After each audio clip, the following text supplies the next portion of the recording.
Ladies and gentlemen, welcome to today's full council meeting being held here in the council chamber of the Guildhall. I'd like to welcome the Very Reverend Gabriel Burns to say a short prayer. Do push the button, sir, and we will hear you. Thank you. Thank you. Let me begin by just reciting Psalm 100, which is a psalm of thanksgiving. Shout for joy to the Lord, all men on earth. Serve the Lord with gladness. Enter his presence with singing. Acknowledge that the Lord is God. He made us, and we are his people, and the flock of his pasture. Enter his gates with thanksgiving, his courts with praise, and give thanks to him, and bless his name. For the Lord is good. His love is everlasting, and his faithfulness is for all generations. Almighty God, source of courage and compassion, open our eyes to see what is wrong, and give us the vision, the will, and the way to look beyond, to see and pursue the beauty of what might be. Of those who sit on this good council, magnify the vision and the purpose they bring to each other in this place, and to their work, for which we honor them, each one to share the wisdom gleaned from their own unique experience of life. Bless them in their deliberations, civil and decent argument, only for the sake of peace and goodness. Give them the courage and compassion to put human needs before all else in matters of budget and finance, and remind them and us it is not theirs alone to do, that the task belongs to all of us. May we remember that there are things happening in each person's life to which we may not have access. So let's be compassionate with one another.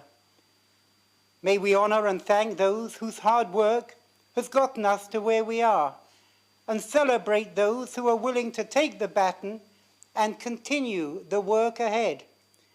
Help us, God, to renew the vision of people in harmony with each other, that beyond strife and sorrow, the good and the beautiful shall blossom in our city, our country, and our world. May your work be a source of blessing, and may your actions reflect the will of God. Amen. Thank you very much indeed, Chaplain. Ladies and gentlemen, please do be sat.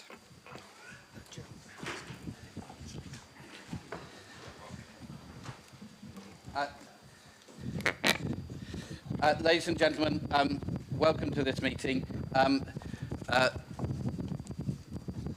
have a script which I will attempt to keep to. So, filming of council proceedings.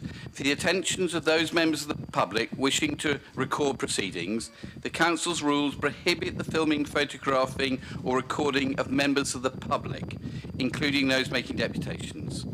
You're free to film the councillors if you wish. If there's a fire alarm, ladies and gentlemen, it's real. We're not expecting a trial of it. So we do need to leave this building and go and gather at Queen Victoria's statue in the Guildhall Square. If anybody is signed into the Guildhall, please sign out as you leave to make sure that people don't come and look for you if there is a fire. Just to remind members wishing to speak, you simply need to press down the talk button on the unit in front of you, and I'll activate your microphone when I call you to speak. I'll also turn off your microphone once you've finished speaking. Colleagues, okay, moving through onto the agenda. What have I done wrong now? Sorry? In a moment. Hold on, Peter. Declarations of interest. Councillor Matthew Winnington. Thank you, my Lord Mayor. On question 3, I have a personal non-pecuniary interest as part of the work I do for my employer is funded by SGN. So, Matthew, it's your fault. Okay, any other declarations of interest? Councillor Hunt? Sit down, Mayor. All right. Sorted myself out. Excellent. I'm glad to see you brought a little reading matter.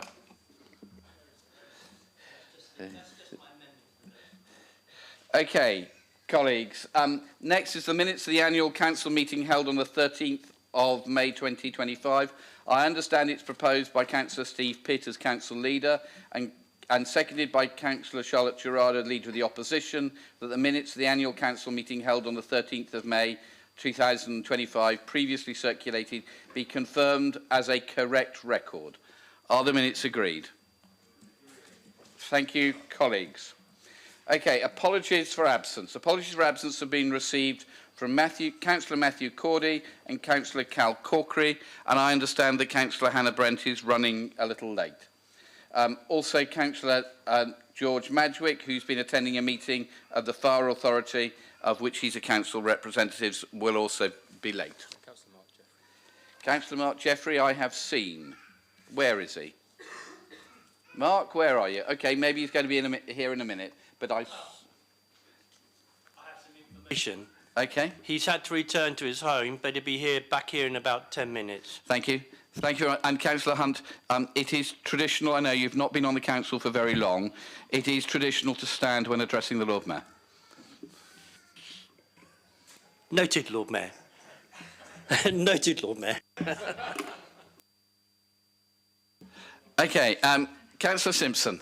Yeah, just to add to Lord Mayor, Councillor Madgwick is at the Fire Authority, as you've said, but he's requested the Fire Authority move future meetings that clash off your full council, and the authority are looking into that. And I'm sure we'll be very grateful for that. Thank you very much, Councillor Simpson. Okay, communications. Just I wanted to let people know that we've had delegation in from our twin city of Duisburg to commemorate the 75th anniversary of the twinning of Portsmouth and Duisburg.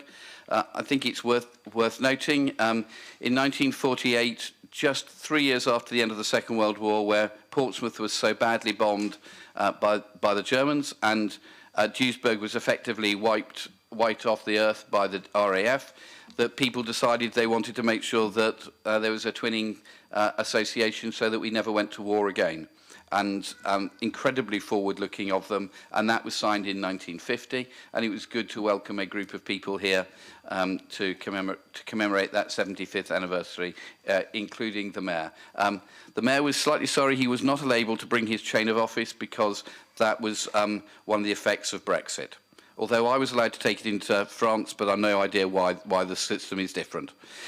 Anyway, it was very good to have them here to us. Moving on, we've got deputations from members of the public. There are 8 deputations to this meeting, and first of all, may I say thank you very much indeed, ladies and gentlemen, for coming to speak to us today. We are very grateful for you taking the time to do so. For those making deputations, I'll advise you of your time allocation as I call you to speak. A buzzer will sound when you've got 1 minute left to go, just to give you a little bit of warning, and then again at the end of your time. You're the same as everybody else. The councillors also have limited time as well, so we're mean to everybody. Once you've delivered your deputation, please be seated, and then when all the deputations are done, if it's possible for you all to retire to the public gallery, there's space on both sides, that would be great. So, can I ask Viola Langley to make your deputation in support of agenda item 12C, Accelerating the Action Climate Emergency? You've got 4 minutes, Viola. Can you hear me? Loud and clear. Excellent. I wholeheartedly support Councillor Smythe's motion to accelerate action on the climate emergency. A more honest term is climate breakdown, because that is what you hear now in the media quite regularly. Current trajectories of rising temperatures, both on land and sea, show clearly that we cannot, indeed must not, carry on business as usual. Carbon emissions are rising exponentially. It is obvious that our current government in Westminster is not showing clear leadership towards a sustainable future. And because of this failure at national level, does it not fall to you, local government, and to you, our councillors, to show clear leadership? Our very future depends on it, And let us not forget our children and grandchildren. And I am a grandmother, and I've got a little grandchild of 5 years old. Whilst I agree in principle with Councillor Smyth's suggestions to re-establish the Climate Board, to seek funding from central government and set up a cross-party steering group, the question remains, do we have time for this? Isn't there a danger energy, money and goodwill will be wasted by just more talk and data? There's clearly enough evidence available for you councillors to make bold decisions, and that is what we need. We have no time. Does not climate breakdown require more action immediately? There are so many ways in which the Council must be bolder. What is stopping you from being bolder? Is it fear of the reaction of the public? 89% of the public have indicated that they support action on climate breakdown. Do you, Council, understand the severity of this situation? Are you being honest about the situation? Are we all being honest about it? Are you honest with yourself first? And are you being honest with the public secondly? You must have noticed the increase in media focus on climate breakdown over the past few days, just the last 3-4 days. The truth is slowly emerging, but awareness is not enough. Action is needed. The public has got to get on board. There's no choice. And the public will be looking for clear leadership. So if you councillors are aware of this situation, surely you need to act. You need to be bolder, you need to be honest, and you need to take every very brave step. Sometimes, though, they might be unpopular. And you need to do it now. And finally, I hope my voice will be able to do it as I'm part of the Portsmouth Climate Choir. I'd like to actually sing you one verse of a song we actually sang. With our friends risking their freedom, oh now is the hour. We stand up, raising our voices, speak truth to power. The climate is changing, the systems are breaking, bearing witness, telling the truth. We stand in our power, bearing witness, telling the truth. We stand in our power. Thank you.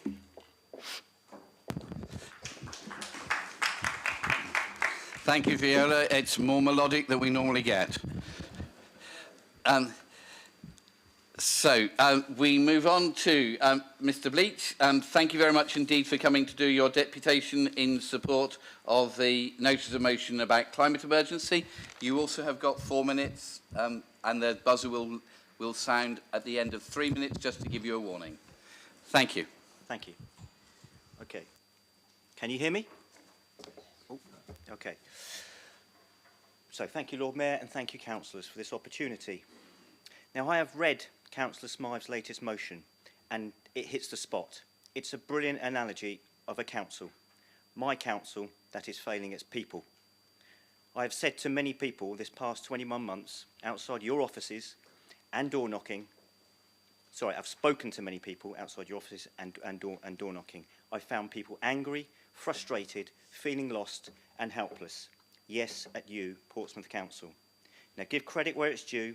As we all know, you have achieved many great things. However, climate change will not respect these wonderful deeds. It will bulldoze us into misery. Why? We have been sold the idea that comfort, consumerism and convenience is the way forward. Now we know that's not the case, at least not the way we've been receiving it. Built and delivered in harmful, unsustainable and unethical ways. You, me and the public should not have to be scientists to decide where we go, how we get there or what we buy. But we are incentivised to do so. Wrong, wrong, wrong. This approach has created the beast that is global warming and climate change. We have managed this in a little over 200 years. Previous climate change catastrophes have taken approximately 1 million years each. Each time there's been a mass extinction. It has begun, let's not forget. Areas of our planet have people and creatures running for their lives and trying to adapt to conditions that we only see in films. And it's because of us in the developed world. We can bring this to a halt, but to play our part in this transition, you, the Council, not only have to support Councillor Smythe's motion, but act immediately. This isn't my problem. This is our problem. Councillor Smythe rightly says we need leadership now. We need direction to work as a collective. We need love at the forefront of your minds. We all deserve this, right? Shame on you, Council, if you choose not to. Our world's carbon budget is rapidly disappearing. Human activity is driving global temperatures to record highs. If you continue not to act with urgency, you are leaving our children and living things to face a catastrophic future. I refuse to believe that this is your intention. In 2019, this Council unanimously agreed that our city declare a climate emergency. Councillor Smythe then said we have 11 years to create sufficient behavioural change in order to meet the target of net zero by 2030. Then the global carbon budget was already redlining, giving us only a 67% chance of staying below the safe limit of 1.5 degrees C. Multiple scientists are now saying that we only have 3 years maximum left. Just 3 years. Now, I'm stunned as to why this is not driving you all to act like you're terrified. Because if you were, you would have produced our city's carbon footprint. If you were, we'd have an accurate roadmap on how you and we are going to collectively reduce it. If you were treating this crisis like a crisis, you would be explaining to us repeatedly, no matter how uncomfortable or unprofitable that may be. If this crisis was being treated like a crisis, then we would rarely talk about anything else, like during the war and COVID. As soon as we turned on our TVs, everything would be about that. Headlines, radio, newspapers. We would almost never hear anything else about anything else. As councillors, you would be holding crisis meetings all the time, spending all hours handling the situation. Mr. Bleach, if you could just come to a conclusion, I'd be grateful. Well, I'll come to the end of the sentence, sorry. And informing people what was going on. This is how to act in a crisis. Thank you. Thank you very much indeed, Mr. Bleach.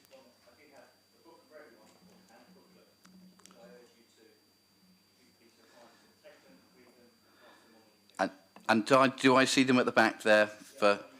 Thank you very much. That's very kind. Thank you. Now we move on to Dr. Alan Waring, whose deputation is about item 12G, the notice of motion on Southern Water. Dr. Waring, I've got a list. Really, it will come to you, but I'm following my script. I'm trying to do what I'm told, which is a first for me. So, Dr. Waring, as you're the only person wanting to speak on this item, you get 6 minutes. Thank you. I've pressed. Okay. Yeah. Thank you. The motion concerns Southern Water's colossal new customer bills, otherwise known as price gouging, to 4.7 million customers, including some 240,000 here in Portsmouth. The water regulator Ofwat's final approved increase was typically 52.8% spread over 5 years. Southern Water actually was demanding 83%.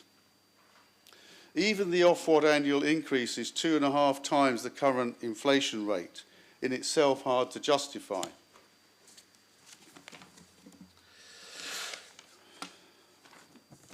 So Southern Water has imposed its own increase of typically 55 to 65% in one go. And I'm sure many of you here will recognise that from your own bills. Not spread over 5 years, which was the Ofwat plan.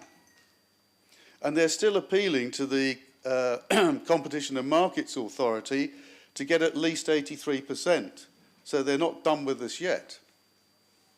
There are fears that Southern Water will price gouge each and every year, taking bills to well over £2,000 a year, not £642, by 2029-30. Now, price gouging is, in my book, and the general opinion of other people that look into these matters, is a form of fraud by deception and extortion, especially as they're a monopoly supplier when it comes to wastewater removal. Let's have a look at Southern Water's criminal rap sheet. By negligence and/or intent, Southern Water has been found guilty of multiple discharges of raw sewage into local waterways and coastal areas. 2019, 2021, 2024. The total fines that I've recorded, and they may well be more than this, exceed £216 million plus a £31.9 million Ofwat penalty. That's what I happen to know about. Now, customers did not know of, approve of, agree to, or participate in any of Southern Water's criminal decisions or actions in this matter.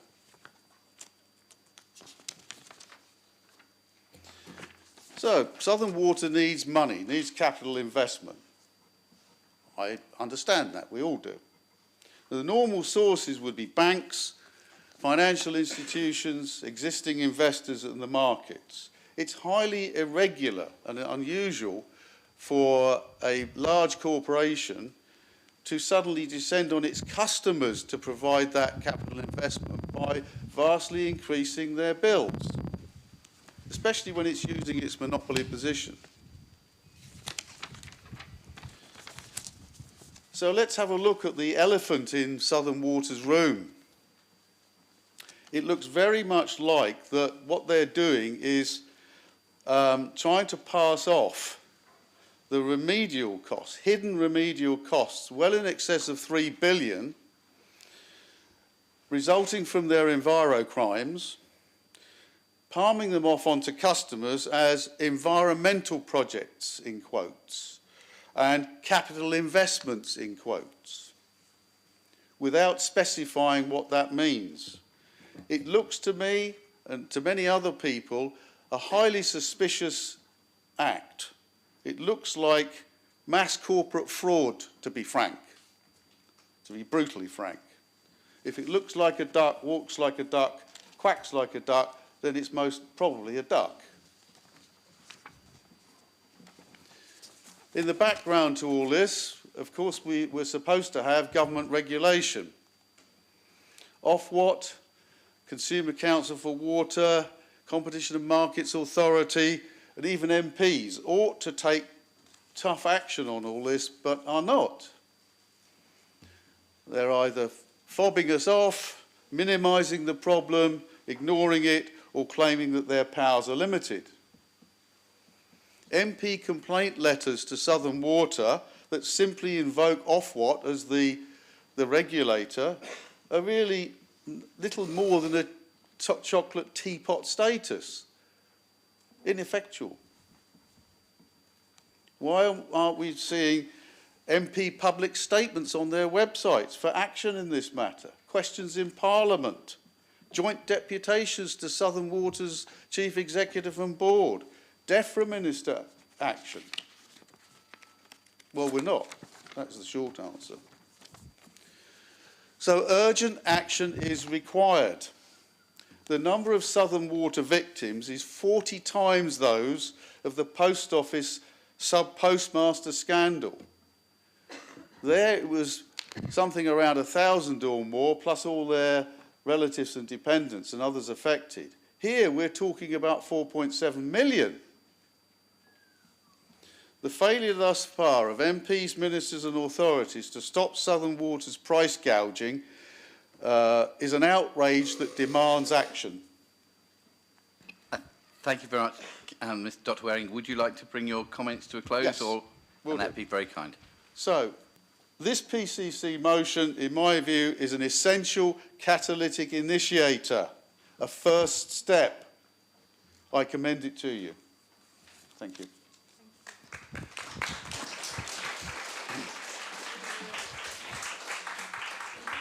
Thank you very much indeed. Can I ask now Sophie Biddlecombe to do your deputation?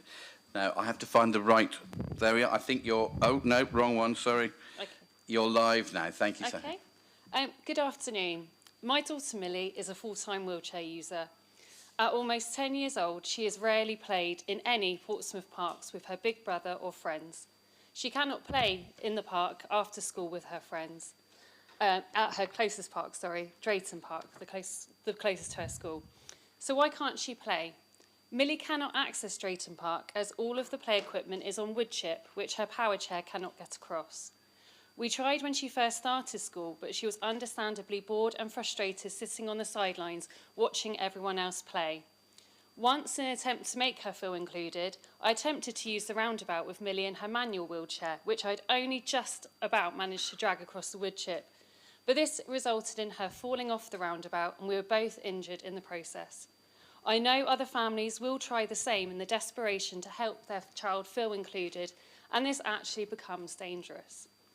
It's not just Drayton Park that's the issue. Across the whole of the city, almost all of the parks we've attempted to visit have had their play equipment on wood chip.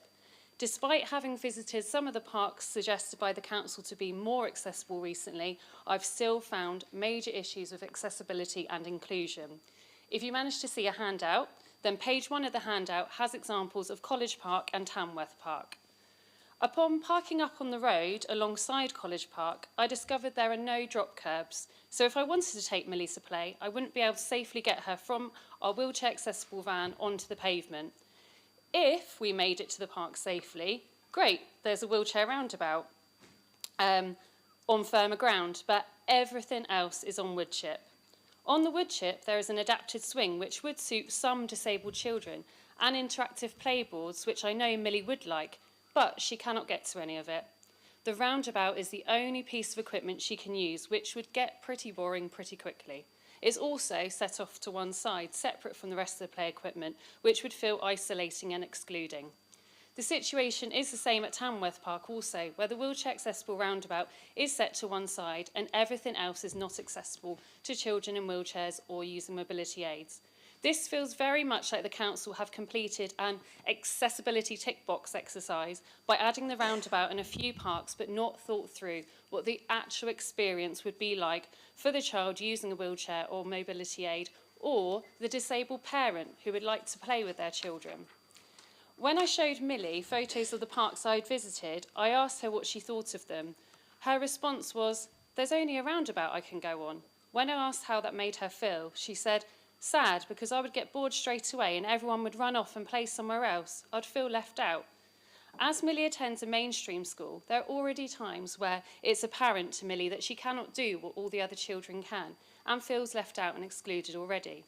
Wouldn't it be great if she could go to the park after school with her friends and actually play alongside them and feel included and thought about? At present, it is hard to socialise in a city that is not considering the needs of their disabled children and adults enough. Going out somewhere for us takes a lot of planning. We have to turn down invitations to do things such as go to the beach, soft play, etc., as well as going to the park, activities that others will take for granted as they do not need to consider accessibility. This is quite lonely and isolating for families such as ours. Now, I've discussed my own personal situation, but our situation is not unique. There are so many disabled children and adults across the city that are wheelchair users or need to use mobility aids such as walkers and find the same problem. I write an accessibility blog and am part of lots of different disability groups through which I've gained lots of feedback from other families coming across the same difficulties as us. This is not something we'd like to improve, but something that desperately needs to improve. Disabled children and adults are being made to feel less important and valued than their peers. All they want to do is as much as everyone else can and feel included, to have the freedom to choose where and how they play, just like any other child. We need the council to prioritise fixing this. We need accessible flooring in Portsmouth parks. We need wheelchair accessible equipment for children to play on integrated into the parks to play alongside their able-bodied friends. We need this to happen to allow families like ours the opportunity to spend time in our local area after school, on the weekend and in school holidays without having to travel for miles. We would like to be able to meet friends where we would like to without the worry that our disabled children will be excluded. Not every family in Portsmouth will have their own means of transport either, adding yet more barriers to allow their children to play. Fareham and Havant Borough Councils are making an effort to redevelop their play parks to make them more accessible and inclusive to disabled children. If, again, you get to see a handout, then there are some examples of play equipment seen in the parks within these councils. You will note also that there is no wood chip in sight. Crucially, both councils have held public consultations to reach out to local communities to find out what is needed and what really matters to them. Portsmouth City Council needs to do the same. They need to understand what those living in the city truly need and stop guessing and making judgments regarding equipment and access without consulting those who need it, to ensure when money is spent, it's spent in the right way to provide what is actually needed. Almost exactly a year ago, in fact a year ago tomorrow, Millie and I were filmed by BBC South on this topic and ended up on national news also. When asked if the people who are making decisions about very important things are listening, what do you want to say to them? Millie replied that they should have more disabled equipment at the park because then everyone gets to play. Now I please ask for your help in making this happen. Many thanks for your time.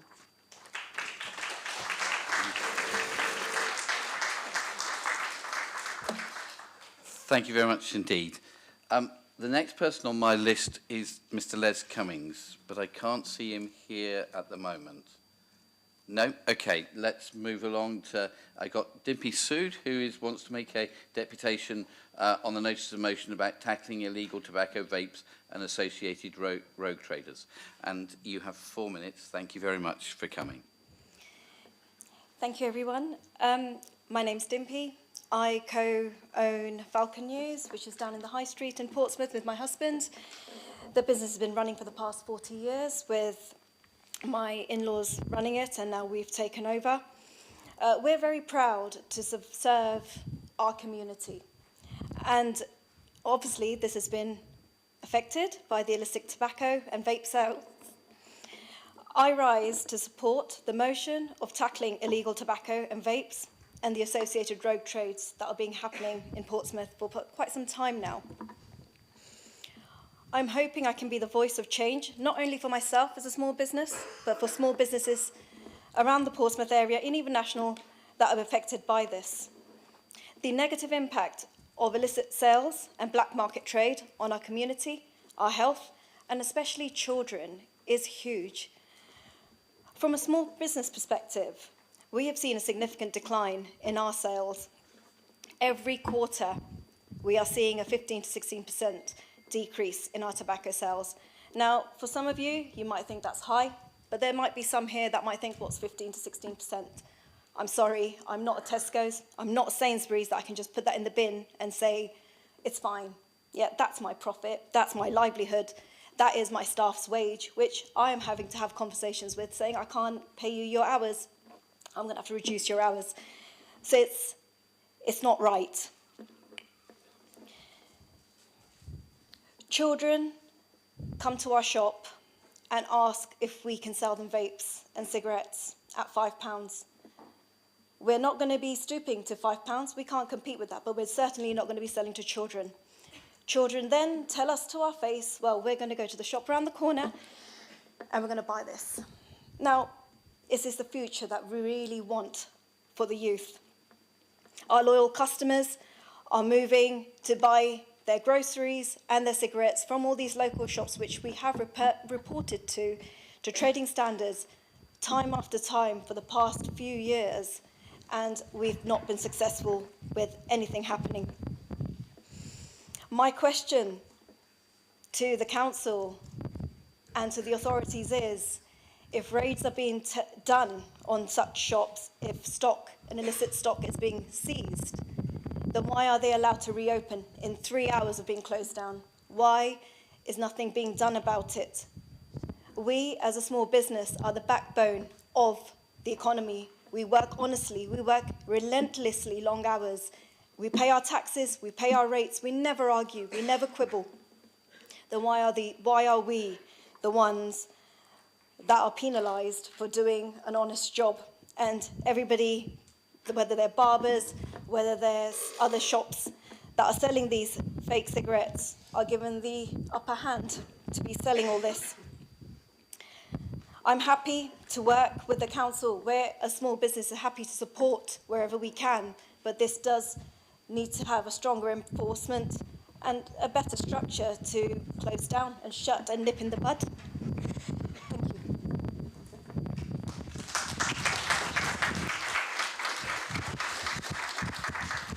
Thank you very much indeed. Could I now call Kamal Narula to come and speak on the same issue? And you also have 4 minutes, sir.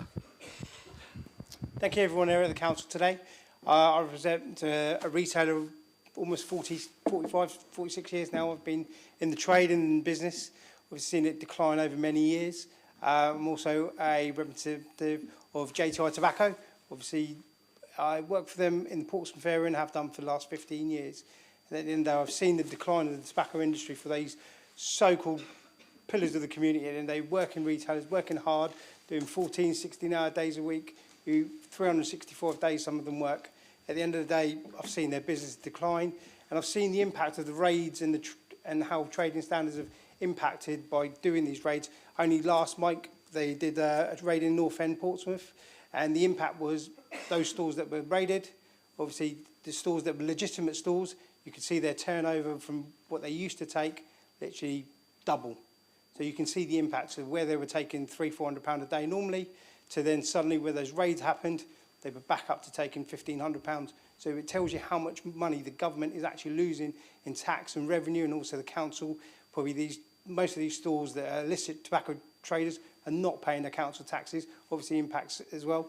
And then as the young lady has just said, the impact on the youth at the end of the day. We're seeing the sales of, kids buying the vapes, buying the tobacco, and obviously we don't want that as a city at the end of the day. We're here to build a good, proud city, and we are a proud city of Portsmouth at the end of the day. We want to grow. I want the city to be one of the first to try and impact this and not be on the news for bad reasons, but for a good reason, in actually counteracting all this illicit trade in tobacco in the area, because it is very impactful for, obviously, these businesses. I've seen businesses closing now just because of that, because they can't afford to pay their staff wages, can't afford to pay their council tax, and they're hard-working people at the end of the day. A lot of them can't be here today because they are working hard at the end of the day. They want to be here, but they've seen nothing being done over the last several years. But in the last 3 years, we've put accounts forward that have been dealing in illicit trading. Obviously, the council has done raids and has done things, but they're not closing them down for long enough. 3 months isn't long enough. 6 months isn't long enough. They need to be closed permanently. We need to find a way of impacting it so they can't trade and have a detrimental effect on the Portsmouth city. And that's all I would like you to do, is to make a concerted effort to try and find a way to help these small businesses that are working hard. And that's it.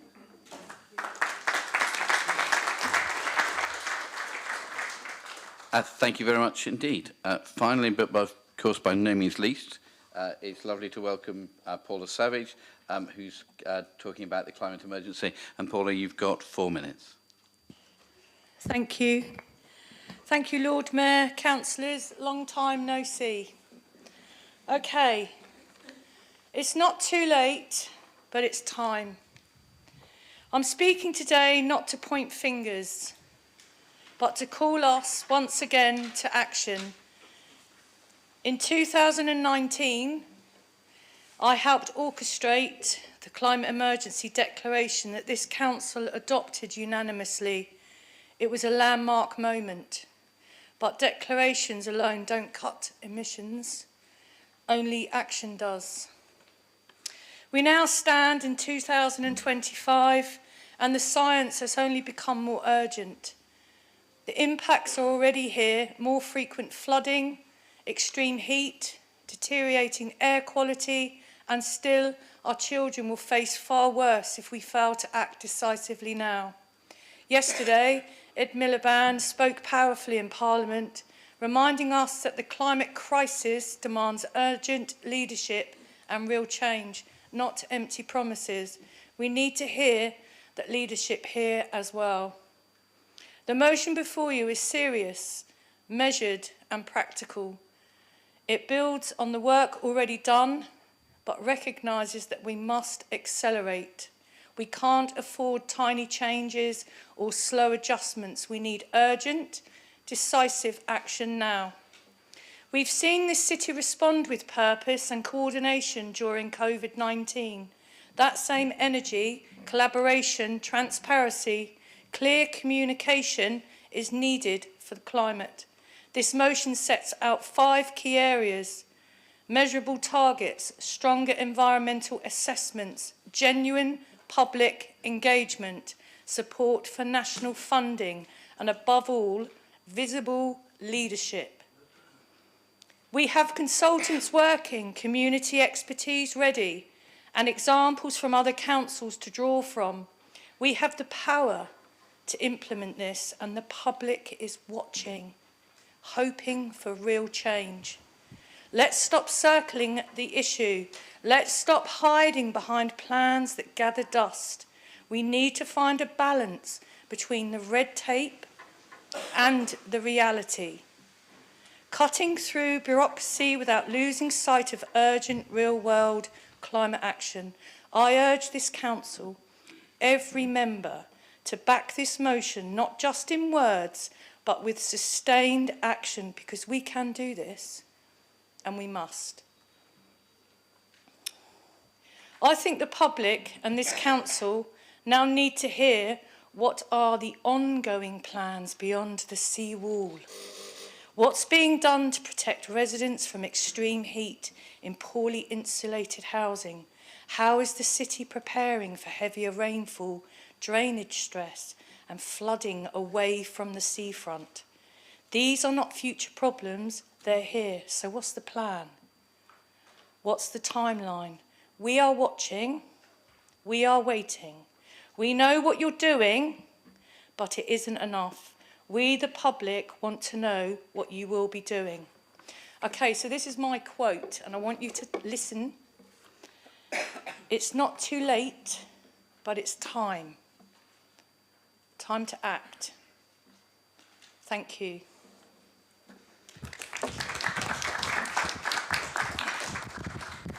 Thank you very much indeed, ladies and gentlemen. For everybody who's done a deputation, if it's possible, if you'd like to retire to either of the public galleries for the rest of the meeting, or we will understand if you haven't got time to stay till 9:30 tonight. Colleagues, there are 2 people I just need to check in terms of interest. Councillor Mark Jeffrey and Councillor Hannah Brent, do you have any interest you need to declare? Thank you, Lord Mayor. No, apologies for being late and no declarations.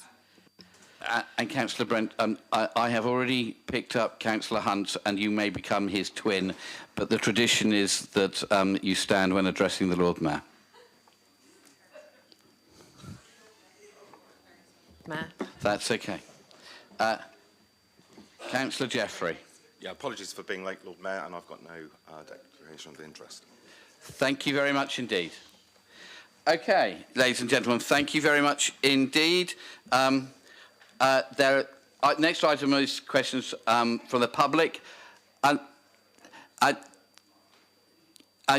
Folks, if you'd like to have conversations, if it's possible to do them outside the chamber so the meeting can continue.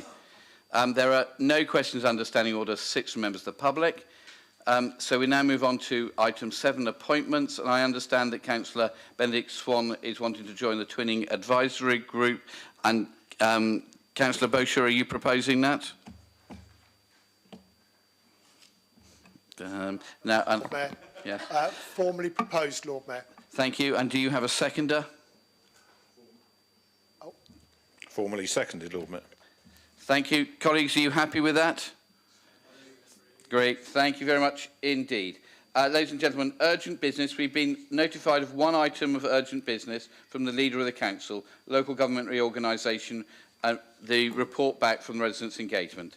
Ladies and gentlemen, as this is an urgent item, normally this would just be for group leaders to respond, but this is a really important item, so I understand that there's a suggestion that we open it up to all members, which I'm sure the Leader of the Council will propose, and I think that is entirely sensible. Councillor Pitt, Leader of the Council, would you like to speak on this item? Thank you. Thank you, Lord Mayor, and you've done my bit. I'll just reiterate what you said, that there is an item of urgent business presented in my name. It was circulated a week ago to all members. It is the feedback report from the short consultation we were able to do on local government reorganisation ahead of the wider county one that is happening at the moment. And I did make an undertaking previously in this chamber that where there were milestones along the way or significant things to bring back where I would. And that we would try and avoid putting in too many extraordinary meetings, and this came back just in time to better be brought forward onto this agenda. So my proposal is that we suspend standing orders so that it's not just group leaders that can speak, but we can hear the views of all members of the council. Thank you, colleagues. Are you happy with that, to suspend standing orders to allow all members to speak? Thank you. Councillor Pitt, anything else you'd like to introduce the item? Yes, Lord Mayor, thank you. It's not very often that you get something that speaks for itself quite literally and briefly, but this does. The proposals that we are having to deal with are complex and there's a lot of ongoing work around them, but it was really important that, for me, we didn't just ask the people of the whole county what they thought about a set of questions which are inevitability, by inevitability, a bit of a camel. They are a horse designed by a committee because all 13 council leaders in the process have to agree what those questions are. And I felt it was really important that we did actually ask the people of Portsmouth specifically what they thought about the principles at stake here, because I've been very clear, this council's indeed been pretty clear in its intentions, but it's really important that we understand what the residents think. So 82% of them have turned around and said they don't want to be part of this at all. Recognising that we don't have a lot of choice, 61% said that the proposal to potentially form a new unitary with Fareham Gosport and Havant would be one that they would reluctantly support. So the rest of the details are in there. It's a pretty brief summary, but I do want to use the rest of my time today because I'm very concerned about something that I spotted recently on social media, and that was unfortunately on the Portsmouth Labour page, where there were 5 questions and answers posed on that page that were all wrong. And I don't use the word lightly, they were wrong in what they were saying, and I just need to do a bit of corrections about that, because it's really important that members understand what is actually happening here. There was a suggestion on that page, well, not a suggestion, a statement, that the only reason we're part of LGR is because of we are part of the devolution priority programme, and that's not true. I've got the letters here from the Minister. It's wrong. They are 2 separate processes. We were invited, 2 letters received both on the 5th of February, to take part in local government reorganisation by something that's called a statutory invitation, which sounds like you're being asked if you'd like to do something, but in actual fact the word statutory is really important because you're being told. And I have been in meetings with the MP who's the Minister, Jim McMahon, who has said lots of warm words around taking part in the process and being involved in this, but he has said these words: "You don't want Jim from Oldham drawing lines on maps, do you?" So what he's actually saying is you don't want him as the Minister for Local Government deciding where our new local authority boundaries are drawn, because he can do that. He has that power as a minister, turn round and ignore everything everybody's saying and draw lines on maps and say they're the new councils. So we are part of the process, whether we like it or not, because we received that statutory invitation, and it is discrete from the devolution priority programme.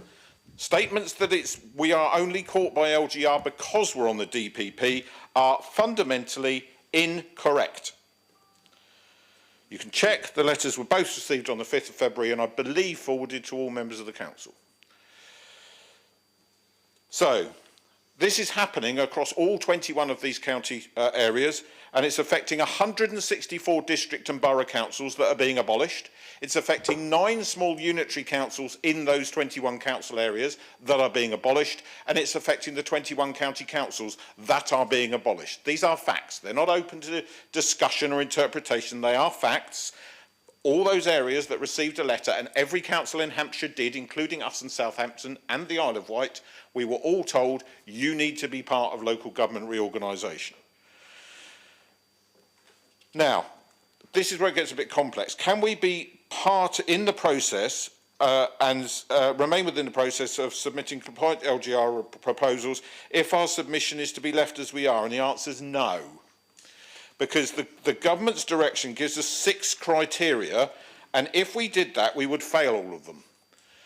Not just us, and not because of particular circumstances applying to Portsmouth, but because all of the small unitaries in these areas are caught by those criteria which exclude us staying as we are. I think it's actually been designed that way, in reality, to make sure that that wouldn't happen. There was a suggestion on the same Facebook post that the government have repeatedly said that the average, that you could come up with a proposal between 300,000 and 500,000. That is factually incorrect. The government has never stated that. They originally said they had to be at least 500,000, and they have now moderated that language to say an average of 500,000, but they've never ever stated between 300,000 and 500,000, unless the Labour Party gets briefed on things that the rest of us don't, which is, of course, entirely possible.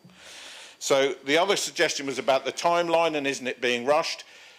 The timeline was changed. When we signed up to this, it was November for us to give a response. We were then told that our response needed to be in September. We understood that non-DPP areas would need to respond by May, and then suddenly out of nowhere they were given till November. So all of this changed around us without our ability to actually intervene. There was also a suggestion that we had asked for a bailout from government. We did not do that. This council has an issue with temporary accommodation, as do hundreds of other local authorities across the country. We raised our particular issues and asked that our 2 MPs took that back to government and lobbied for more support for temporary accommodation across the country as part of its forthcoming financial plans, and its answer was a resounding no. There has been no new money. I'll be interested in the debate. Thank you. Group leaders, Councillor Gerarda, would you like to speak? Thank you, my Lord Mayor. I think for us, we're concerned about the design of this survey and about the questions that have been asked, and therefore the impact that this has on the results of the questions.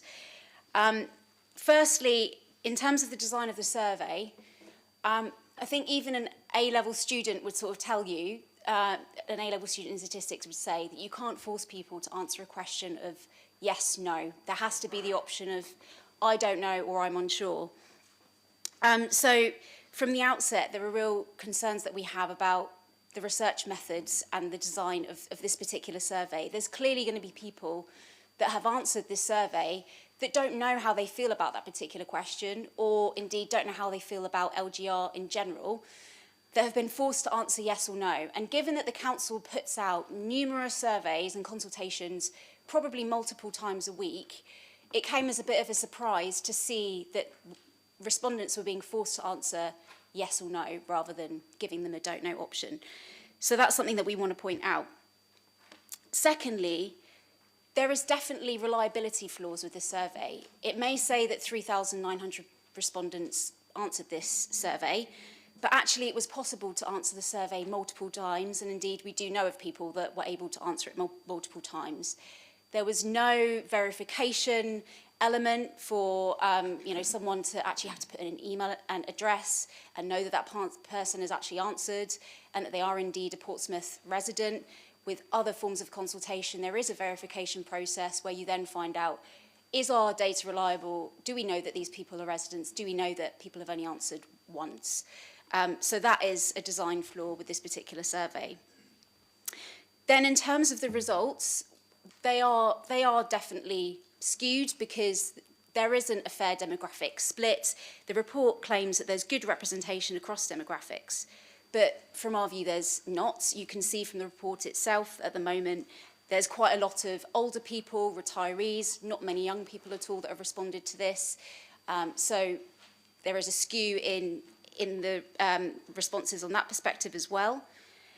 And we feel like it was a bit of a missed opportunity to not use this survey to actually ask residents about where they believe their local communities are, about their sort of community identity, and where, you know, what their ideas might be for this particular process.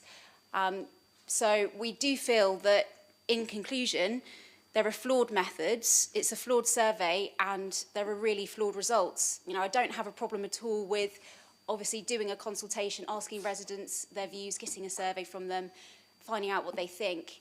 But given what we've described, you know, we really have to question the reliability and the validity of these particular results. Thank you very much indeed, Councillor Gerardo. Councillor Simpson, do you not want to have a say as Deputy Leader? I didn't know that the Chair picked who speaks or not. It's tradition. So when it's an urgent... Wait. A, stand up, Russell. B, yeah. So, Councillor Simpson, when it's an urgent item, my script says we then ask group leaders if they wish to speak. If you don't wish to speak, that's fine. But I hope I've extended the courtesy to you to allow you to do so. Russell, do you want to speak? I think the survey was very interesting. I thought the results was very, very interesting. Very good turnout. Thank you very much, Councillor Simpson. Councillor Bosher. Thank you very much, Lord Mayor. Well, I don't want to be a pedant, but you actually suspended standing orders, so anybody can speak in any order, but we will continue.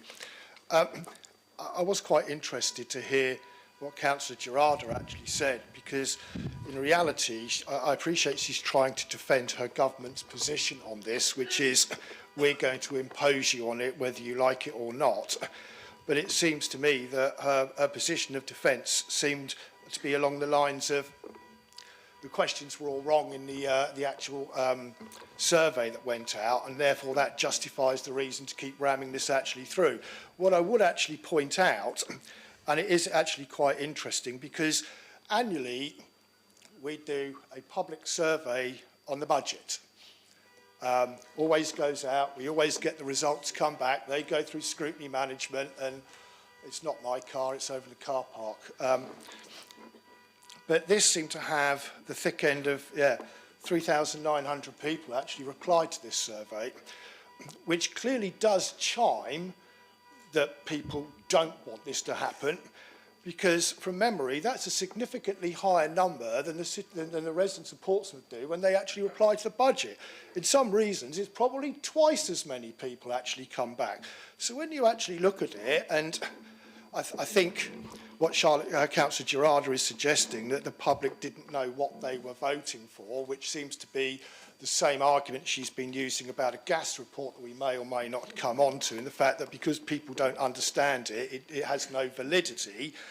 But actually, I think the general public know exactly what they're actually voting for here. When you actually look at it, it's not even close with the voting, 82% to 18%. Now, I'm really looking forward to Councillor Heaney, our resident history teacher, coming in with votes on Brexit and votes on everything else and whatever, because that's what he likes to do. But I think this is a straightforward, simple survey, doesn't go into an awful lot of detail, but people understand the high level of what's actually being imposed on us by central government, whether we like it or not. And I think this sends out a resounding message to Councillor Gerardo to take back to Jim McMahon, is the fact that Portsmouth does not want this. Now, whether she's actually prepared to do that or not remains to be seen, but I suspect not. She will do whatever the Labour Party head office tell her to do. Thank you, Lord Mayor. Thank you very much, Councillor Bosher. Councillor Hunt. I'm glad to get on a bit quick. First thing I'm going to do, sorry, Councillor Gerarda. You guys are between a rock and a hard place. I know that. We know what it's like when the national government make a difficult decision and we have to respond to it locally. But your response is really, really poor. The plain fact is, and we've gone on over this so many times, is that Portsmouth is a proud and independent city. They do not wish to be part of mega council stretching from Gosport through Ferrum and to Havant. They just don't want it. You honestly do not have to believe me. Believe the views of thousands and thousands of Portsmouth residents. They don't like it, they don't want it, and the consequence for you guys is oblivion, political oblivion. I'm going to read you the views of Portsmouth people, whether you like it or not, and they are verified. Everyone has an email address or a phone number, so the verification is there. We've been very smart about that. This person here from Dover Road says not Labour. This is almost all of them. This person here says not sure how they'll vote next year, but not Labour. The debt issue is the key one and needs continuous publicity at the right times if you are going to be able to raise a public reaction that registers politically at national level. Loss of valuable services, which will happen to meet Hampshire's debt. About 200 million. And I know you kind of like glaze over and look at, I don't blame you entirely, but you are supporting your government.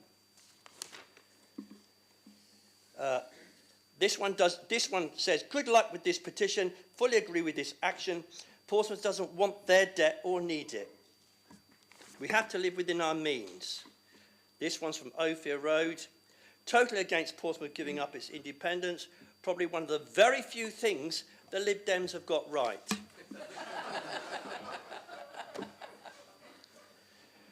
To merge with two failing areas is stupid. I vote against this move. I am all for smaller local government, less on party lines. Very much support independence for Portsmouth. For what it's worth, I believe the council does a good job compared to other councils. I'm going to vote either Green or Lib Dem. Very difficult to feel, as I feel let down by Labour. They voted Labour before. This one here is utterly anti what you've done. They were Labour before. Indeed, we were up at Drayton only the other day and spoke to a Labour stalwart who puts up leaflets and posters, etc. for you. Him and his wife, after the winter fuel allowance lark and after the attacks on WASPy women, impacted them twice over. This was the last straw. He is not voting Labour. We spoke to him on the doorstep. This one says it's impossible to decide at this point. This one here says Hugh Mason is always here to help and give advice. This one says my dog chewed the paper, if you want verification, Councillor Gerarda.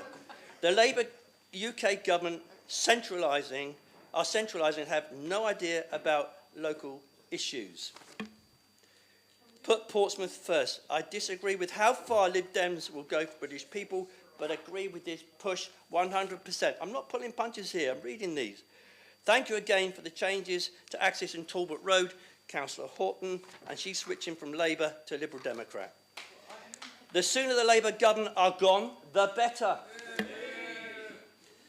This is annoying. Ladies and gentlemen, if we could not have interventions from the gallery, annoying. I'd be very grateful. Thank you. Is it legal? I will never vote Labour again. I think I will vote for the party that will get rid of this disastrous Labour government. You're doing fine, thanks.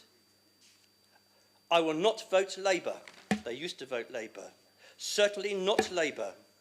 Would be Labour, but not if they follow this through. Lib Dem or Green here, keep going, well done. This is my second home and I pay double council tax, but I support your position wholeheartedly. Congratulations on our beautiful city's flower beds, thank you. They're voting Lib Dem. Another one who says they don't know yet. We have got so many of these. If you carry on like this, if you allow Stephen Morgan, Lord Mayor, you allow Stephen Morgan and Amanda Morris in the North to push you into this position, Your seats will all go in May. Councillor Hunt, if you could address the chair. I beg your pardon. So Thank far you. as I'm concerned, Amanda Martin's seat in the north of Portsmouth has already gone. They have made such a cock-up of all of this lark that people are not going to vote for Labour. As I said at the beginning, you are facing political oblivion. You need your government to change its stance and its position. I know you don't like it, Councillor Garada, but it is the truth.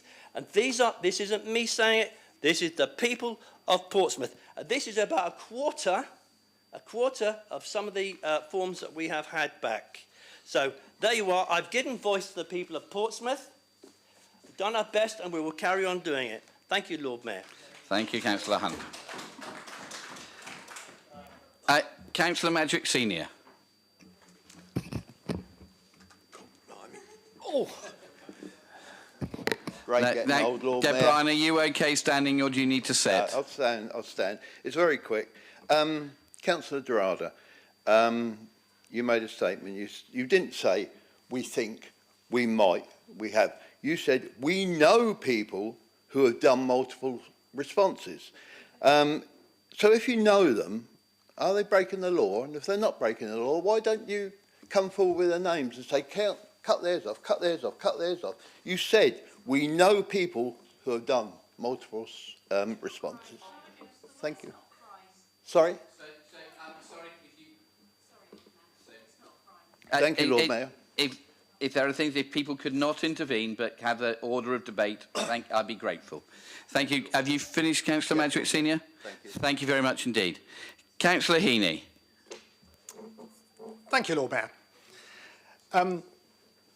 I do have a little bit of experience of surveys. I did spend 6 months actually working for Ipsos Mori, which was really interesting, doing surveys. And one of the things we were told was we always had to make sure our surveys were representative, which meant we had to do sampling, we had to make sure we got the right people, and if we didn't have the right people, we had to carry on until we found the right ones. So there is an important issue about how you do surveys.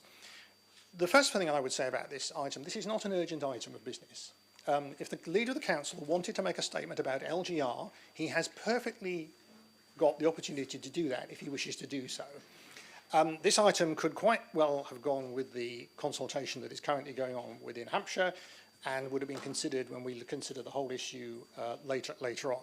So there isn't really a desperately urgent item here. Councillor Hunter spent his time quoting from Liberal Democrat leaflets that were put out, campaigning against the idea of local government and is absolutely amazed that lots of people are saying, oh yeah, we don't agree with it. Well, of course, if you're getting propaganda to the door saying, we don't like this, we think it's terrible, of course lots of people are going to respond to that. Very few people are coming back and saying, well, we disagree, because it's not that sort of a survey. I mean, we've been involved in, I've been involved in political campaigning for a long time, and it's much easier to get people to campaign against something and side against something than it is to get people to say they're in favour. I think it's interesting if you start asking different. I had a couple of people come to my surgery on Saturday in early July, and they asked me a couple of questions, and then one of them said to me, what do I think about local government organisation? I said, well, what do you think about local government organisation? And they said, we're concerned about it, we're about the cost of it. So I decided to ask a couple of questions. I said, do you think council should share more services? And they said, yes. We do currently share services. For example, our finance director is the finance director for Gosport. We share building control services with other local authorities. We own and run housing in Havant. So there are examples of that. And a lot of it depends on what you ask about. Some people have said to me, and this person or this couple who talked to me said, yeah, they thought it was a good idea. And I said, well, what sort of things do you think council should share in terms of services? And they said, well, what about, the stuff that deals with the administration, like the personnel stuff, and what about the council tax administration? So they were actually saying that they thought there were some good arguments for sharing services. So it depends what questions you ask and what people want to get out of it. And clearly people want best value from their local government services. So I'm not surprised that we've got this, because the Liberal Democrats are, and they're perfectly entitled to run a campaign as strongly as they wish against the proposals. But to try and pretend this is some objective survey of opinion is really a bit beyond the pale. And to try and pretend it's an urgent item has to be here now. I mean, it's here now because they want to have another debate about LGR and to continue the campaign, which of course they're perfectly entitled to. But it's not, as I said, in any sense really an urgent item. And the thing about the survey is interesting because given it's a political campaign, I'm pretty sure that the Liberal Democrats were encouraging as many of their supporters and members to fill in the survey. Now, did any of them fill in more than once? I don't know. But I don't know. But I actually went on, I filled in the survey, and I went on a device at home. I went on my work computer, and I found that when I'd done it on one computer, I could actually access the survey through a different device. I didn't fill it in a second time. I didn't fill it in on my laptop or on any other device. I just noted the fact that it did actually allow me to go onto the survey and to fill it in again. So clearly, whereas the Hampshire survey, which is being done, which I've also responded to, does require identity so that they don't have the duplication. So there is obviously a question mark about whether there's been multiple entries. And again, you know, it's an issue about reliability. So I'm afraid, you know, I fully understand why they're doing this, but I think there are plenty of arguments as to why this can't be treated as a completely objective survey of opinion. There are only 2 questions on this survey from the City Council, and it's clearly been done in a rush because they can't have it clashing with the other one. And again, I understand why they've done it, but I think we should take the results with a pinch of salt. Thank you. Councillor Hunt, which standing order? Standing Order 39D, Lord. And now you then need to tell me which standing order has been broken. No, it doesn't. Yes, it does. You need to enumerate which one has been broken. No, it's about misunderstanding and misinterpretation. Okay, you've let's got see. It mixed up with A. Okay. Yeah, Councillor Heaney has inferred that members of the Liberal Democrats have asked their friends and relatives to fill in the survey. Nothing could be further than the truth, Lord Mayor. Of course we haven't. Of course we haven't. Inasmuch as they didn't try to get the whole of the Labour Party to do the 18%. So, thank you, Councillor Hunt. Councillor Sanders. Yes, thank you, my Lord Mayor. And I'm interested, Councillor Heaney. I mean, he can undermine Liberal Democrat surveys all he likes, but undermining surveys done by council officers is always a risky thing, I think, in this environment. I would say 3,900 respondents is more people than voted in any ward council election in 2024. Or maybe they were wrong as well. But I'm pleased the leaders put this here today because, frankly, what the survey is saying is what people have been talking around the city are picking up.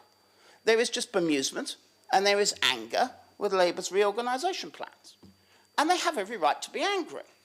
I mean, this city's going to save... I won't talk about surveys, I'll just talk about the evidence that we see. This city's going to save peanuts because of this. The big savings came when we rightly left Hampshire nearly 30 years ago. If we meet the government's targets, and I'll come back to that in a bit, then we're going to have a council where most councillors are from outside Portsmouth.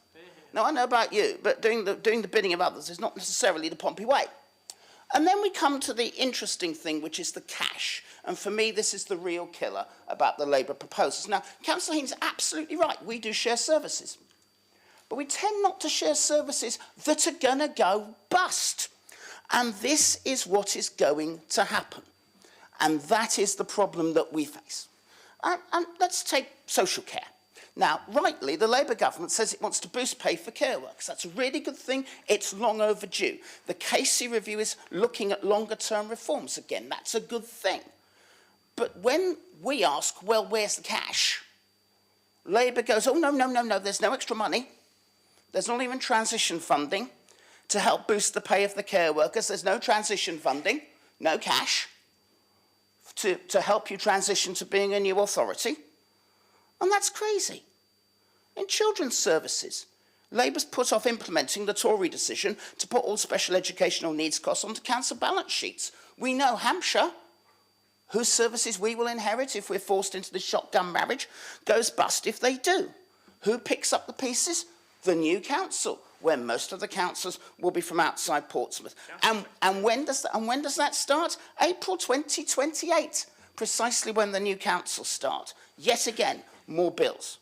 Now, this city is nowhere near going bust, and that's down to a lot of work by a lot of people in a lot of different parties over the decades.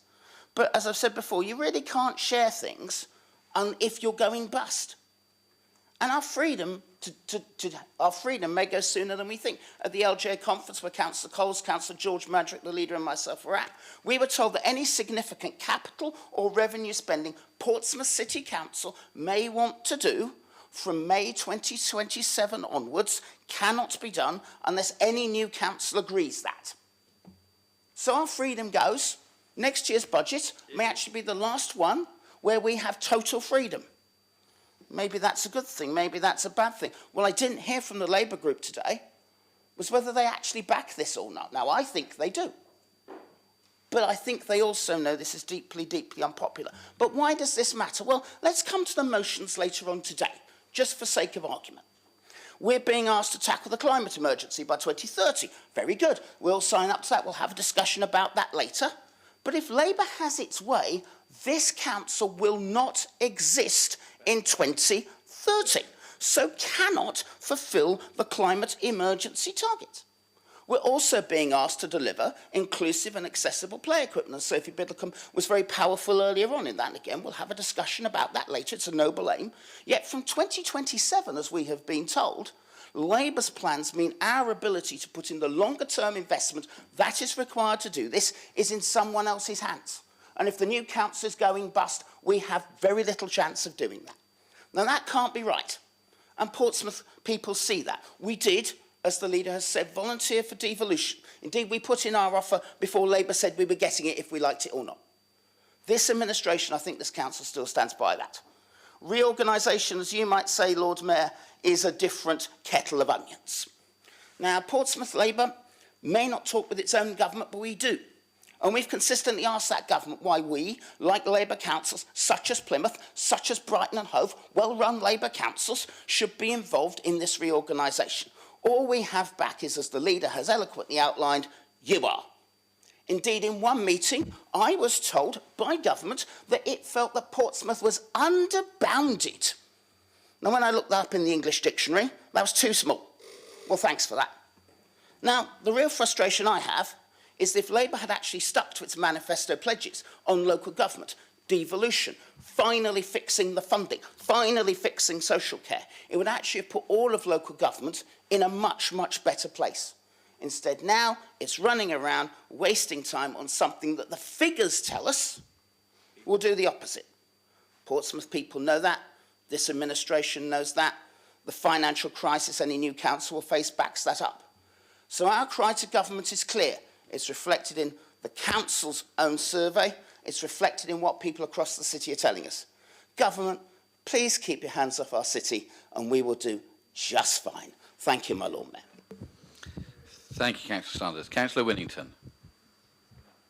Thank you, my Lord Mayor. It's an interesting thing, isn't it, when you get 82% of people in a survey saying we don't like something. It's not a small majority.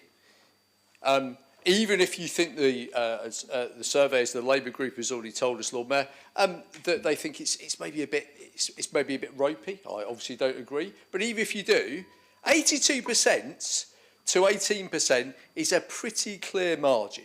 It's not tight. It wouldn't probably be any different even if some of the wording was more to the preference of Councillor Gerarda or Councillor Heaney. Because the fundamental is that people care about this city as Portsmouth. Portsmouth pride, all these kind of things. People have pride in this city. People feel like they're part of this city. I've been very lucky in my life in that I've lived in two cities that have got a massive sense of pride and massive sense of self. Portsmouth is one of them, and the other one is Liverpool. Both places have that sense of identity, and people believe I am Portsmouth. I came to live here 23 years ago. I chose to live here. To be honest, in the first couple of years, I wasn't planning to stay. 23 years later, I'm still here, and I love the city, and it is home. Because people love it once they're here, and also the people of Portsmouth welcome people from outside, and that people live here and we're all Pompey. We're all together on that. You take that away from people right across this city, from Drayton to Old Portsmouth, from Buckland to Baffins, from Eastleigh up to Stamshaw, from all different backgrounds, socio-economic, demographic backgrounds, they love this city. And they don't want it taken away. And more to the point, they know that this city does a lot of things very well. They might not like everything. I was speaking on the doorstep to someone just the other day, just on Sunday, and having a very full and frank conversation about things they didn't like that this council was doing. However, they said the one thing I do agree with you on is this thing about merging us with other councils. It has got through, whether we had done a massive campaign about Hands Off Portsmouth, which I'm massively proud of, or not, it would cut through. It would cut through because people see it as a bad thing, because they do not want this city to go in with other councils around it, especially because there is debt involved. Lots and lots of debt that will be piled onto the people of this city. And it is absolutely true that that will be the fact, because we have a county council which any new authority will take structural deficit from, that they'll have to take on. And we know that that is at least £96 million and could be north of £200 million year-on-year structural deficit. It just depends which day of the week the county council is on to how much it is. But what's curious to me, the most curious thing to me, and this is particular for Councillors Gerarda, Heaney, Smythe and Councillor Fielding, is that on the postcode breakdown that we have for this survey, is that the biggest proportion, more than the proportion of demographic in terms of the census, the biggest proportion in this city, in the area, was 28% of the total sample is from PO4. It's nearly a third of the samples from PO4. All areas that those represent, I also represent, part of where I represent is PO4, and obviously those of us in Southsea, etc. But I would be very worried.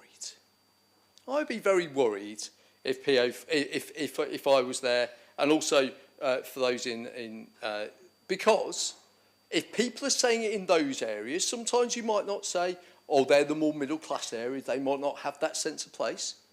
Well, they do have that sense of place. They care about the city and they care about their public services.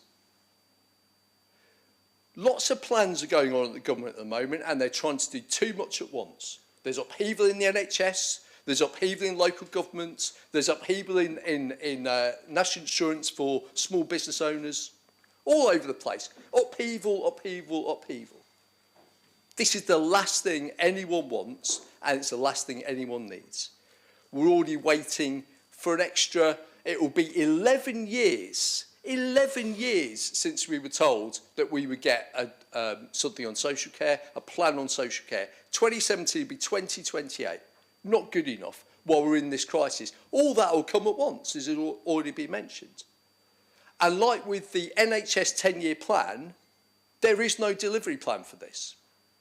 There's no idea how things are going to work or anything. It's just a wheeze that's come out of the Treasury that we'll have to deal with.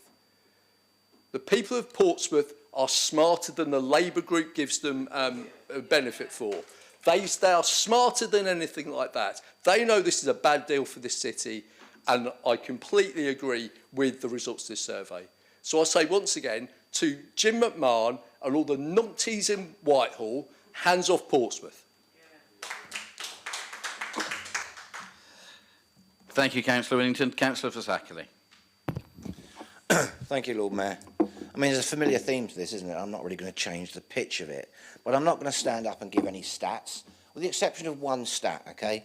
My solitary stat is that 100% honesty, coming from a local politician, is that not a single person that I've spoken to about this has actually supported what's being proposed from central government. Not one. Now, I appreciate I haven't spoken to Labour colleagues, but the people that I've spoken to, often unprompted. This morning, for example, I went to a meeting down in Grafton Street, not about this proposal, It was about cleaning issues. But the residents that were there asked about this. I didn't wave a survey at them. They probably had one from us, but I didn't. And they simply said, we don't know what's happening. We don't like it. Please tell us. We've seen what's gone out. Why are we being taken away? Why is Portsmouth independence being taken away? If I move out of Portsmouth, and some of you know that I work up in Waterlooville in my highly successful career as an Asda employee, okay? But I speak to Asda colleagues in Waterlooville, and they speak to me, and they ask. It's a topic of debate amongst them. Obviously, they're under Haven at the moment, that they don't want it either. And so they say to me, what can you tell us? Well, I can tell you little bits, I say, but I simply don't know the whole picture. And that's the problem. So many of us don't. What gets to my gut over this, and I'm old in the tooth now, I think it's only me and Graham that are left here, that were back here in '95 when we were under Hampshire County Council and we celebrated breaking away from them. Okay? But now, you know, we're seeing almost a role reversal again. So, I lost my so I don't tend to get aerated, but this is one issue that really does aerate me. And it's because it's the lack of democracy. It's not giving people the choice. At the end of the day, we should allow our residents, we should test the waters. We should say to them, we've seen a survey, people can dispute the survey, but as people have said, it's a pretty clear indication of how people feel. And that is reflected when you speak to them, certainly from my perspective. So for a government not to give people choice, not to give them a democratic view, I think is wrong. And we've seen many instances. I mean, I don't think Labour colleagues will disagree with me here, that in the past, the previous Labour government, Labour in waiting, made many accusations the same about the Conservatives, not giving people a democratic choice, not giving them the right to choose. And that's what's lost from this. And it does have to boil down about the issue of debt. Councillor Heaney says this is not an item that he considers urgent business. I have to disagree, Graham. I do think it's an item of urgent business because this is one of the most significant things that's going to affect us as a local authority. We've heard lots today about climate change, and by all means I'm not belittling that. That is a crisis in its own right. But we have this as a crisis for us as a council too, and that we will cease to exist, and the residents of Portsmouth, and whoever we end up being merged with, unless we can stop this, face this crippling debt situation, which so many colleagues have already touched on today. So, I don't agree with it, surprise, surprise, but I don't think I disagree with it for political grounds. I disagree with it because I simply think it's crap, okay? And that's it. I'll sit down. Thank you. Thank you, Councillor Fazackley.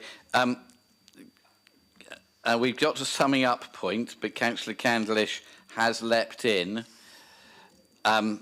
just as I'm about to call the Leader of the Council to sum up. Councillor Candlish, are you wishing to pass on your pearls of wisdom? I stand before you, Lord Mayor, to say that yes, because I promised some people that I would do so. And I will apologise in advance if I lack the eloquence of some of my colleagues, but to me the evidence is clear. Portsmouth residents support the position that the Liberal Democrats have taken, where we say hands off Portsmouth. And as someone who was a professional market research manager for an international company spending millions of dollars on this, I can tell you that a result where 82% of 3,900 people voting no isn't a majority, it's a landslide, especially when you consider how little time was available for people to respond and how little it was promoted. I would draw Councillor Gerarda's attention to 4.4 in the report, which talks about a 2% margin of error at a 95% confidence level. I'm happy to go through that at another time, although I didn't do A-level statistics, I apologise. But what I really want to talk about are there are several things which trouble me about this survey, which are not just in terms of the results and what they show. Firstly, it is apparent from having to do this that the government just has no respect for local government, no respect for local communities, and no respect for Portsmouth. It's clear Portsmouth residents don't want this scheme, but this has only been so transparently revealed because this council, not the Liberal Democrats, we have done our own work, but that is one thing, this is another. And this is another attempt, in the same way of confusing devolution and local government reorganisation, to put two completely separate things together. I'm focusing on the result, on the council survey. The government has organised no meaningful consultation on this move. It has offered no local vote. And indeed, there is no real survey of local opinion at all being organised. There was a farcical event over in the Guildhall that I attended. Thank God the general public were not invited. The Labour government in faraway Westminster have said they will impose this move regardless of what Portsmouth residents want, by legislation or ministerial decree if needed. So much for local democracy. Secondly, Councillor Heaney asked whether this was urgent business. Even if this were sensible or desired as an answer, we are being forced to prepare and answer questions about this business case at breakneck speed. This urgent business report highlights something and talks about an issue where we have to do a final report in just over 8 weeks' time. How can that end well? There are still so many unanswered questions. What will the borders be? How much of Hampshire's, I have 132 million as my number, but the number balloons back and forth by the million. But how much of that huge structural deficit will be passed on to Portsmouth residents? It is clear to me that the government are trying to use this as a way to push through some further cuts. Rushing will inevitably lead to a bad implementation of a bad idea. There is no chance to listen and learn before acting. Have Labour learnt nothing from the badly implemented winter fuel cuts, the national insurance rises, and more recently the PIP payments? It's disaster after disaster. It's about competence, not just the idea. Anyway, it's probably wrong to be calling this a business case, because anyone who has run a business, which is clearly almost no one in the government, would ever bring forward a scheme like this. It is just ideology. It does not make sense for the residents of Portsmouth. Residents can see that. That's why they voted by 4-1 against it. Local government reorganisation will have huge implications for Portsmouth residents, and based on the evidence so far, it's going to lead to a bust new entity, whatever that is called. It is going to mean higher council taxes and lower services. And finally, and we've touched on this a little bit today, and you can feel that I'm angry about this, I'm troubled by the silence and the misdirection, the deliberate obfuscation and confusion of different things. There is devolution. There is LGR. These are separate things. I can still be persuaded that devolution is a good idea if they actually do take power out of Westminster and stick it down on a local basis. But LGR is nothing to do with this. If anything, it is taking people away from their politicians. I will have more people to talk to, less contact with them. I'm the Cabinet Member of Transport. I know this city now reasonably well. I have no idea what's going on in Gosport, Fareham and the other places. But someone like me is going to have to be doing those kind of things now. It's time for people to wake up and fight for what we need to do. My Lord Mayor, in conclusion, local government reorganisation has all the hallmarks of a Greek tragedy. We know it's going to end badly, we just don't know how. The only way it will change is if this government backs off its ridiculous plan that will undermine and bankrupt local government in Portsmouth. It should be no surprise after the way that I've spoken that I'm going to tell you what Portsmouth Liberal Democrats have been saying for months. Westminster, keep your hands off Portsmouth. Thank you, Councillor Candlish. Councillor Pitt, to sum up. Thank you, Lord Mayor. A noble effort, we have to say, from the leader and deputy leader of the Labour group, because they've got a government that is spinning out of control, has got random people in it with no experience or no knowledge about what they're talking about, or pet axes to grind. And actually, I'll tell you what I'm going to do. I'm going to go to my notebook and refer to a meeting where we were talked at yet again by Jim McMahon, the minister driving all of this last week, when he said, where are we? Let's find it, because I want to make sure I quote exactly. When he said, oh yes, when he said, thank you for all your responses to the consultation for the 21st of March. It was great to see so many people in favour of local government reorganisation. Jim McMahon needs to give his head a wobble. Jim McMahon required everybody to reply to his request for feedback by the 21st of March. It wasn't a, oh, if you feel like it, fill in this and send it back, but don't worry too much. It was an instruction. So we have a minister who gives you an instruction, and because you comply with the instruction that you've been given because you're legally obliged to, thinks that that is some form of assent. I mean, honest to God, if you sat in those meetings with me, I am absolutely sure that any sane person would think that Jim McMahon probably needs to take a very long holiday. As for rigging the survey, it would be an act of absolute genius for the Liberal Democrats to have managed to get an even polling of repeat voters across all PO postcodes 1 to 6. Have you any idea how complex that would be? But then you work for them for 6 months, Graham, so maybe you do. But interestingly, 30% of the people where there are no Lib Dem councillors, and it's not exactly known as a hotbed for us politically, were the highest percentage against the lowest percentage against the thing, but in the ward adjoining haven't. Where it should be, oh, well, that's okay, you know, they're our near neighbours, we feel, you know, that would be okay for us to join. They don't want it either. So literally nobody wants this. The leader of Gosport certainly doesn't want it, is absolutely apoplectic about it. The leader of Fareham don't want it either, and they're like, well, they're going to make us do it anyway, so we haven't got a choice.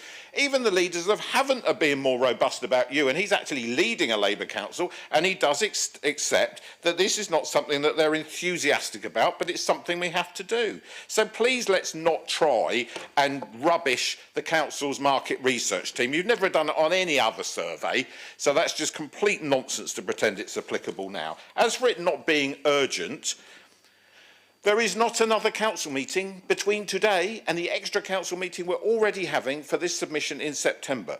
So if you want us to have more opportunities to feed back the views of our residents to government, we need to do it now.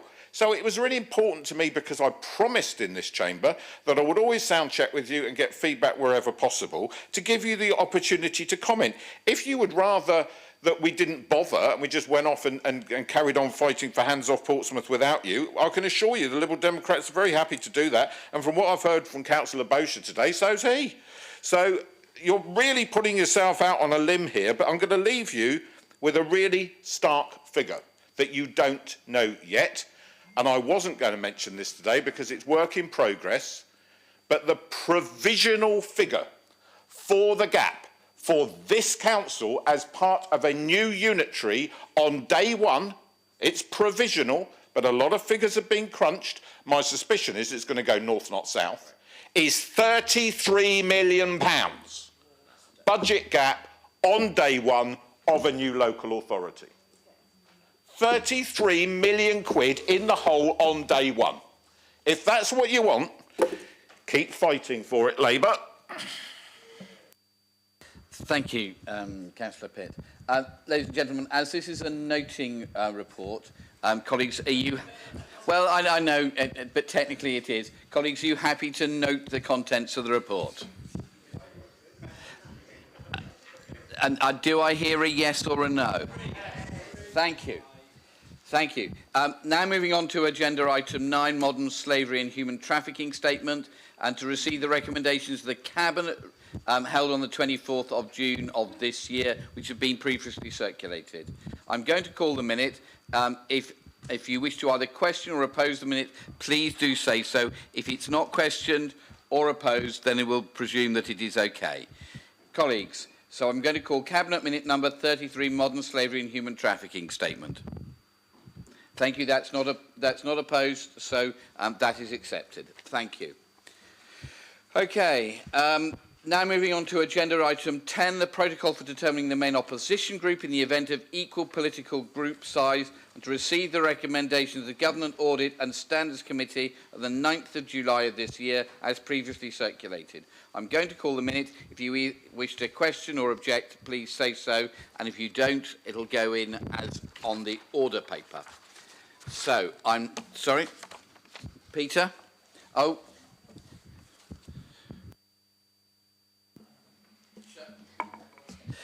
Charlotte, yeah, Councillor Gerardo, I think you need to ask a question before we can answer it. Yes, I would like to. So do I call it first, Peter? So hold on a second. No worries. Yeah. So I'm going to call minute 31 of Governance Audit and Standards about the protocol for determining the main opposition groups in the event of equal political size. Councillor Gerardo. Thank you, Lord Mayor. I would like to ask our City Solicitor if we could remove this from the order sheet, item 10 from today, to be returned to a future full council meeting and to send this item to GASC with the agreement of my group leader colleagues, please.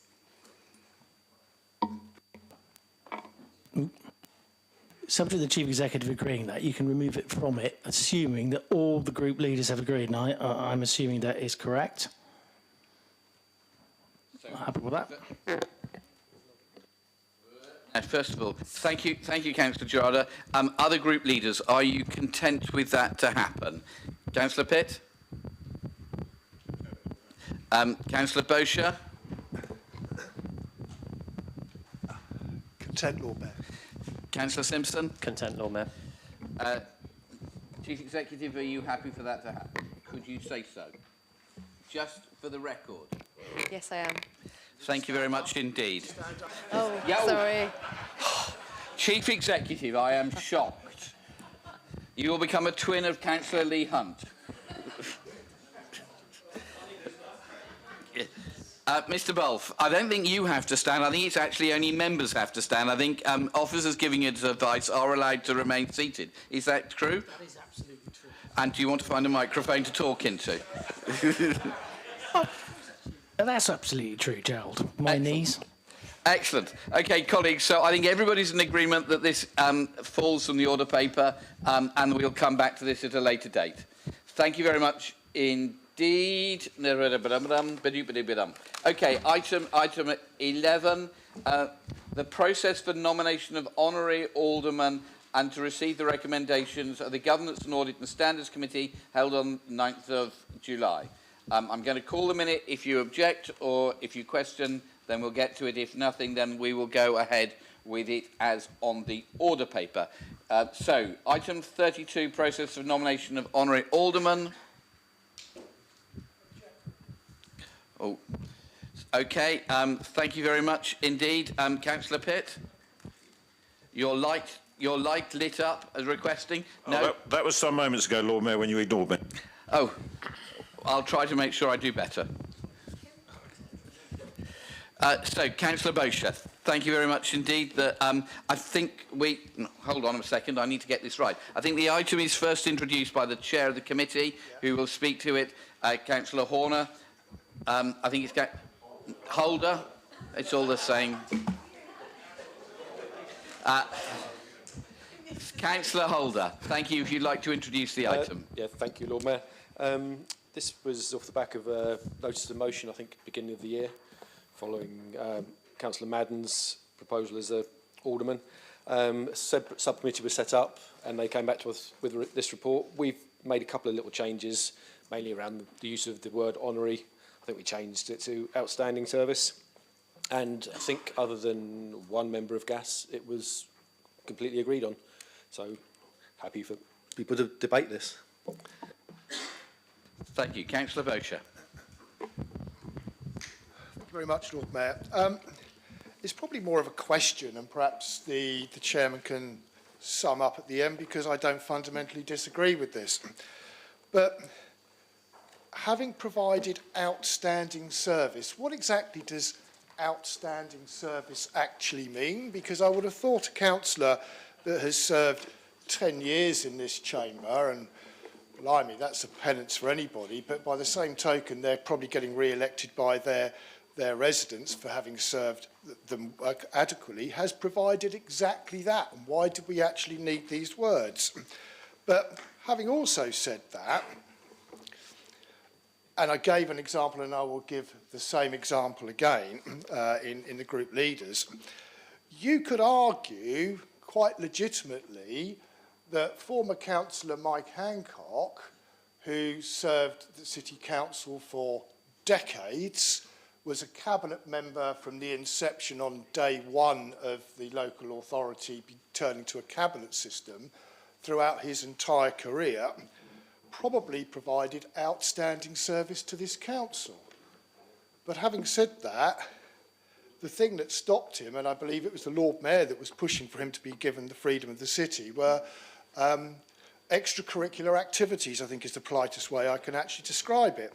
But it sort of all hinges around providing outstanding service, because I'm looking at 40 councillors, because we've got a couple missing.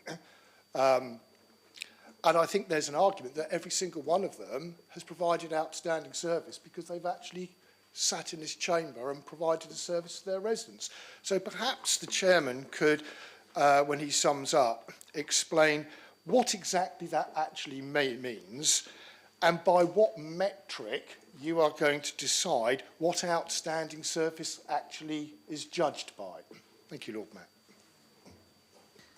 Thank you, Councillor Poacher. Councillor Hunt.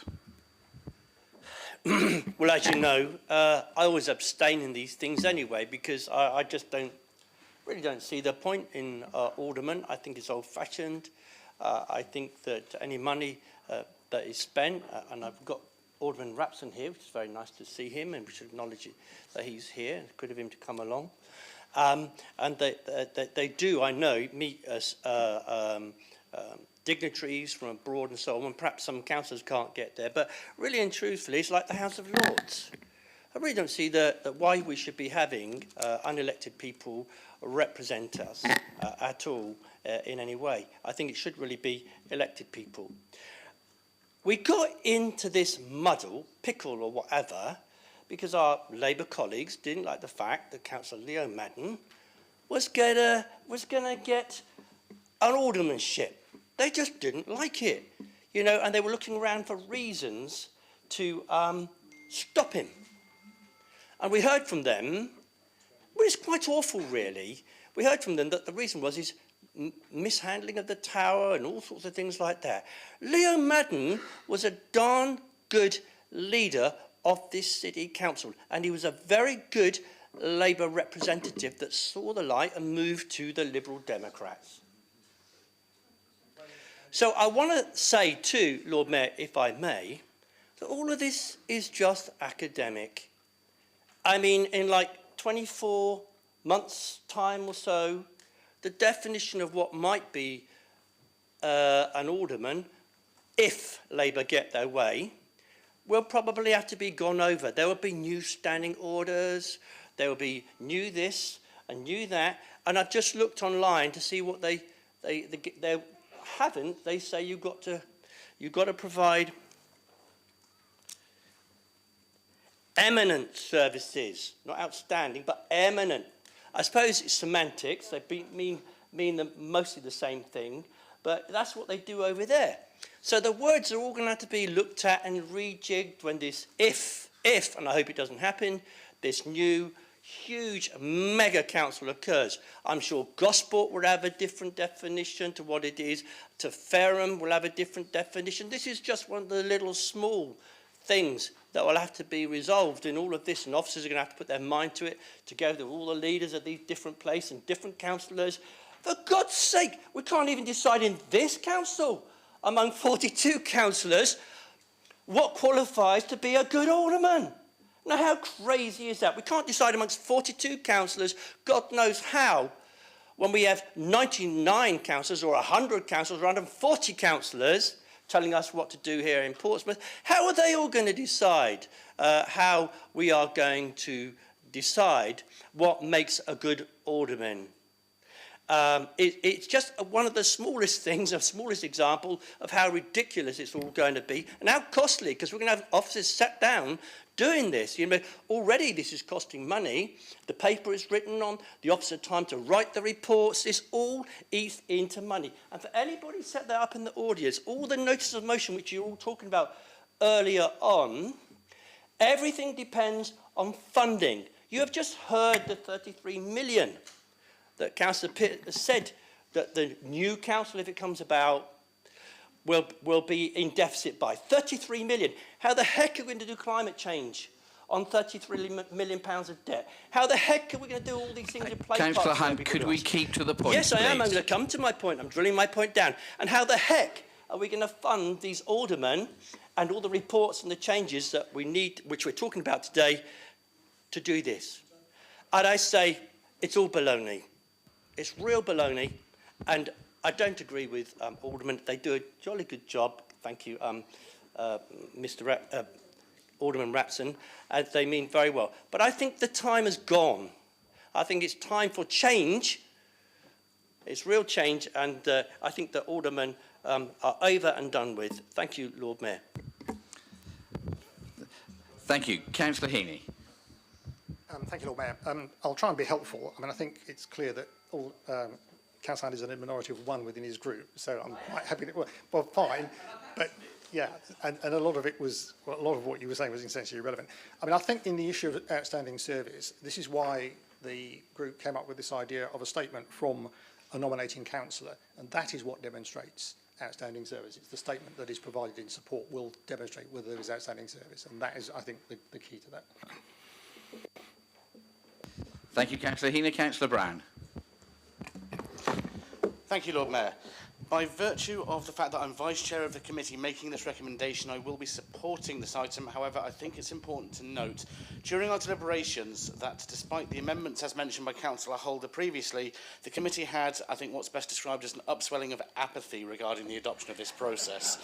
In fact, there was a discussion about whether or not we should be recommending an external panel to make alderman appointment suggestions, whether there should be a definition of the word honour, which then led to it being removed and replaced with what we have in front of us. And I think it's clear from Councillor Bosch's comments that definitions are important. And it may be indeed that colleagues are minded to decide that this process is not yet in a fit state to be serviceable to the council, despite the truth in what Councillor Hunt has said about the extremely time-limited applicability of whatever process we adopt. So please do not take my voting in favour of this as a sign that I assign any huge import to the process, merely that I'm standing by the somewhat tepid support granted by the recommendation of myself and my colleagues on governance and audit. Thank you, Councillor Brown, for that overwhelmingly enthusiastic support. Councillor Holder, to sum up. Thank you. Yeah, the original report said honourable, but then there was quite a long debate about what constitutes honourable. What's honourable to one person is completely different to honourable to another person. So we eventually agreed on outstanding. Ultimately, it'll be up to the council, councillors, to decide whether an outstanding service has been given, and it'll be up to members to vote. So let people vote on the report. Thank you. I should have asked if there are any amendments, but there's nobody who's mentioned one. I'm presuming there aren't any. Excellent. Okay.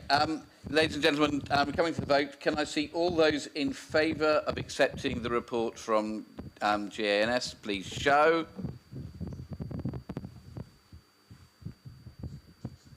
Yeah, Councillor Bosher, can you keep your hand up so that people can count?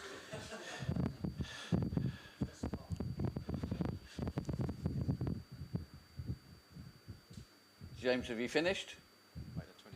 Okay. Can I see those against? Please show. Can I see those with no view? Please show.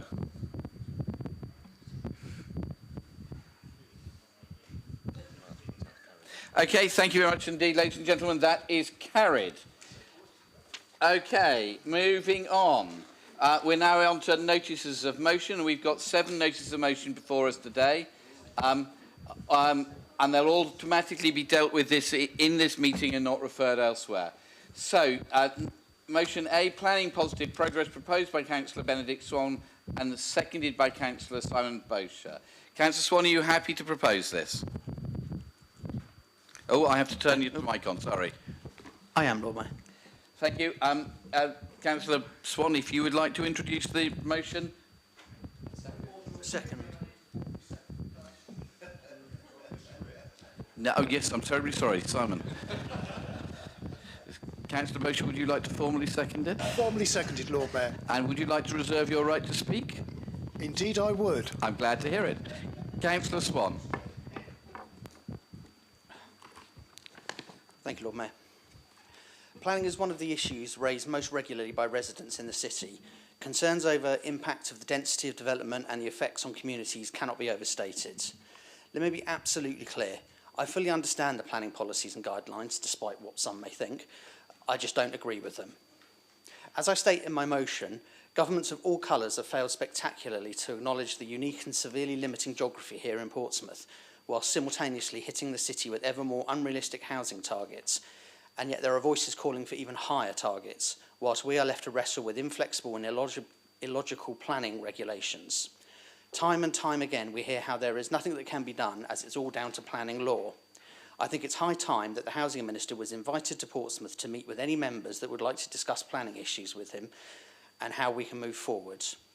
The Town and Countries Act, wherein lies much planning bilge, has not been challenged by any of the major parties. And to my knowledge, none of the major parties are currently seeking any challenge. So I would urge members to remember this before launching on a party political tirade, although I suspect it will prove just too irresistible to some.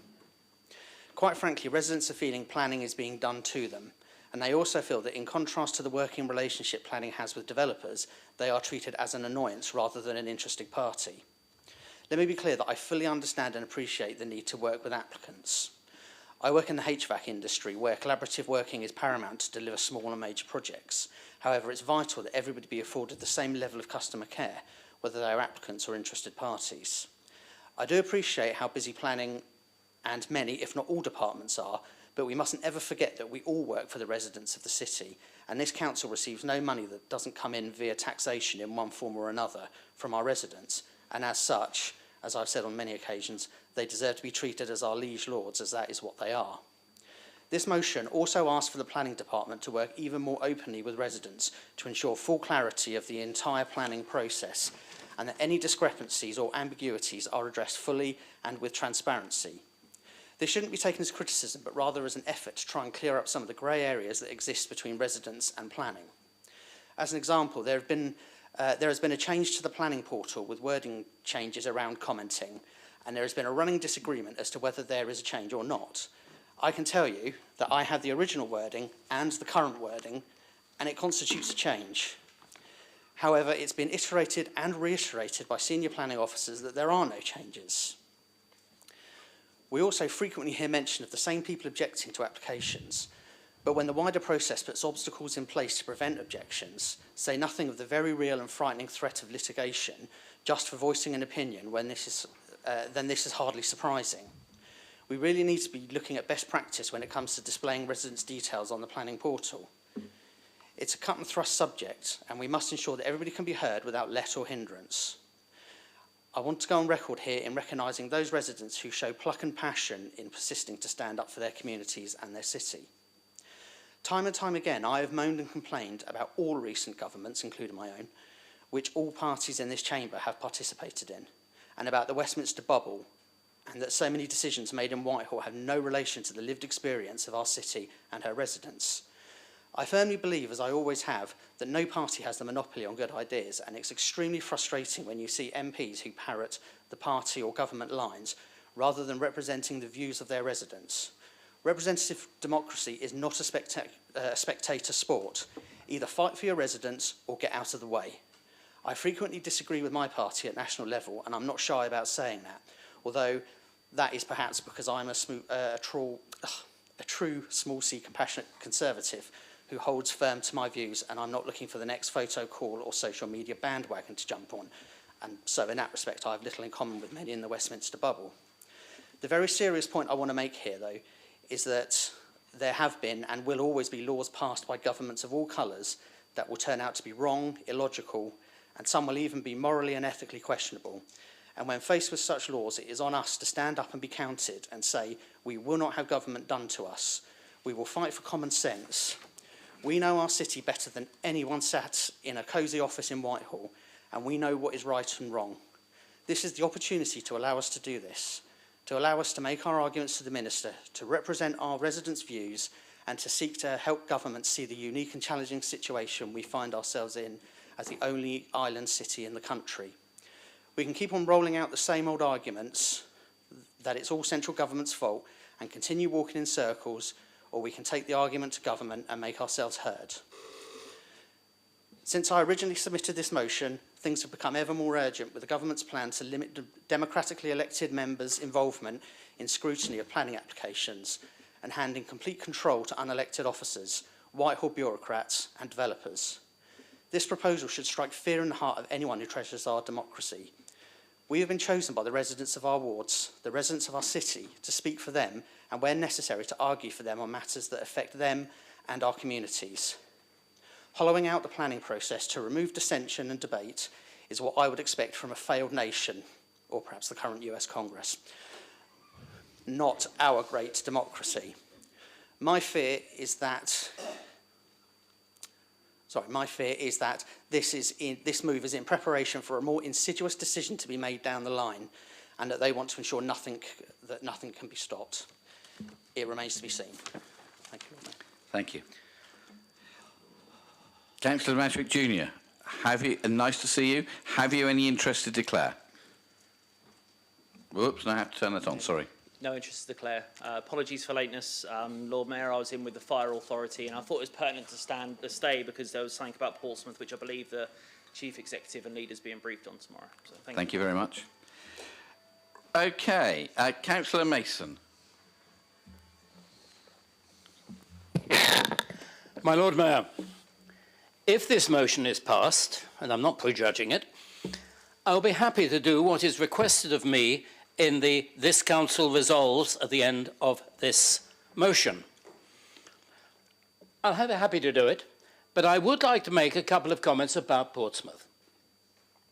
It is said that Portsmouth is unique. That's true, but then every city is unique in some way.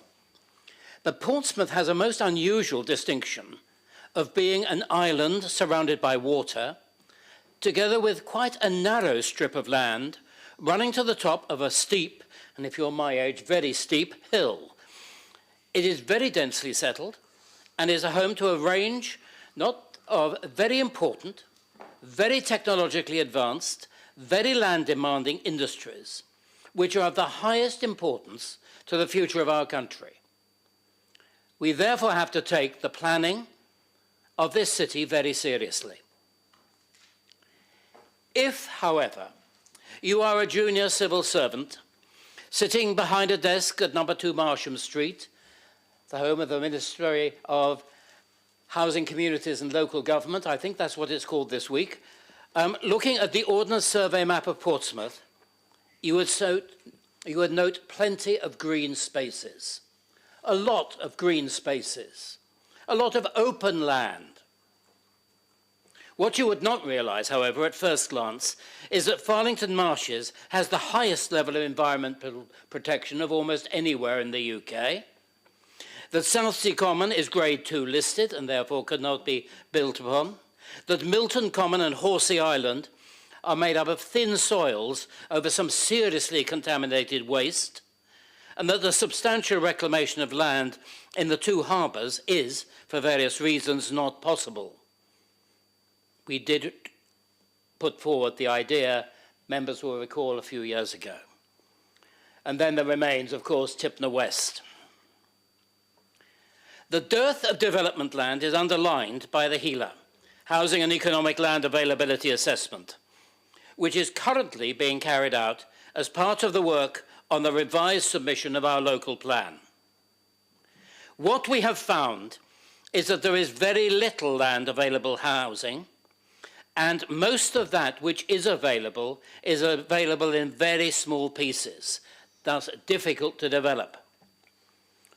And where there is substantial land which could be developed for housing, as for example in City Centre North, it will necessitate, before it can take place, infrastructure development, such as the dualling of Hope Street, which will be essential if we're going to have housing development there, but which in these straitened times the City Council just cannot afford to do. And there seems to be no money available from local government, from central government, and indeed central government seems to be demanding that we must make a very, very special case if we're going to keep that in their future plans. They look as if they want to get rid of it. Anyway, I will be happy to invite the Minister of State to make a visit to Portsmouth, preferably together with his senior advisors, to meet with members and officers, and I hope that he will be able to take an instructive tour around our city to see how it actually works, how much land we have got, what the challenges are, and perhaps then he will come to a more sensible view on the city of Portsmouth. Thank you. Thank you very much indeed. Councillor Hunt. I thought there might be a few more. I mean, let's just face reality here. The current Labour government are going to reduce residents' representation when they on planning applications. We know full well, Lord Mayor, that it's been trialled in their so-called planning reforms, that they're going to stop residents having a say for up to, I think, is it 10 units? No Pardon?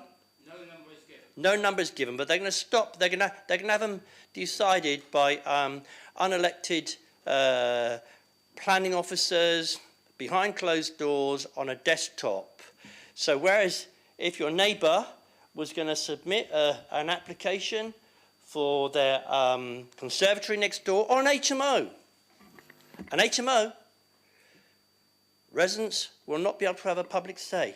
They won't be able to come in here and say, I don't want it for this reason or that reason.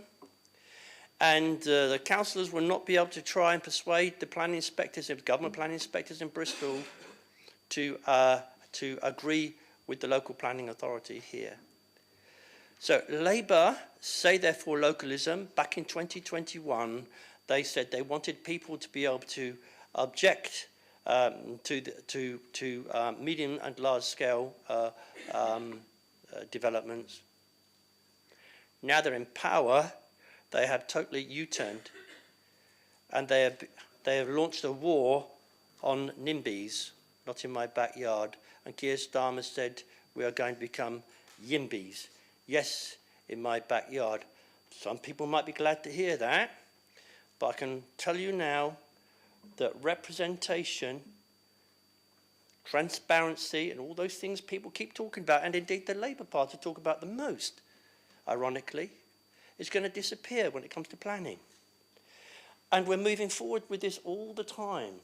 People's rights, representation are all being devoured by this mad, ideological-driven government with ministers who don't seem to me at least to have a clue what localism is about.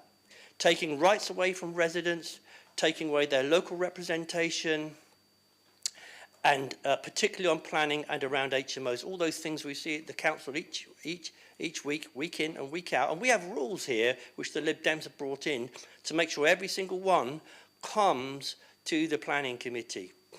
And furthermore, on those HMOs, many places don't bring them to their planning committees. Here we do. We look at each and every one. And there's even a power for a local councillor, and Councillor Swan does this effectively. He brings every single HMO in his area to the council. And Councillor Dare equally, for Nelson Ward, brings them all here. We have a jolly good look at them. And we do our level best to represent the views of residents. Labour will deny you that. Now, when are people going to wake up? When are people going to see that Labour are driving a coach and horses through local representation, through democracy, through our rights? It's incredible what they're getting away with, and they're going on day in and day out doing it. Thank you. Councillor Bosher. Thank you very much, Lord Mayor. There seems to be a theme running through this council meeting. We've already been through it with the local government review debate, government taking away democracy, essentially. And we're seeing it again with this particular notice of motion. It's about taking away residents' right to have a voice. Now, where I sort of cut my political teeth was sort of back in the 90s. And there was a plan for Portsmouth Football Club to relocate to what people would know as Farlington football pitches, which sort of on face value with just a stadium seemed okay. But in order for that to actually wash its face as a development, it was going to take the whole football pitches and the bit behind, which people probably know as part of St John's playing field. So that entire thing would become a stadium with a massive out-of-town development. And that's where I started. I was a foot soldier in that. We did slow driving around the neighbourhood to show the impact of traffic and all that sort of stuff.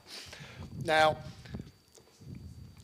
that was, ironically, that move was championed by Mike Hancock, which clearly was great because it was getting Fratton Park out of his backyard and sticking it somewhere else. The Conservative MP at the time, a guy called Peter Griffiths, parked his backside firmly on the fence and he lost his seat the next election. It was people power. But it was a resident-driven thing, and I was part of a cross-party, actually, committee. We called ourselves the Green City Campaign to stop this development actually happening. And we had some good, eloquent people and some lawyers amongst us.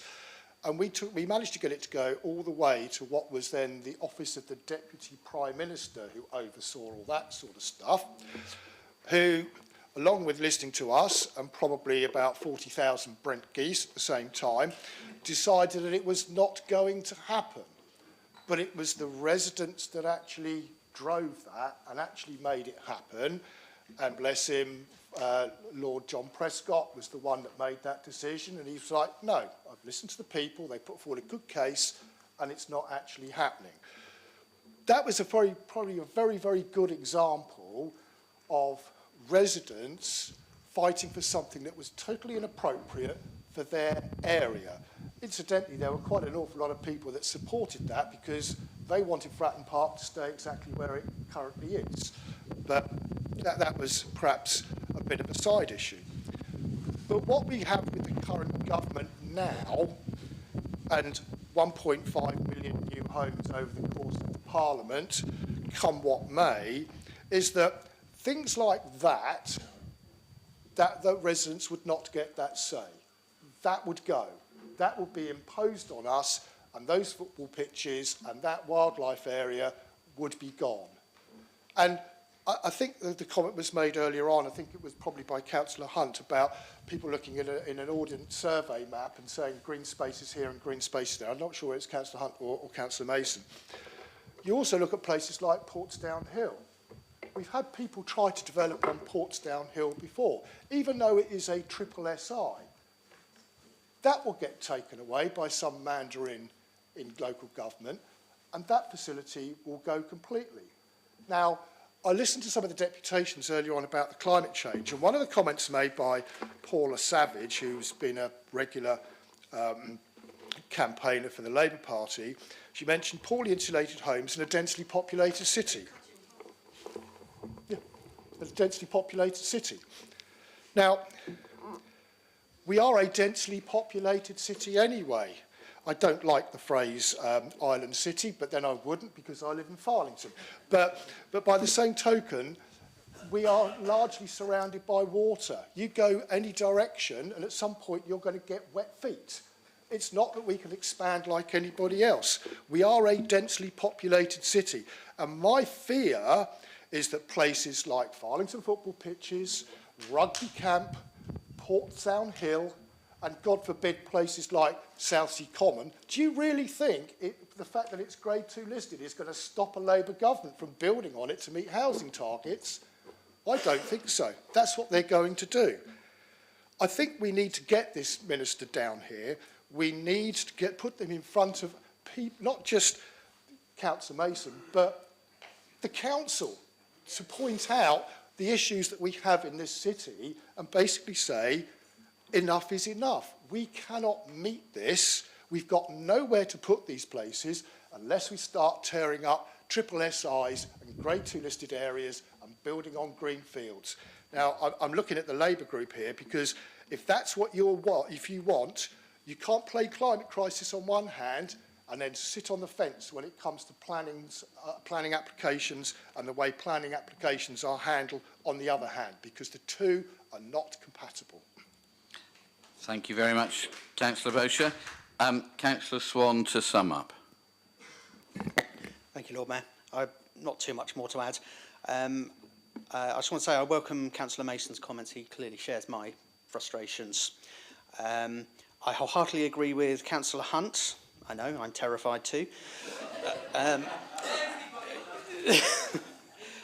And I thank Councillor Bosher for his comments too.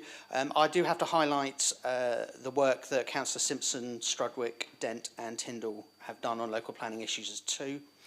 And basically, to sum up, we need to do what so many people... I'm sorry, let me start again. We need to send a message to central government that so many people have run foul of before, which is you do not mess with Pompey people.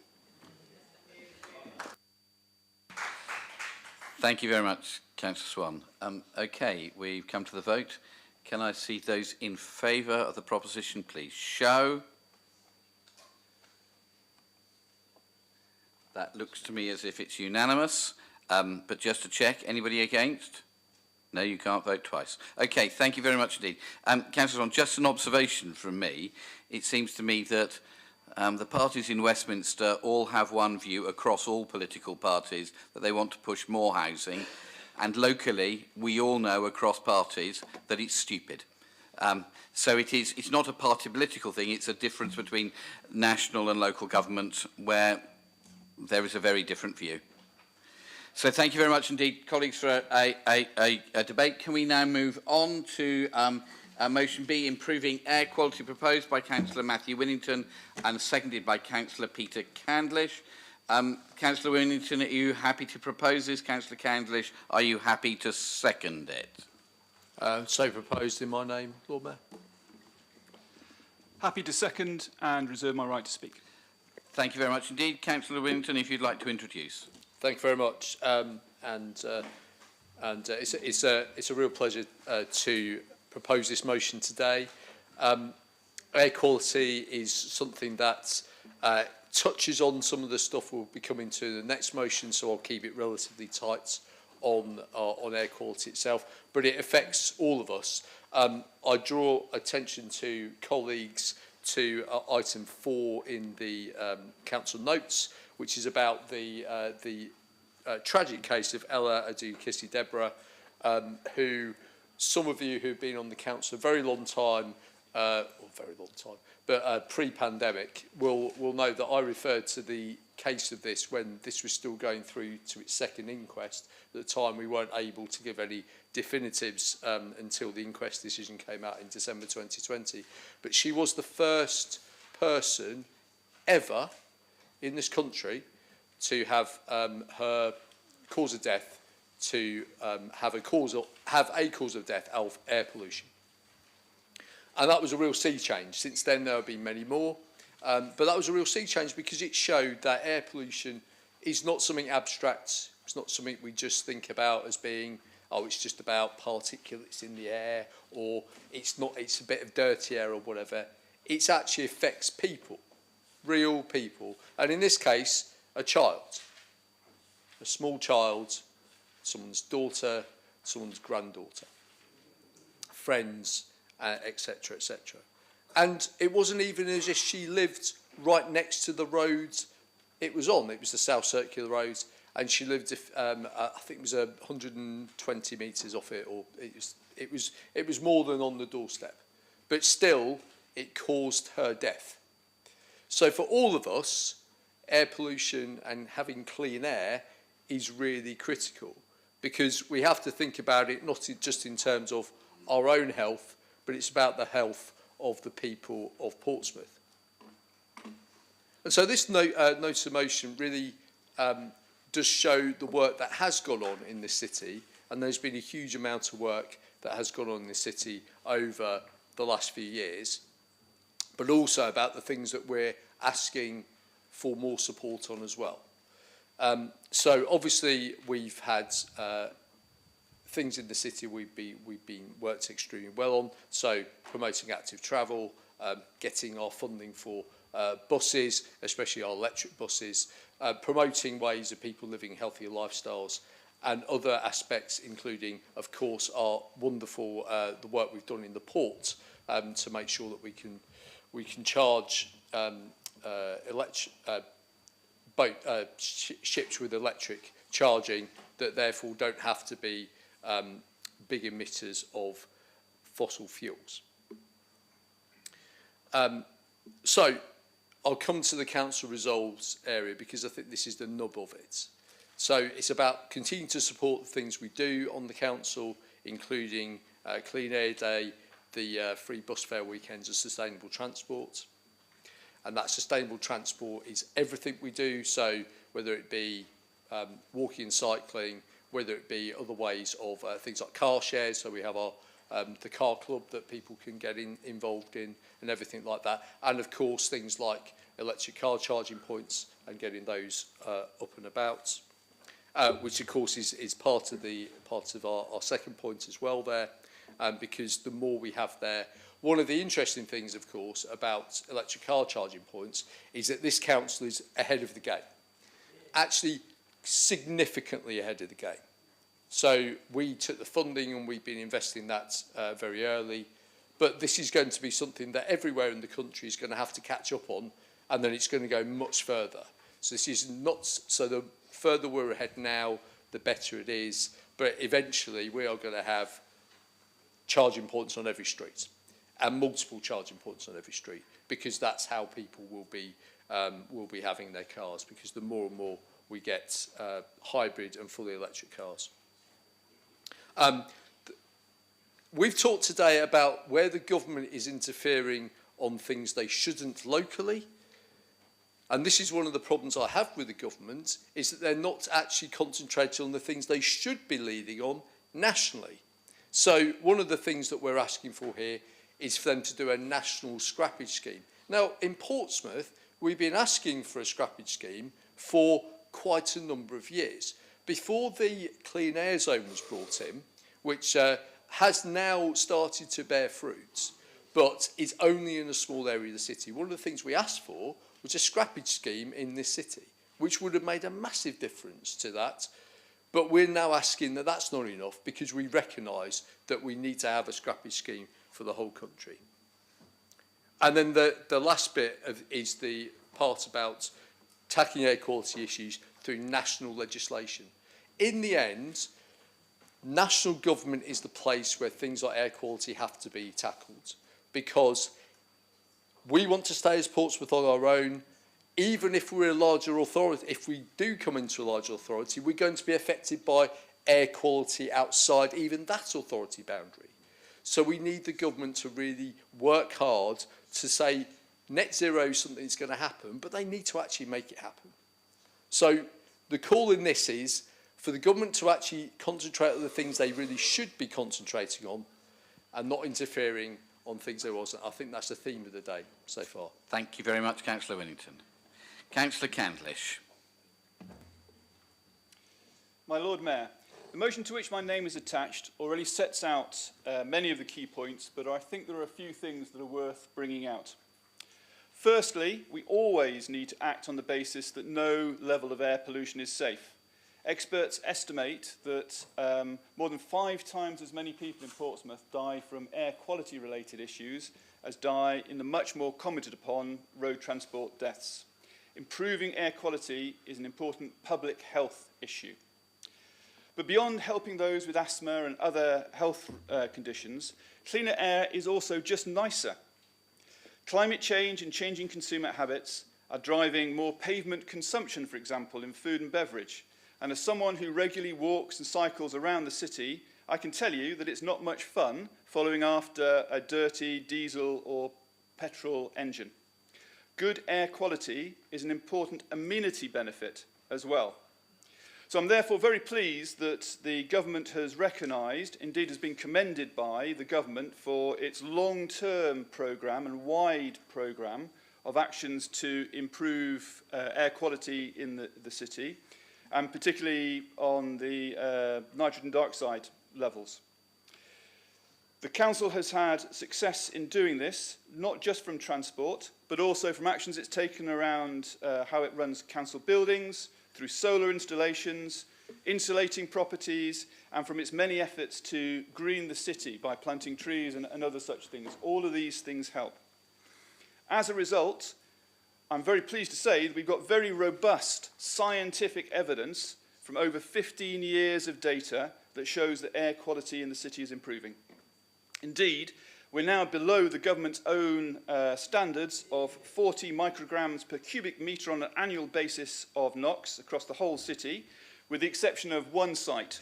And that was a very marginal fail and is on a very clear downward trend. So the next time we measure it, I'm pretty sure everything will be within. However, I'm also pleased to say that the intention of this administration, this council, is to go much further. I'm very proud personally of the work that the transport team are doing to reduce vehicle emissions, for example. These are critical because they're a significant part of controllable emissions, and crucially, they're emitted close to where people actually live and breathe. Distance really matters in terms of emissions. So we're going to continue to drive the electrification of transport. As has already been said, we've got 62 buses already operating the area. There's a new electric bus depot going to be built in Hilsey. We're supporting the transition of cars and taxis to electric by installing over 300 new on-street EV chargers this year. And that's important because already 1 in 25 cars in this city is electric. And by 2030, it'll be 1 in 7. The world is changing, and we need to change with it. Even on ships, the biggest of vehicles, as you like, in the council-owned port, we've invested over £20 million in shore power. And that's going to allow cruise ships and other vessels to use mains electricity rather than diesel engines in port. And that's particularly good news now that less than 30% of the national grid actually comes from fossil fuels. Most of it comes from either renewables or nuclear. We're also going to keep promoting alternatives and complements to the private car. We're not against cars, we're just trying to make it so it is better to use other things which are also going to help with air quality. All of this will help driving these emissions further down. So this motion calls on the Council to recognise and keep supporting these successful programmes, but also challenges both the Council and the Government to do more. In opposition, Labour was bold in promising action on issues like air quality, but as on so many issues, many Green groups now feel let down by some of the decisions that Labour has made, now it is in government. Although I have to say I was pleased to see recently that they've started to do a little bit more on electric vehicles. Specifically, this motion calls out for help in two areas, one local and one broader. As my colleague, Councillor Winnington, has already said, a very effective measure to improve air quality in our city would be to get older diesel vehicles off the road quickly. A well-targeted scrappage scheme would do that. If the government was really serious about, as it says, wanting to reduce reductions in the fastest possible time, it would review its decision not to support a diesel scrappage scheme and would also invest more in behavioural change. More broadly, this motion is calling on the Council to be more creative, practical and radical in its approach to improving air quality. In transport, for example, it could do even more to promote no exhaust pipe emission EVs. For example, the VAT rate that is charged on power that comes from on-street electrical chargers is 20%, that which comes from home is 5%. There are many more things that can be done. For once, the stars align. People want change to improve air quality. They want change to improve the climate. But also the things that can be done in a ways that also cut their energy bills as well. We need to seize this moment. We can deliver a major public good, higher air quality, but do so in a way that benefits nearly all individuals, which massively increases the chance that it gets done. Air quality is important and often underappreciated as a topic, and I hope this Council will support this motion and call on the Council and the Government to act accordingly. Thank you. Thank you. Councillor Hunt. Thanks, Lord Mayor. Well, I think Councillor Winnington mentioned 21% of the cars are in this city are now. 4% now. Yeah, okay. Councillor Hunt, could you address the Chair? The point that I'd like to make, Lord Mayor, is having been in Drayton and Farlington last week, you know, meeting people, and talking about local government reorganisation, I think most of them are in Drayton. I know that because I was going up and down the streets. There were so many cars who aren't they, Richard, on electricity now.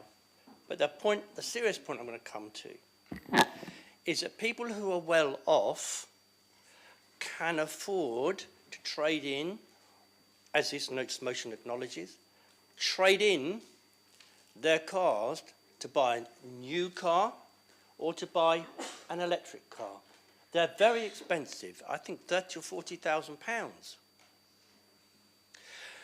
And when we were talking about this, I think about 2 or 3 years ago, our Labour colleagues were absolutely adamant that they wanted the controlled air zone to be right across Portsmouth.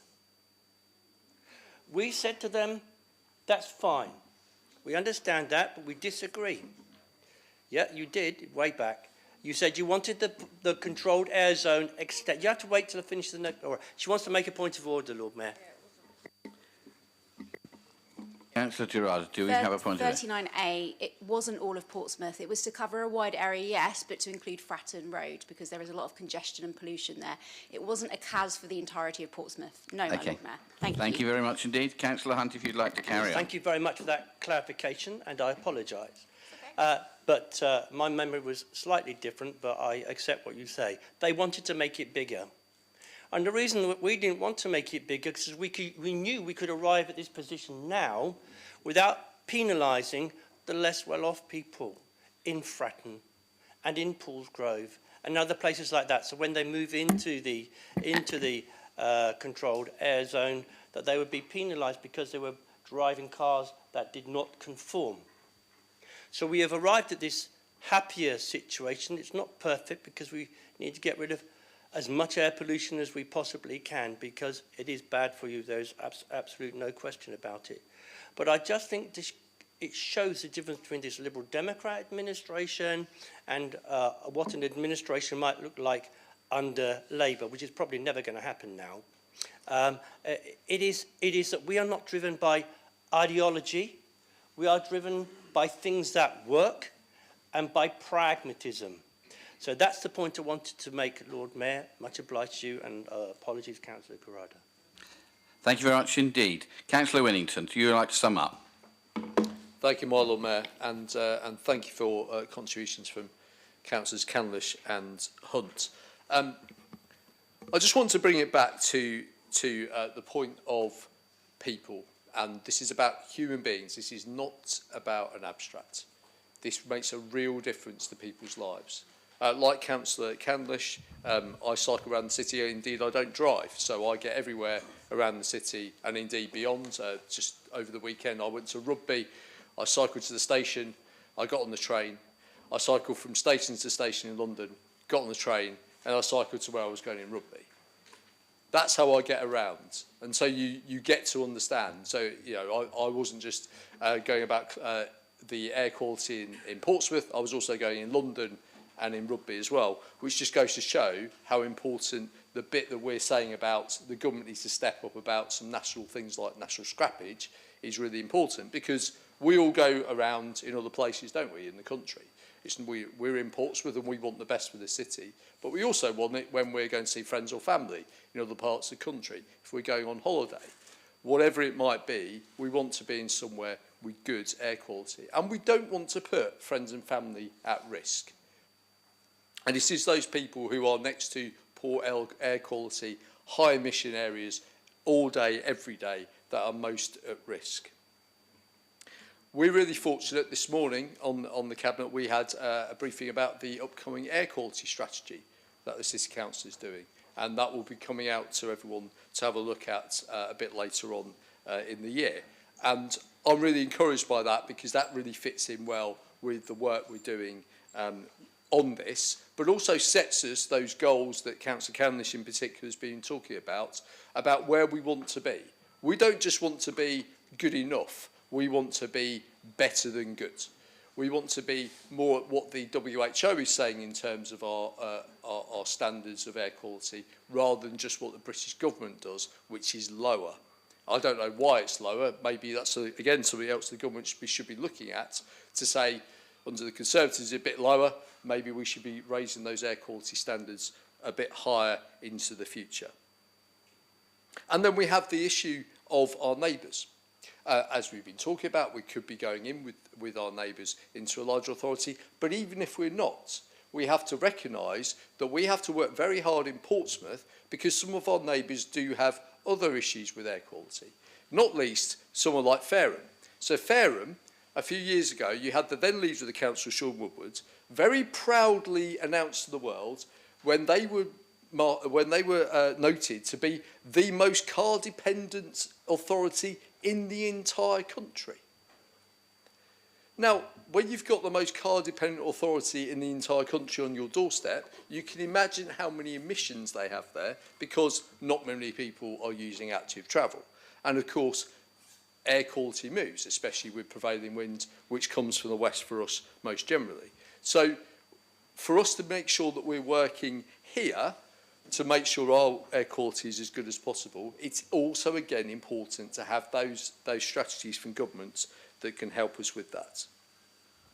And then, of course, the last aspect here is about congestion.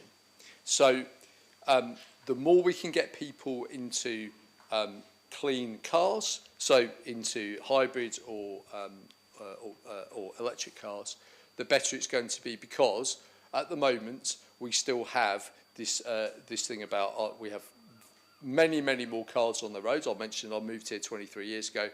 There are so many more cars on the roads since I moved here then, and at the moment it's still going to go up.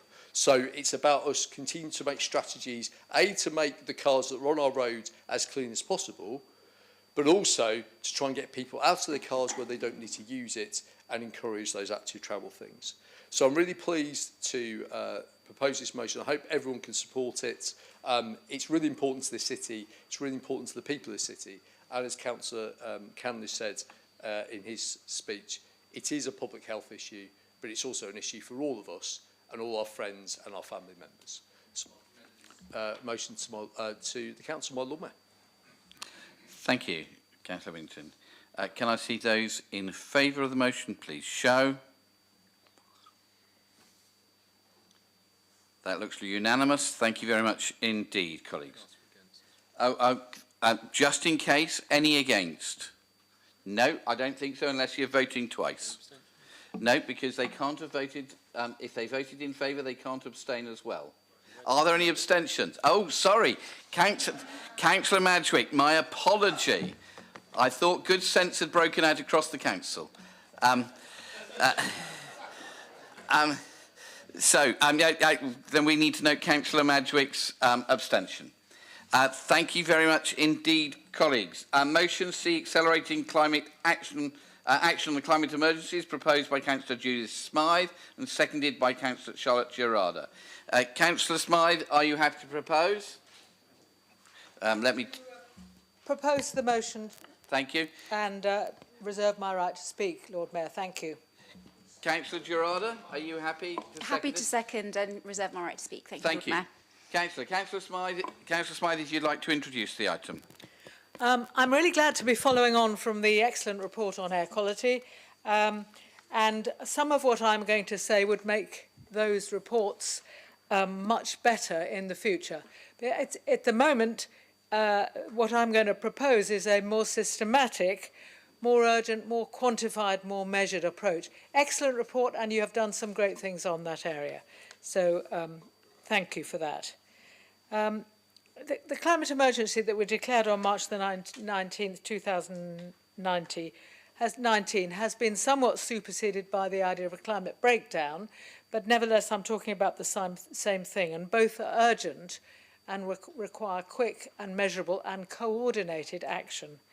Scientists and governments across the globe have warned that carbon emissions must be reduced swiftly to avoid global temperature increases exceeding 1.5 degrees centigrade. Indeed, recent reports have indicated we probably are heading for a higher target, alas.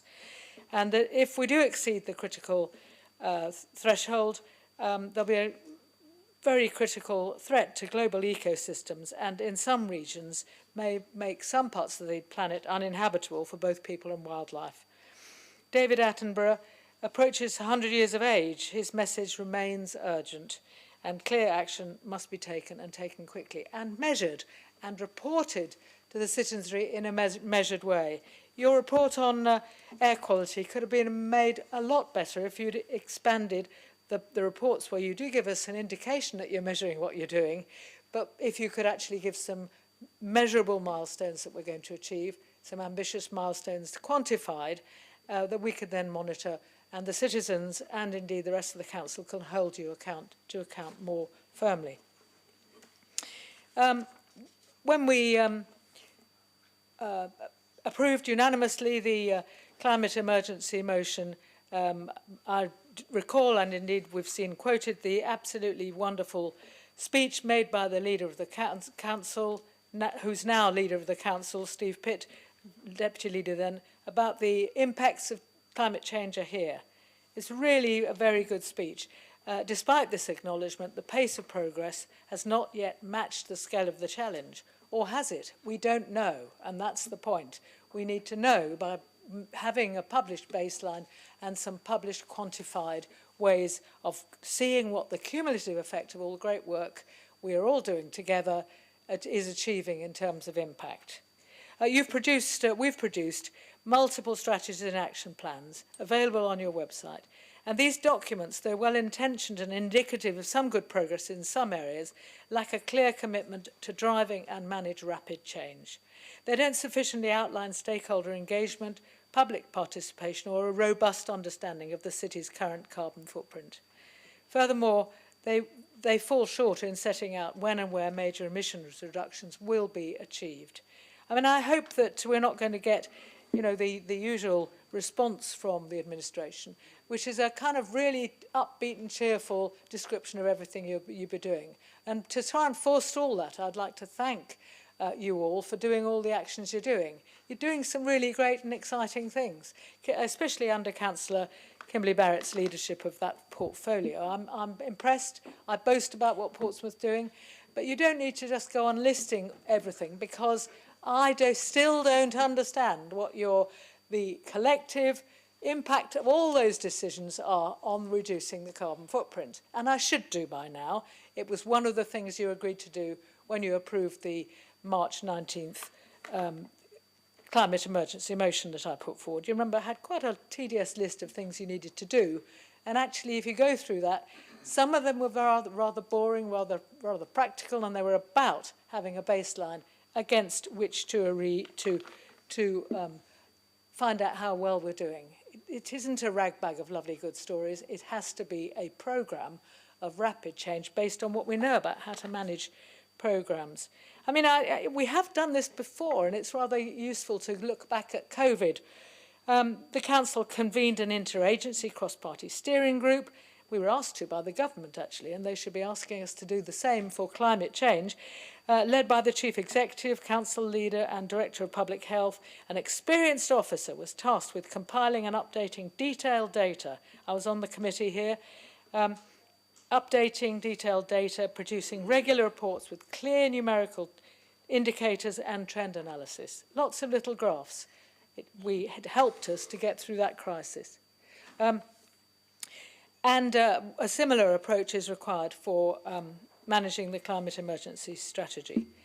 I mean, I've used in my paper to you a very well-researched theory of change, and you can see that in the paragraphs in the document that I've circulated. But the resolutions are important. They are about reaffirming the declaration of climate emergency to establish clear, measurable annual carbon reduction targets through to 2030 at least. They should be informed by advice from the Council's consultant, and I understand we have got some coming. Thank you for that, Councillor Barrett. Transparent publication of progress as a collective thing added up, where all these lovely initiatives are added up, will enable the Council, stakeholders and the public to monitor and hold us to account. I'm pleased to say us. We absolutely support what you're doing. There's the next recommendation. Thank you, Councillor Smythe. Could you draw your remarks to a close? I will. Strengthening environmental impact assessments across Council reports, urgently implementing the public engagement elements of the Council's climate plans, re-establishing a climate board with meaningful representative community experts, supporting... I'm just coming to an end. Supporting and actively promoting the LGA's campaign for central government funding for local climate action. The LGA are mounting a big campaign nationally, and we should join that. And I'm sorry, Councillor Smythe, you've gone over your time by quite some time. Thank you, Councillor Smythe. Thank you. There is an amendment. Are there any amendments to this? Councillor Barrett, thank you very much indeed. Would you like to introduce your amendment, or would you like it circulated? Oh, I have to turn you on, don't I? Sorry. I might need to rephrase that. Yeah, I think that's probably best, Lord Mayor. I would, if possible, I think it would probably be best for it to be handed out first so people can look at it if possible. Okay, thanks. Peter, do you want to... Sorry?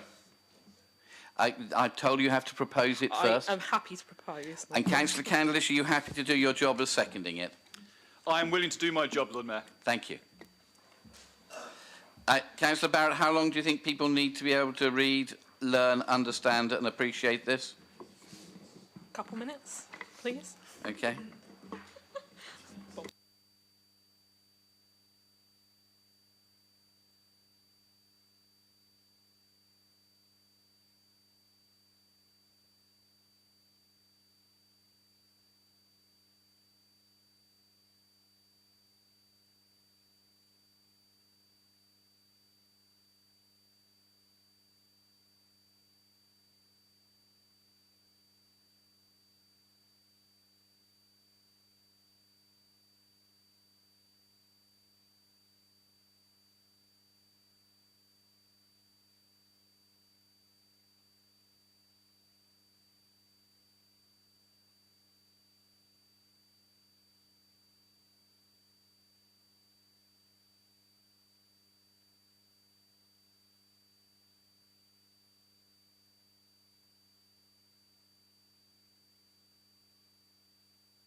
Peter, could we make sure the people in the public gallery have got copies as well? And I expect Toby will want one too. You've got one, okay.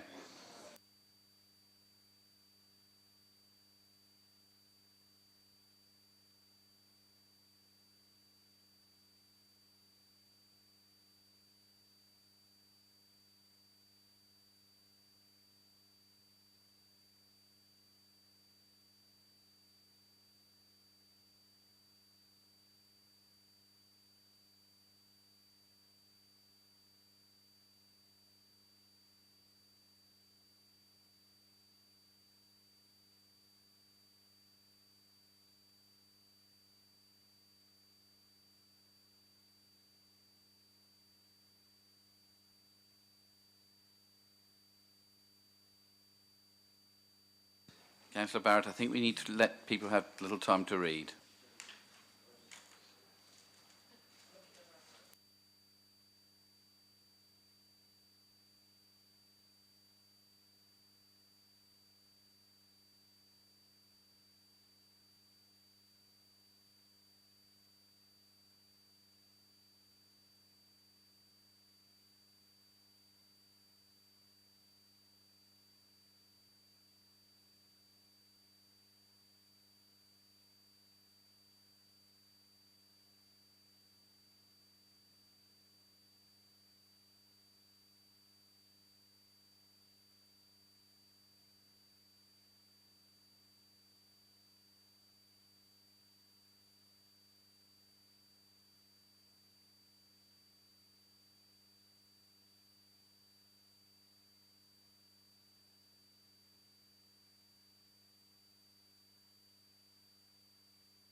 Colleagues, are you happy to let Councillor Barrett speak if you had time to have a read of this? Yes, but Councillor Brown, you might have had early sight of this. Right. Okay. Councillor Barrett, far away. Oh, I have. Thank you, my Lord Mayor. To briefly touch on this amendment, I don't want to spend long on it. I hope that colleagues will take it just as it's meant to further strengthen the motion, to update on some things that have been done, and to also make people aware of the activities going on behind the scenes and across multiple portfolios. I appreciate a lot of people in the chamber know about the activities, but as this is a public document available to the public, I just thought it was worth making sure that those initiatives are in there so people can see what's going on. Firstly, I just want to take a few moments to thank all the deputies who've come along today to voice their opinions and thoughts about how we as a council and we as a country in a whole need to take steps forward to try to combat climate change. This is something I'm working on every single day alongside officers across the council to try to improve the lives of our residents, but I do have a selfish motivation as well. I'm a mother of 2 boys, one who's over there, and I want to make sure that they grow up in a healthy environment and also not have the immense pressure placed upon them to fix mistakes that they have not even made in the first place. This is why I also welcome the deputations coming in today. Knowing that members of the public care enough to speak out, hold us to account, it does make a difference. It's also helpful, and to my credit, that my past and present spokespeople have been on board and have been happy to work with me on this journey, so my thanks go out to all of them as well. And that's what this is. It's a journey that we all are on together. Officers have been working hard to build up a scientific evidence base so that we know what we're faced with and what we need to work on in this ever-changing climate. It's been hugely successful, and I am pleased to be able to let you know that we're not only working currently with experts in the fields of environment, weather and climate change, we're also working closely with organisations such as the Met Office and academics. We need to all make sure we're working on this together. We're also working extremely hard to obtain external funding, and we have been lucky to be successful in the past with LAD and HUG funding, as well as funding from the Social Decarbonisation Fund and places like the Forestry Commission and DEFRA for tree planting funds to enable us to do more, especially when council budgets may not allow that. I'm therefore very thankful to the officers for building strong applications to allow us to obtain said funding. However, whilst in past years we have been successful in obtaining these pots of money, sometimes it does feel like a bit of doom and gloom. It's worth making you all aware that the main source of external funding for tree planting is actually no longer available to councils now, so we now have to look to see how we can work with that.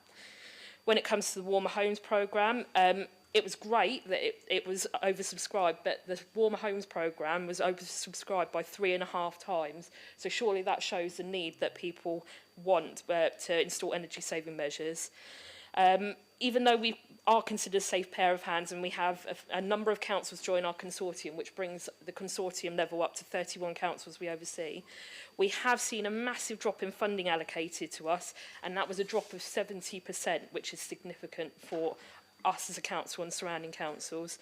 It means that for year 1 of the scheme, it only averages us as a council, let alone all the other authorities that we oversee on this, 14 properties to upgrade with energy-saving measures such as solar and other ground source heat pumps and things like that, which, you know, that's what we want to be doing right now. We want to be providing energy-saving measures that will not only lower people's carbon footprints, make a healthier society to live in, but also reduce fuel bills for our residents, which is really tough for them at the moment.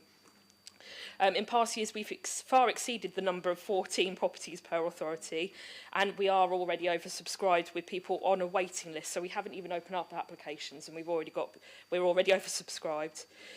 However, it's not deterred us from continuing to apply for funding for further external funding. I'm pleased to say that we are currently waiting to hear whether our bid of up to £1 million from Nature Towns and Cities has been successful, and we should know hopefully this week. If it has been successful, and I'll be happy to discuss this with you, Councillor Smythe, it could enable us to go even further, which is absolutely what we need to do, and why I absolutely understand where Councillor Smythe is coming from. To give you a taste, it could see us being able to obtain a strategic biodiversity officer, as well as consultancy for a biodiversity action plan, an opportunity to explore green social prescribing, capacity to deliver a healthy streets index for the city, and capacity for further community greening, and an opportunity to look at a nature finances consultancy to explore social value, which I know is really important to this council. I ask everyone to keep their eyes, toes, fingers, legs, whatever you can cross for that, because that will make a significant difference to this council and what we can do and what we should be doing and pushing us even further. I also wanted to acknowledge that baseline data is so beyond important. It's why the council have invested in a new tool that is already being used. We're inputting data, which is time consuming, but once it's in, it gives us the opportunity to measure our continued performance, and then therefore that's a chance to hold us to account on those bits of data. I did want to pass on some good news as well, some bits that you might not be aware of. So last Tuesday between 9:30 and 3:30 at the Mountbatten Leisure Complex, I'm really pleased to let you know with our new energy solar system that we have, the Mountbatten Centre only used £1.50's worth of electricity between that time, and that was to heat the whole swimming pool and the complex as well. So that's reduced our carbon footprint. We'll continue to do so as well. We've also seen off-grid days at both the Port and Lakeside as well, and Lakeside is still not quite fully up to date. We've also started training officers internally with our carbon literacy programme, so they can train others. And I today want to be able to offer that out to all councillors if you're interested. I'll send an email across to you all, but it means we're all on board together. Councillor Barrett, if you could just bring your comments to a conclusion. Portsmouth is making positive strides forward, but we can always do better, and I absolutely appreciate where Councillor Smythe is coming from and Councillor Gerarda. We have lots of work to do. The future is uncertain with LGR, but we will continue to do what we can, and I appreciate the time today. Thank you. Councillor Hunt. Well, look, of course, and I listened very closely to your deputation earlier and the other people who are concerned about climate change. We all have to be concerned about climate change. I see what Councillor Smythe writes, and I see and hear, I hear the response from Councillor Barrett. And Councillor Smythe didn't really want us to talk about all the achievements, or pleaded that we didn't talk about all the achievements that this Liberal Democrat administration has made to date, and they are huge.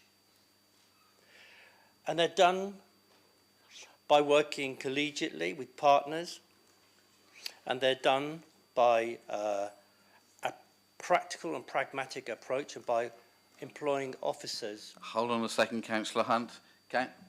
Point of order. Smythe. Which point of order? Lord Mayor, what? 30B. 39B. 39B. Thank you.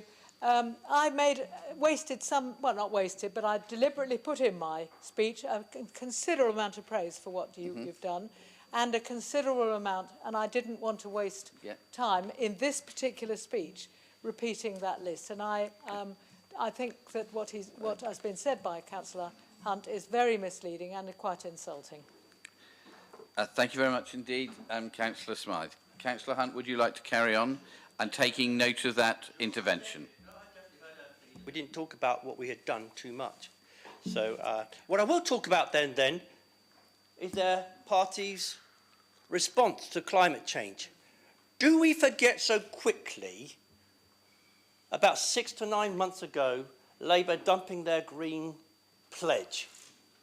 They were going to put in £28 billion a year to tackle the climate change emergency.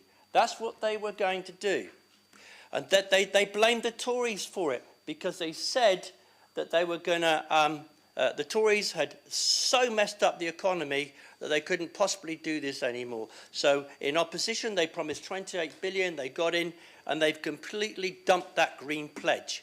So it just strikes me as utterly ironic that the Labour Party can come here and tell us, Portsmouth City Council, we've got to try harder. We will try harder. We've got to go stronger. We will go stronger.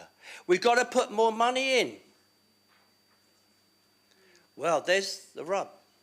Where's that money coming from? Where is that money coming from? Because when Labour dumped its green policy and its green agenda, which it has done, you can't pretend it hasn't, it has done, it is half the money amount. And so when I interrupted Councillor Bosher, I thought he was going to talk about all the gas central heating boilers, which I think Councillor Sanders will talk about shortly, because the amount of money for them has been halved, or the amount that we can do has been halved. And getting rid of gas boilers in this city is really important to improve the air quality, to improve climate change. But Labour have decided we will do less of that. It just gets me.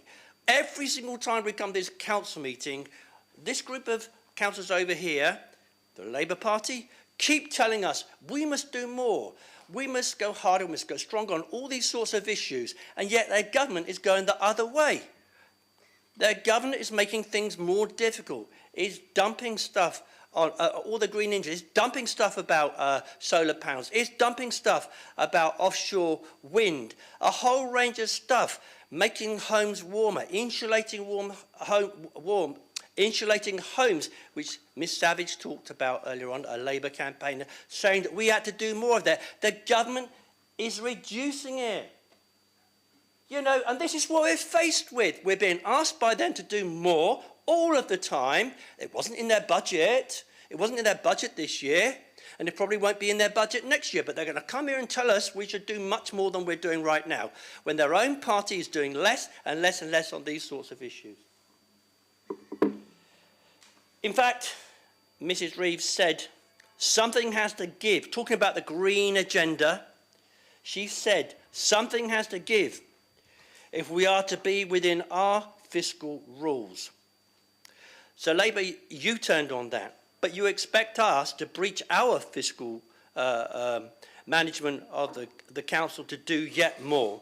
We would love to do it. We sincerely would love to do it. We would really give us £1 billion and we'll fix everything in the city.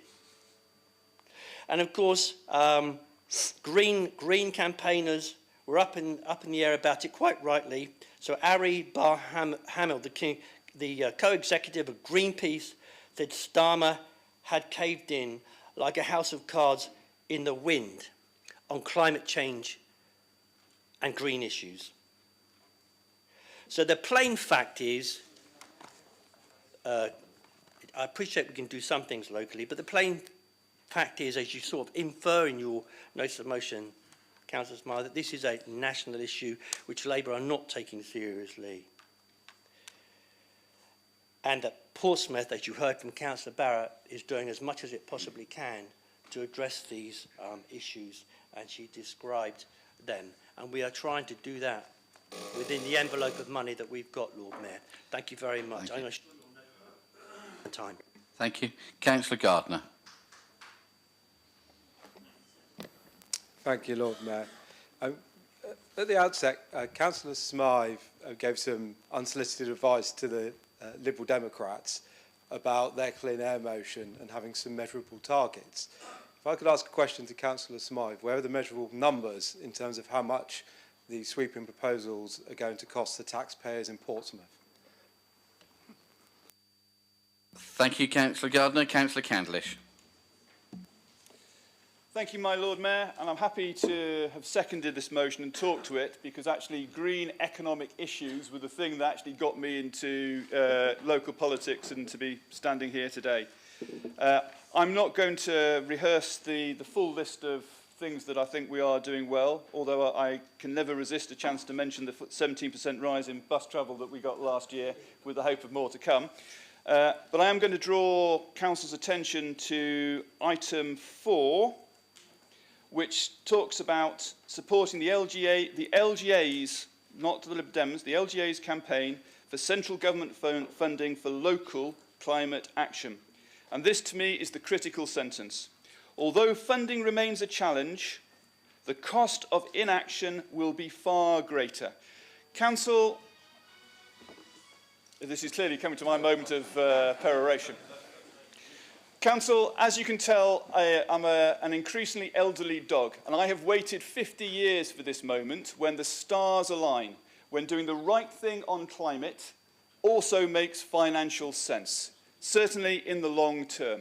And I do not understand why we are not investing in doing these things, which will also create jobs. I remember too, the Labour's Green Prosperity Plan, was actually quite excited by it, although I didn't like to be publicly recorded on the matter, but that has completely disappeared.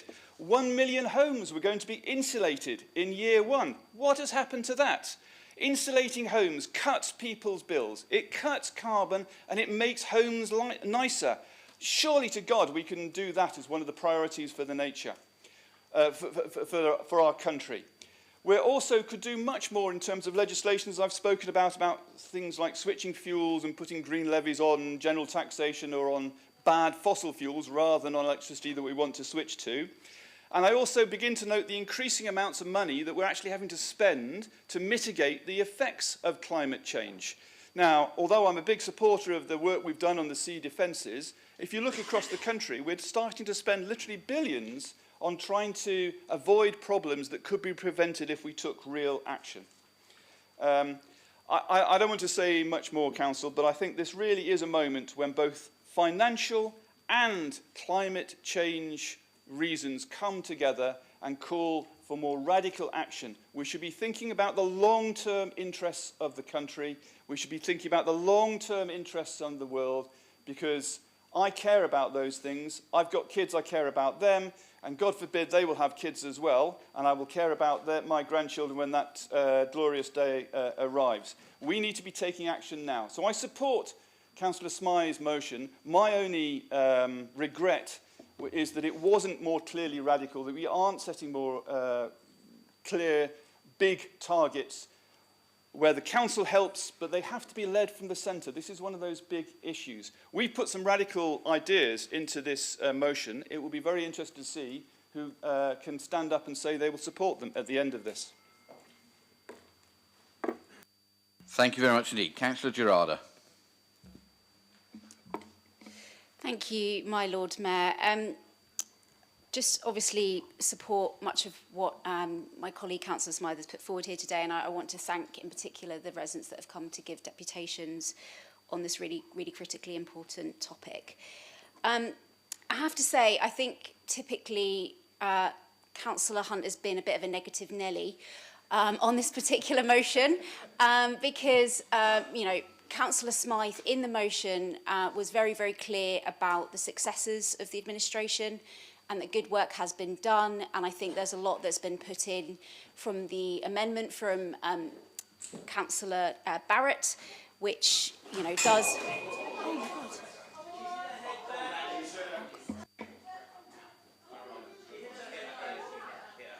Folks, could we just close the meeting for a minute?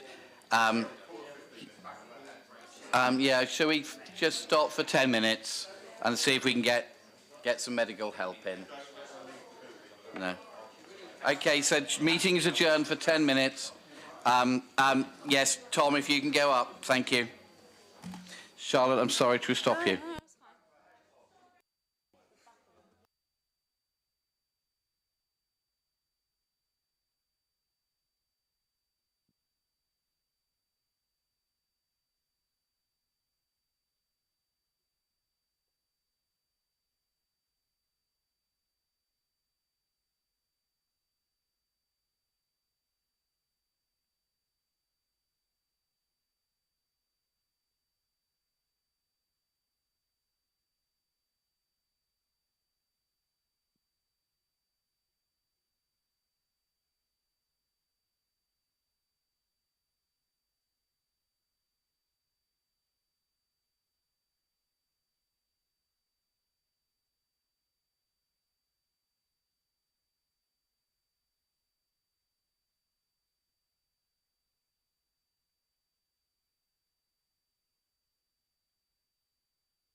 Please be sat, colleagues. Ladies and gentlemen, it is traditional, as former Lord Mayors will tell you, after an amendment for Lord Mayors to come back in fewer clothes. I have decided to dispense with that tradition.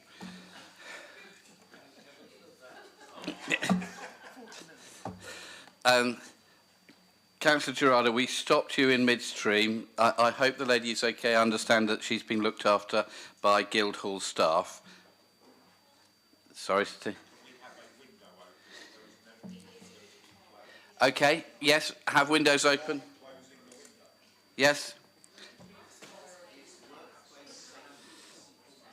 Okay, ladies and gentlemen, if we'd like to settle down, please, colleagues. Thank you. Councillor Gerardo, the floor is yours. Thank you, Lord Mayor. So I was saying that I get to say this twice, that I think that Councillor Hunt's being a bit of a negative Nelly, and he's not here to be wound up by that at the moment, so that's good. Because essentially, yay! Oh, great, we could just throw loads of insults at him and there's nothing you can do because he's not here. Anyone else want to go? Shall I keep it going? Oh dear, oh, it's too good, it's too good. I think, yeah, with our motion, we were very, accommodating and generous to say that there is a lot that the administration is doing well and is getting right, and my colleague Councillor Smythe referenced that in her speech. And with the amendment that's put forward by Councillor Barrett, again, this is all a very collegiate process. I don't think it needs to be negative. And actually, as someone who's been on that brief before, who worked very closely with Councillor Barrett and really enjoyed working with her, it is actually a really nice brief. I won't tell too many of you because you'll be desperate to get into it and become the spokesperson on it. But yeah, I think there was no need for that kind of negativity because, we understand that there are budget restrictions. We understand that there are also limits at the local level about what can be done. But there is a really, really critical element missing, and it is that carbon auditing, in my view. So having those targets about how we're going to reduce carbon across not just our estate but the city, and then having that baseline and coming back year on year or every 6 months and actually looking at whether or not those figures are going down and pushing for those to come down as quickly as possible. And I've been in council meetings before, so in addition to being opposition spokesperson for climate, I've also done housing and homelessness. And I have sat in meetings before where there'll be discussions about what options to choose, whether or not an existing property should be demolished and replaced with a new building. And it may be that obviously the new building is much more eco-friendly, that it's to passive house standards, that it's going to save a lot of carbon emissions in the future. But I always ask the question, has there been any thought about the embodied carbon in demolishing that building? Has there been a carbon audit of the decision to demolish the building? And the answer would always be no, I wouldn't have that kind of analysis. And that is the sort of analysis that we are looking for, as well as that sort of carbon auditing and that baseline and that understanding, and that we come back to see how we're performing.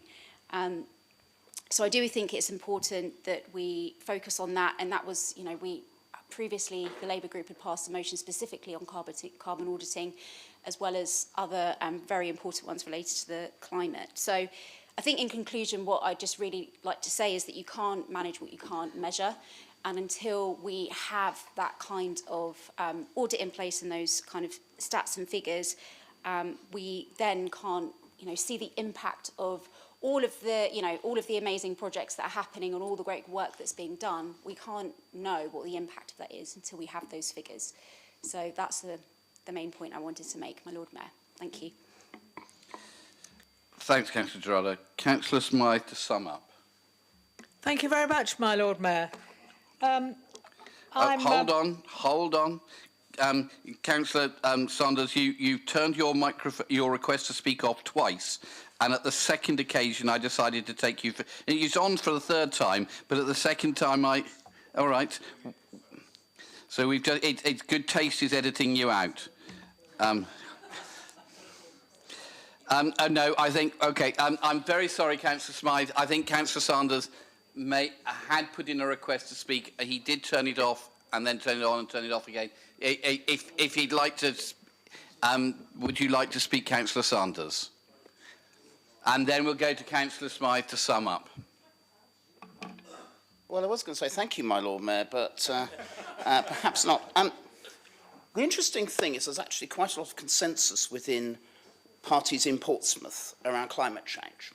And it's all around some basic principles, which is around the chance for our children and grandchildren to live a decent life is actually felt at the heart of policy making, regardless of where we start from. That comes from the idea that we're stewards of the earth and not its owners.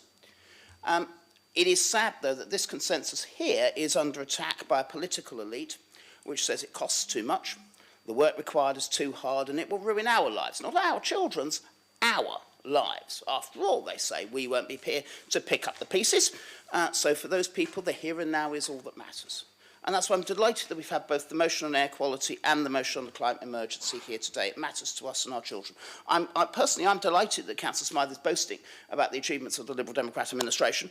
But then again, I listened to the deputations, I have to say, and it wasn't clear that Councillor Smythe's boast had got through. I made notes. They talked of tiny changes, slow adjustments. Now, this council has cut emissions from its operations by 54% since the start of the decade. Now, that's several things, but it ain't tiny and it ain't slow. It's also not a secret. It's on the council's website. So therefore, I think, although I understand Councillor Smythe's point, I think some reminders of what has been done is worthwhile. I mean, in my own area of housing, we've got pesticide use down by 90%. We've been putting in rewilding and increased trees on the Eastern Road. And in Buckland, we've got cleaning vehicles that are electric or run on vegetable oil. And oh yes, we have been providing leadership on decarbonisation. Britain's biggest passive house project was in Portsmouth. It was in Wilmcote House in Somerstown.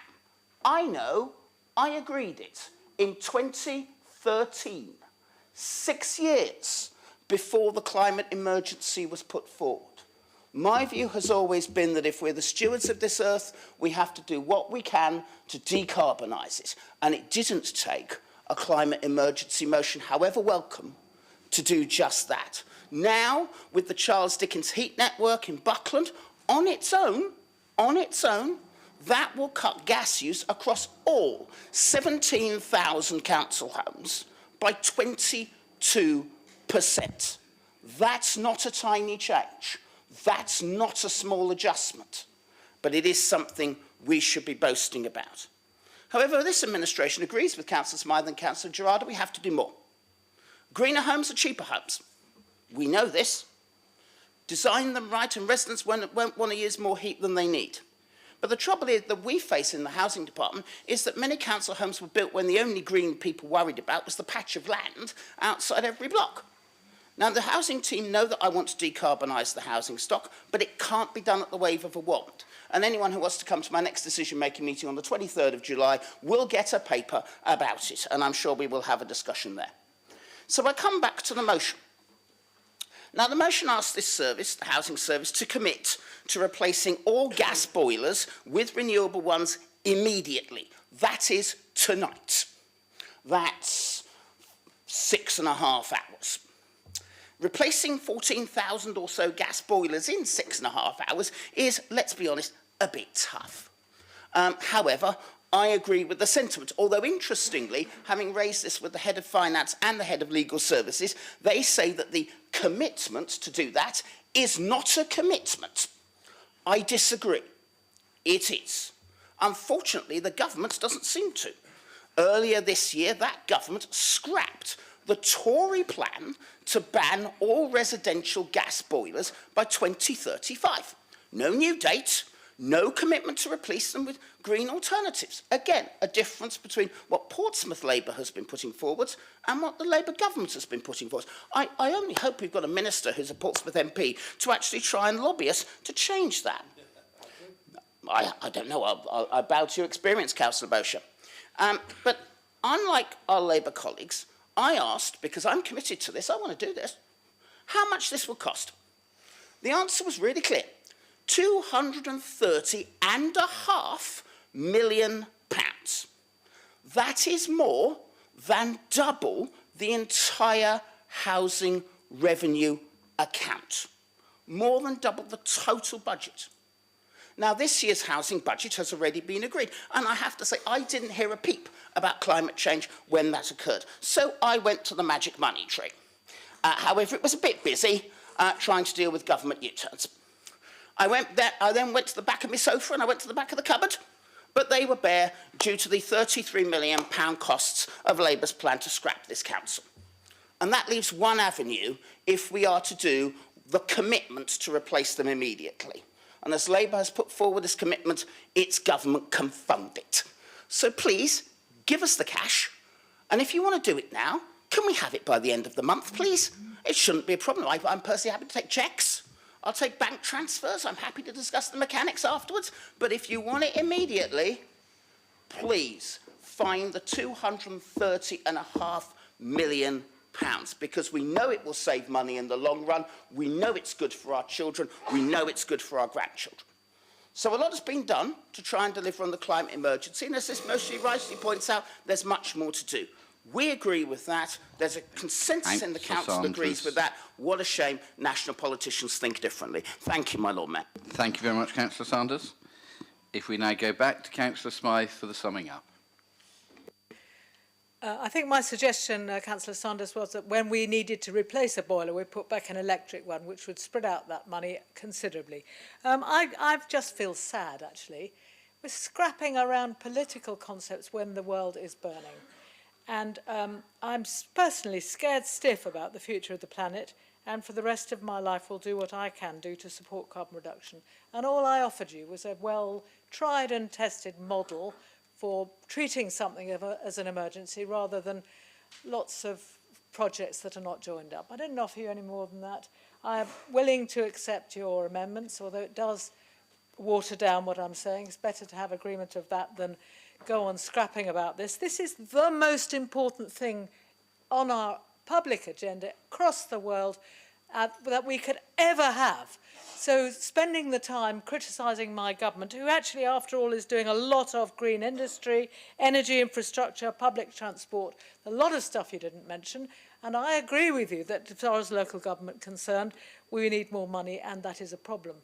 But, you know, frankly, when our grandchildren, I've got 3 now, not just one that I had in March the 19th, 2019, are gasping for air, when our planet is heating up, when the sea defences prove not to be big enough, we've got to be very adult about this and be very, very much linked by a shared panic on this. It's not about... I feel bullied and misunderstood today, and I feel really, really upset, but I'm more upset about the climate emergency. Do you know, one of the things that made me want to do this even more are the books that one of our deputies, Paul Bleach, has left out for you. We haven't been given books here before. It's not a bribe. It's just that I think some of you will cry when you read them. And I think the way some of us have paid petty politics around this is absolutely tragic. I was merely trying to offer you a better way of making the thing happen and of being more accountable. And I think those things have been preserved. Thank you very much. That's fine. I genuinely do boast about what we've achieved on climate change all the time. And my proposal was realistic, for example, with Councillor Sanders, because I said as these heating units in properties need to be replaced, don't replace them with gas. We don't need, you know, I've run council housing. I know how it works. You can do that. So I pick up your books. They're there for you. Don't look a gift horse in the house. Good. I thank you very much. I'm glad you've got that. And, you know, I wish we were a bit more able to be appreciative about what's being done, as I was in my speech, including by the Labour government, including in some cases by the Conservative government that preceded it, because that's the only way we're going to succeed in tackling the most enormous emergency. And just reflect back what we did in COVID. Those are the methods I'm advocating to you. It's not radical, it's not difficult, it's not even expensive. So I accept this, we will incorporate that. It is a bit watered down, which makes me very sad, but thank you for your contributions to that. And I'd like to move the motion, please. Thank you very much, Councillor Smythe. Colleagues, you've heard that Councillor Smythe, as proposer of the motion, has said that she will subsume the amendment in, so that then becomes the substantive. Colleagues, can I see those in favour? Please show. Can I see those against? Please show. So 1 against, and those abstaining, 1 abstaining. Many thanks, colleagues. If we now move on to motion D. Oh, colleagues, I think people would like to know. Thank you. Sorry. Thank you. I understand that the lady who fell, Tom Coles very kindly helped look after. I understand that she's being looked after and she's not seriously hurt. Is that right, Tom? Sorry, Councillor. She's fine, Lord Mayor. I checked her over. There was no signs of concussions and no wounds or lumps on the back of her head. I think the noise was her clip hitting the rail. And though she did catch her head, she's absolutely fine. I just wanted her to sit there for a while, but the Guildo staff are taking good care for her, so I want to pass my thanks on to them as well. Yeah. But the good news is that she's okay. And thank you, Councillor Coles, for looking after her. Okay, ladies and gentlemen, we're now moving on to motion D, increasing disability accessible equipment in Portsmouth play parks, proposed by Councillor Charlotte Gerarda and seconded by Councillor Hannah Parent. First of all, I have this span in, so Charlotte, you are obscured from me, of which I am desolate. Councillor Gerarda, are you happy to propose this? Yes, my Lord. Thank you. Councillor Brent, are you happy to second this? Thank you. Councillor Gerarda, would you like to introduce this? Thank you, my Lord Mayor, and poor me for having an obscured view of such a beautiful Lord Mayor. I'm hoping the fan will move soon.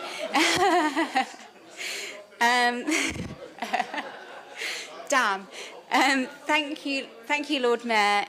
I just want to start by thanking Sophie, who very patiently is waiting up in the public gallery and has stayed during the whole debates that we've had. And I want to thank her for her really heartfelt deputation that she gave about her experience of being the mother of a disabled daughter in Portsmouth, fighting for her daughter to have the same opportunities as any other child. So thank you very much for coming and giving us your experience. So I first got to know Sophie, as she said in her deputation, pretty much a year ago when I was on BBC Politics South. Sophie and her daughter were a feature on that particular episode, where they outlined the barriers they face when accessing play parks in Portsmouth specifically. She explained that she reluctantly had to visit other nearby towns to find truly accessible play equipment. So after that show was aired, I was then contacted by our Conservative councillor colleagues up in Drayton and Farlington, Councillor Bosher, because Sophie and her family live in that area and they were actually trying to make their local play park more accessible to disabled children there. So our feeling that there was a need to take action on this issue has only been exacerbated by the rollout of replacement play equipment in Portsmouth. So initially, local families weren't consulted about the new equipment, and parents found that what was being put in was actually a lot higher and more challenging than what was there before, therefore, in other ways, making the equipment even more inaccessible to disabled children and parents and carers. So a few months ago, Sophie met with Councillor Adeniran and I at Canoe Lake Play Park so that she could explain the barriers that exist. She showed us in particular how the wood chip, which is put in obviously for safety reasons, is unfortunately an immediate barrier to any wheelchair user because the wheels can't go over this type of surface. She also made us aware that although some accessible equipment had been put in local parks, it wasn't actually possible to access it because of that wood chip surfacing. And the parks our council says are meant to be somewhat accessible aren't truly accessible to disabled children because of how the equipment has been installed. So just last week, Sophie and I met in College Park, which has accessible play equipment. While there is an accessible roundabout and the surface to get to it is actually the right one, the roundabout is actually to the side of the rest of the play equipment. So it kind of feels like it's just an add-on rather than at the centre of the park. There is also an accessible swing, but this is in an area where there is wood chips, so again, a child in a wheelchair would not be able to access that swing. So it just seems a bit odd that here in Portsmouth, we have so many play parks that are inaccessible to disabled children, because other nearby towns like Havant and Fareham, which obviously are neighbours, have more accessible options. They have more accessible options because of the services they have, but also because of the type of equipment they have and the way that they've been designed. And it's with a sort of inclusive mindset from the outset, basically. So over the weekend, I actually visited two accessible play parks, one in Whiteley and one in Winchester, to compare and contrast with Portsmouth. And they feature accessible equipment that is integrated into the design of the whole park. The surface means that wheelchair users can access all areas and utilise a considerable amount of the equipment. We know that replacing wood chip is really costly. When we met with council officers, they explained for Canoe Lake Play Park alone, it was £130,000, so it is extraordinarily expensive. We understand that obviously accessible equipment is expensive too, but what we're asking for with this motion is a long-term plan to make at least some of our play parks accessible to disabled children, that the council changes its approach to better consult and make parks more accessible from the outset. So this would actually be a more cost-effective approach, because it would ensure that the equipment that's being expected to last decades will actually serve the widest range of children. It is really unacceptable that families like Sophie's are having to travel out of Portsmouth for over half an hour to access accessible play parks. So, you know, Sophie even says herself she's extremely lucky they have an accessible vehicle, which means they can drive out of town for 30 minutes, but a lot of parents in Portsmouth don't have a car and won't be able to do that. But also importantly, her daughter Molly is missing out on opportunities to play with her friends locally.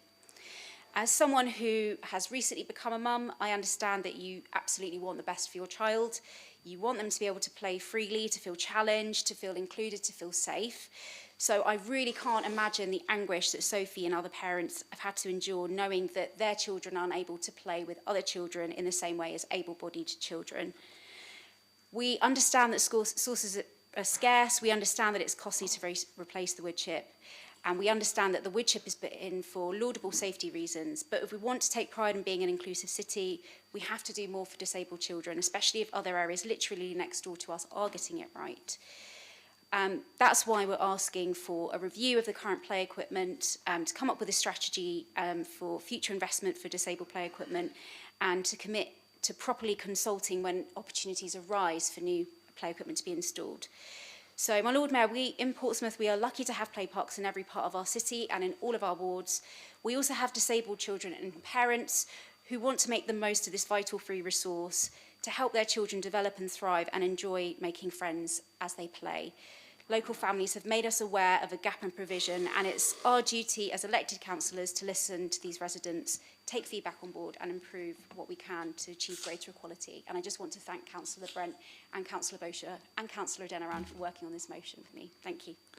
Thank you very much indeed. Are there any amendments? Whoops. Standing in my name, Lord Mayor. Thank you very much indeed. I think we come first, Councillor Brent, I think we first have to see the amendment before coming to you. Is that okay? Could we circulate, the amendment is proposed by Councillor Hunt and seconded by... Thank you, Councillor Sanders. I think it should be circulated if we can. Thank you, colleagues.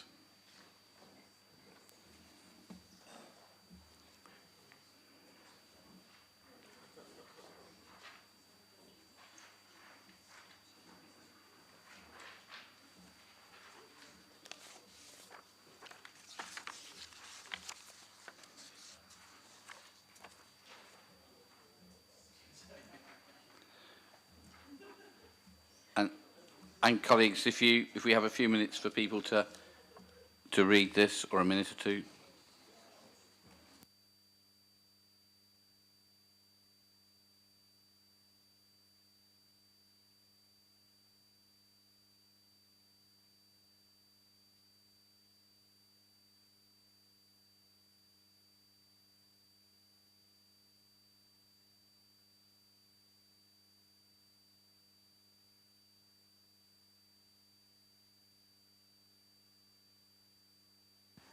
Colleagues, has everybody in the chamber got a copy?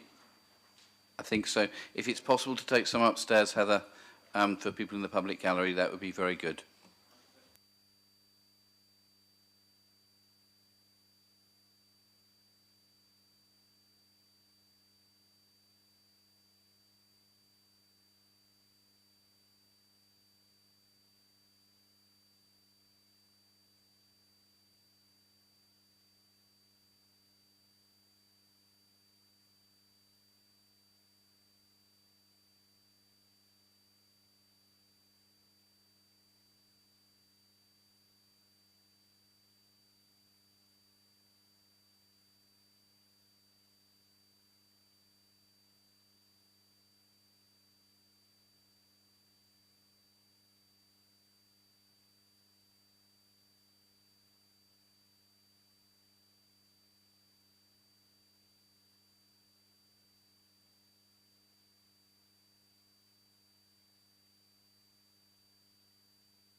Colleagues, are we all right to proceed?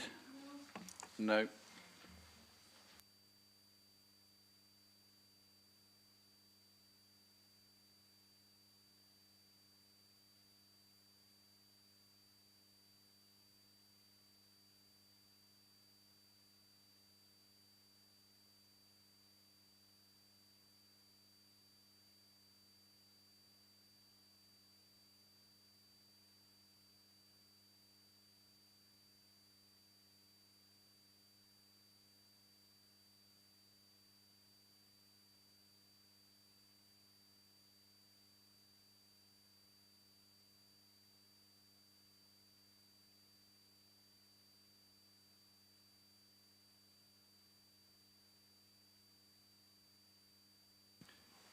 Councillor Valley, is it okay to go on?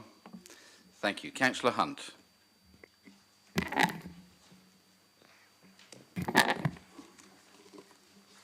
Thank you, Lord Mayor. And I am very sorry to hear that Millie had such trouble accessing play equipment.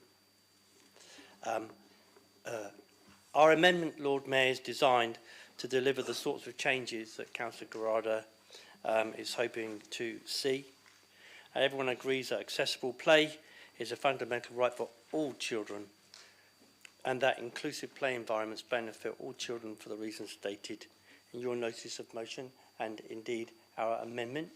Our amendment doesn't seek to change anything that you're proposing, but it also does set the efforts and hard work of our staff across the city to deliver play equipment, including accessible play equipment. Play environments clearly benefit all children for the reasons stated and set out in the amendment and your notice of motion. But what your notice of motion doesn't say, and I will say it now anyway, is there has not been a national play strategy since 2008. And in that time, the number of disabled children has doubled. So much so that the play industry policy leaders are calling for changes in the, to drive improvements in play provision, to increase inclusivity. In short, the need for better play provision is a national policy issue, and that means indeed funding. Which is why we put that in our amendment, indicating how the funding is going to reduce and not increase here in Portsmouth. That is on the balance of probabilities or the likelihood. Whilst we can't and won't disagree with much that is in your notice of motion, things aren't as bleak as perhaps it infers. Our amendment sets out the inclusive play equipment across the city. And we must remember that on top of all of this, Portsmouth, unlike those places that you've mentioned, delivers free swimming for under 12s, including, and it's exclusive. Portsmouth also delivers adventure playgrounds unlike many of the other councils that you mentioned. We've also, thanks to Councillor, the leader of the council, we now have Exploria sensory room in the pyramids.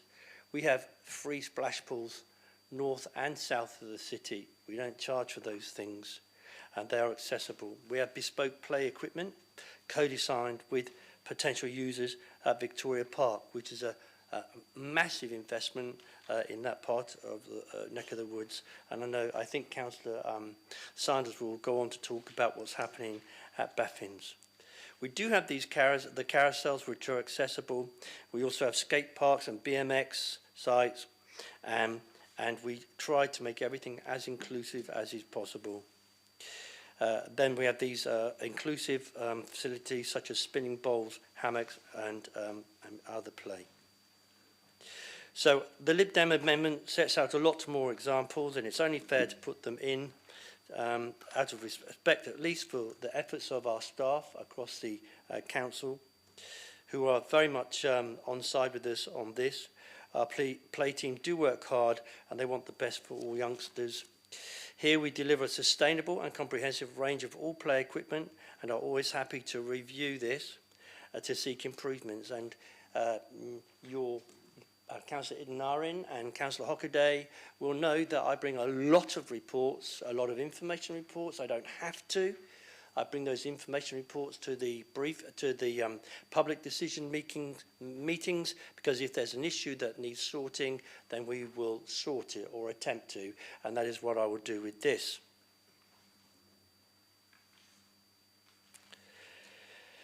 I have to say that funding is going to be an issue.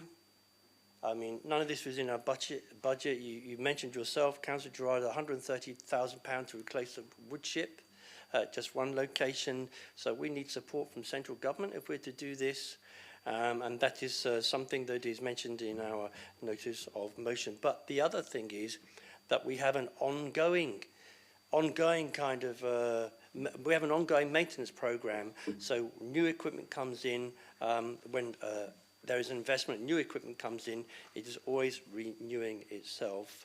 On the play equipment that went in, we took note of that very quickly recently at Canoe Lake, and we changed it, and we brought in consultants to look at the way that we are delivering play equipment and the sorts of play equipment that we are putting in, and we will learn from that, and we will implement what they say.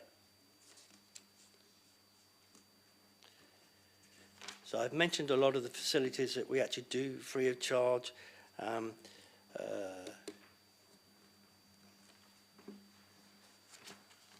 We have to find where this money is going to come from. That is not going to be possible, not going to be easy. The budget was done this year. We will have to look at the budget next year to see what we can do. Be interesting to. I will hold you to account on this. It'll be interesting to see what you put in your budget. Yeah. Well, of course, I'll look at that to see what might be done. But hopefully, if we can have a constructive dialogue around the budget, the upcoming budget, which may be the last one for this particular group of councillors, we may be able to address at least some of this issue. Have I done my 6 minutes? Your time is gone. Oh, no, surely not. I know. All right, I am devastated. Thank you very much. I hope you'll accept the amendment. It doesn't change much. Thank you very much. To it. Thank you. Councillor Brent. Oh, sorry, I have to do that. Sorry, my apology. I don't really know where to start now, because this has sort of thrown me off a little bit, but I don't know about Charlotte, I'd have to speak to her in a moment, but I would be likely to not include this in the original motion. So the motion was brought today to create a positive way forward with the parks portfolio, so that any play equipment can be monitored and regulated to be more inclusive, to make Portsmouth a more inclusive mark on the map. There are just a couple of things in here. When I looked at it, first of all, before I go on to this, the first thing I saw was the Exploria sensory room at the Pyramids, which is great. It's a really great facility. You know, the sensory room is inclusive, but you have to pay to go in there, so it's not free as it would be going to a park where you will get fresh air, and some of the play equipment there isn't wheelchair friendly. So from what we have sort of started to look at, and where we began after speaking to Sophie, and thank you for coming today and doing a deputation, that already doesn't really tick a box because it's going to cost people to go. The bespoke play equipment in Victoria Park isn't wheelchair friendly. It's wooden, but you wouldn't be able to get a wheelchair on there, so that doesn't make it inclusive. You've put here about all the parks, including ours in my ward of Drayton Park and Waterworks. Both of them had wood chip. So if there is an accessible swing, you have to get across wood chip, potentially in a wheelchair for someone that is a wheelchair user, to go in that swing. So that's why I'm unlikely. I've only quickly read it, and I'd rather speak to Charlotte before we take that on board. So as a former councillor for Cosham, I always knew my parks inside out. I lived in Highbury, I've lived in Drayton, so I know the areas really well. And I feel that I would do anything possible, which is why I've kind of been leading on the park side of things in Drayton and Farlington, to make it a better area for young people. I have a 15-year-old child and a 3-year-old, so I've got two very different ages to accommodate when we go into a park. And thankfully, Sophie, when I did say that we were changing some play equipment in Drayton Park last year and also at the Wrekin off Farlington Avenue, she contacted me and highlighted that Drayton actually wasn't wheelchair accessible, which is why I have had communications. I'm sorry I haven't met you personally, but I know that we will when it comes to making the changes to Drayton Park. So the first change that we made, just a quick background in Waterworks, was we moved swings, relocated them together so that there was a greater area to then install a smaller toddler unit, because toddlers up to the age of 4 had a bigger unit that they weren't necessarily able to climb on. Anyone that knows Farlington Avenue and where the wreck is, there isn't any parking around, so it's not ideal to have that located as an inclusive play area, because if you're going there, the parking is very limited, and if you are using a wheelchair, somewhere like Drayton Park is better to have a car park on site, and there is concrete paths going all the way round. So we've looked at Drayton Park to make it the first accessible, inclusive park, I think, potentially in the city. I'd like to say that. Maybe I'm just throwing it out there that it will be. So we were given last year £80,000 to spend, and I'll be transparent about costs because there's no point in hiding it. We were given £80,000 by Steve Pitt to make improvements alongside using some of our SIL money. So for us, we've got 800 metres squared wood chip. For us to change that will cost £56,000. Hopefully, we will do that. So then there will be mulch, which is wheelchair accessible. So any wheelchair user will be able to go on the mulch all across the park in Drayton, apart and obviously on the grass areas as well. We will also then, because I have spoken and I have quite a good relationship with the parks team, and this is nothing against parks themselves, because I actually work really well with them, and I've had such brilliant communication, on-site visits with them to make improvements, but that's because I'm getting involved as a local councillor, and I know what people want to see, and I think that's something that we all need to take on board as councillors, get involved and ask, when's your play equipment need to be changed, what can we do to change it? So Drayton Park, hopefully by the end of this year, the works will take place for us to have a trampoline and a wheelchair accessible roundabout. I'm hoping for the seesaw, but one of the biggest logistics that you will find when you're looking at the parks is the area. So if you're putting in a unit, you have to have a 2-metre parameter between each item of equipment. There has to be that. Oh, I really don't want to stop because I've got loads more to say. No, you've got another minute, Hannah. Keep on going. Okay, so that's really important. All I would say for councillors to get involved, to go to your parks, to look at things, if you have any SIL money, or if we can find budget streams to make changes, if you've got, say, 6 swings, try and put them together to create another area where you can put another unit in. So think outside the box and try to imagine how we can make these improvements, because then you might not have to change a whole big area of wood chip. You might be able to just put a small one in that makes that area more inclusive. Communication boards as well. As the Chair of Education, we are going to look at the new topic, but we've already got the first one coming in around online safety next week.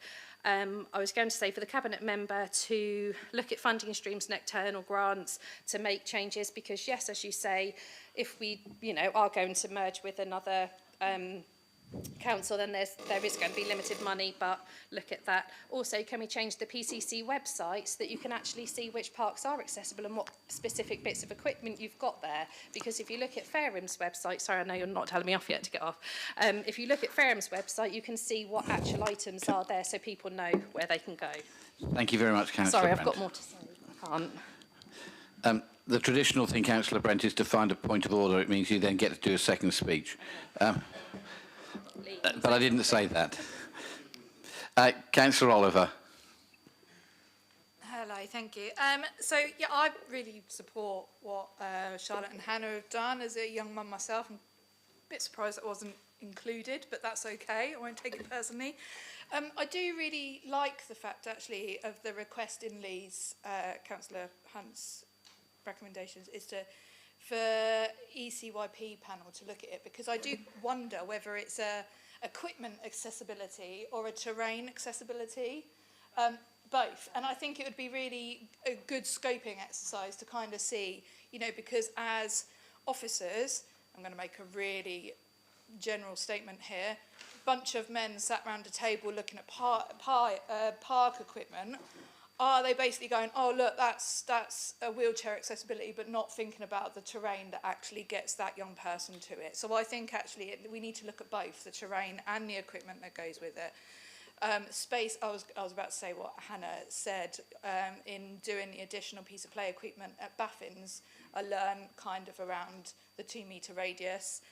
Sand, for some reason this council really loves sand, and it is disgusting. It's just vile. My child comes home with it everywhere, and she's an able-bodied child. So as a unable-bodied child, disabled child, it's just not very clean. Let's be fair. And wood chip is exactly the same. I mean, Olivia loves to put it in her pocket. It's just in my washing machine drum all the time.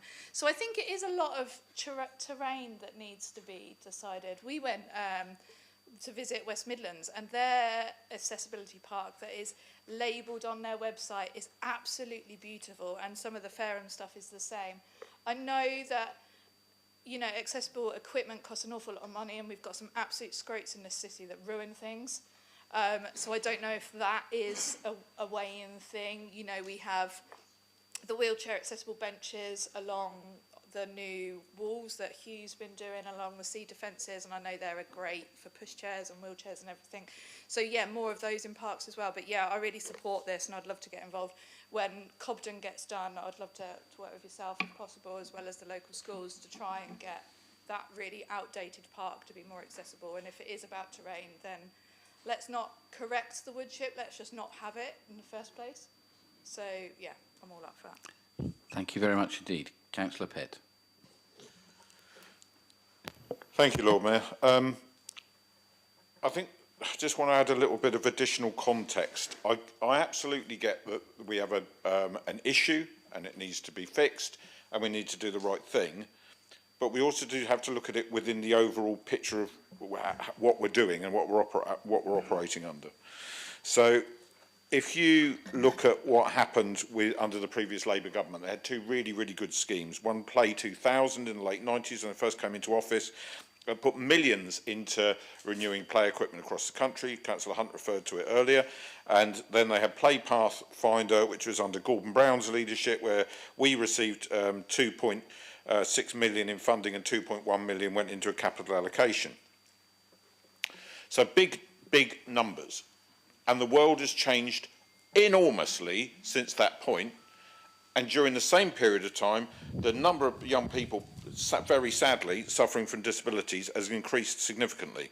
So we've got a tension between the last big pot of national government funding to deliver significant change, I would say societal change, and what's happened with local government funding since then. Because Portsmouth, remember, has had to take over £110 million a year out of its annual budget during that 15-year period. So the most important thing in all of this is where are we going from here? So I'm quite surprised at what you said, Hannah, because I don't think there's anything in here that in any way, shape or form waters down anything you've said. It does say that we can't commit to a long-term strategy because we're being abolished, and that's just true. But the intent of the original notice of motion is all still here as far as I can see. I'd be very interested if anybody thinks that's not the case. But the significant piece of information is that Play England wrote this open letter that Councillor Hunt referred to the Starmer government last year, urging them to address the legislative gap in England to produce a new play strategy, and Play England describes the problem as a decline in children's freedom and opportunities to play since the 1990s. They urge the government to urgently address the decline in children's pay. So we need more national funding. This council has invested over £1.7 million of its own scarce resources into renewing play parks over the last 2 or 3 years. And I'm very happy to say that we have not got it right all the time, but there is an attempt to do so. And I do want to respect the officers here who really work. I know how passionate they are. I was in a room with 2 of them last week and I saw how upset they were that they think everybody thinks they're doing a terrible job, and they are absolutely not. But there's context. Portsmouth has 124 play sites and we are roughly 40 square kilometres. If you add up all of the play sites in Fareham, Havant and Gosport together, there are only 114, and that covers 157 square kilometres.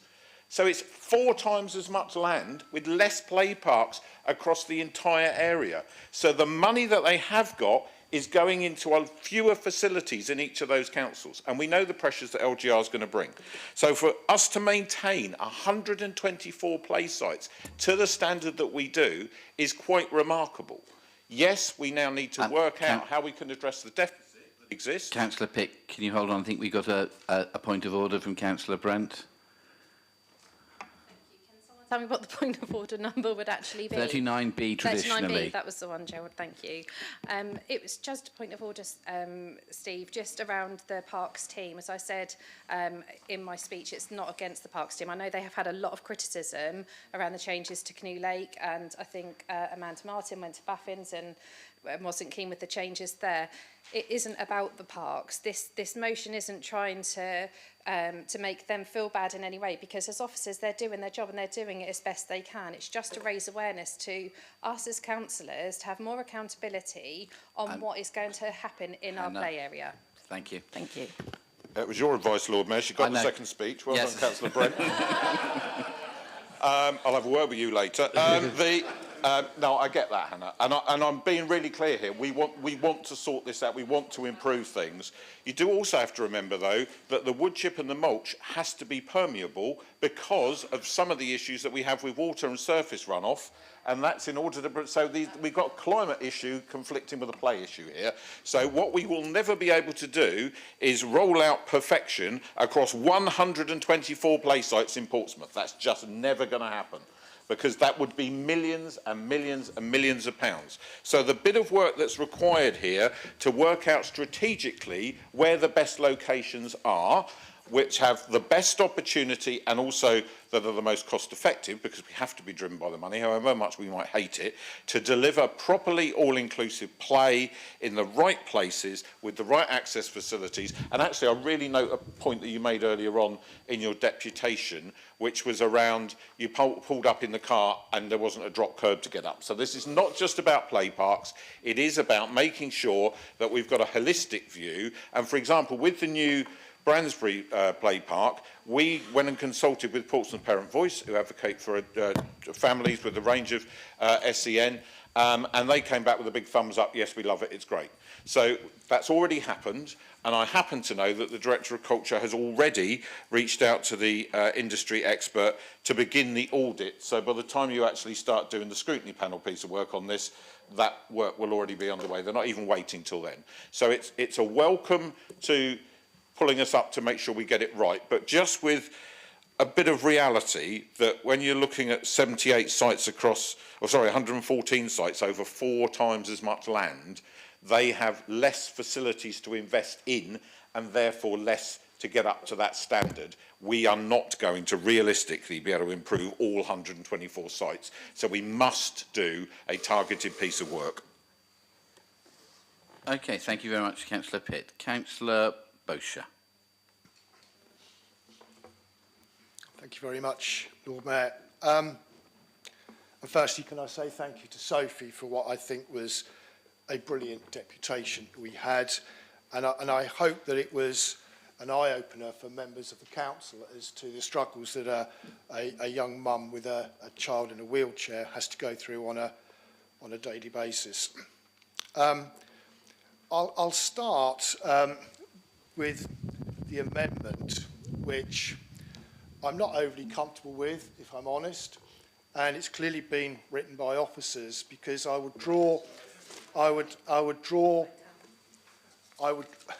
I'm just about to read something that came out. Let's have a look at your amendment, point 3, bullet point 1, 2, 3, 4, 5, which starts other inclusive facilities. Now, if I go back to when this first came across my desk, metaphorically speaking, which was back in July last year, Emily Hudson, I'm sure we're all familiar with Emily, got in touch with corporate Councillor Bosher, I'm sorry, we see we have a point of order. Councillor Hunt. So, I'm terribly sorry, Councillor Bosher. Officers really did not write this. We've had advice, of course, but myself and Councillor Sanders sat down through yesterday and the day before writing these. In fact, you know, I was writing it out Saturday evening. We write these ourselves. It may happen differently elsewhere, I don't know. Councillor Hunt, I think you've made your point. Thank you very much. Sorry about that, Simon. Thank you, Lord Mayor. If I can continue. I was actually familiar with Emily Hudson. She got in touch with corporate communications because she was going to be doing the piece on BBC South to do with accessibilities for children with disabilities, of which Sophie and Millie were actively involved, and brilliant they were too.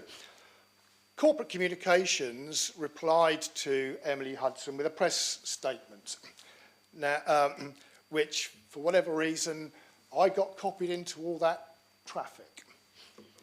Please see information below. Across Portsmouth, there is provision for a wide range of accessible and basket swings, low-level rotating items, low-level accessible units, accessible spring mobiles, ground graphics and sensory planting.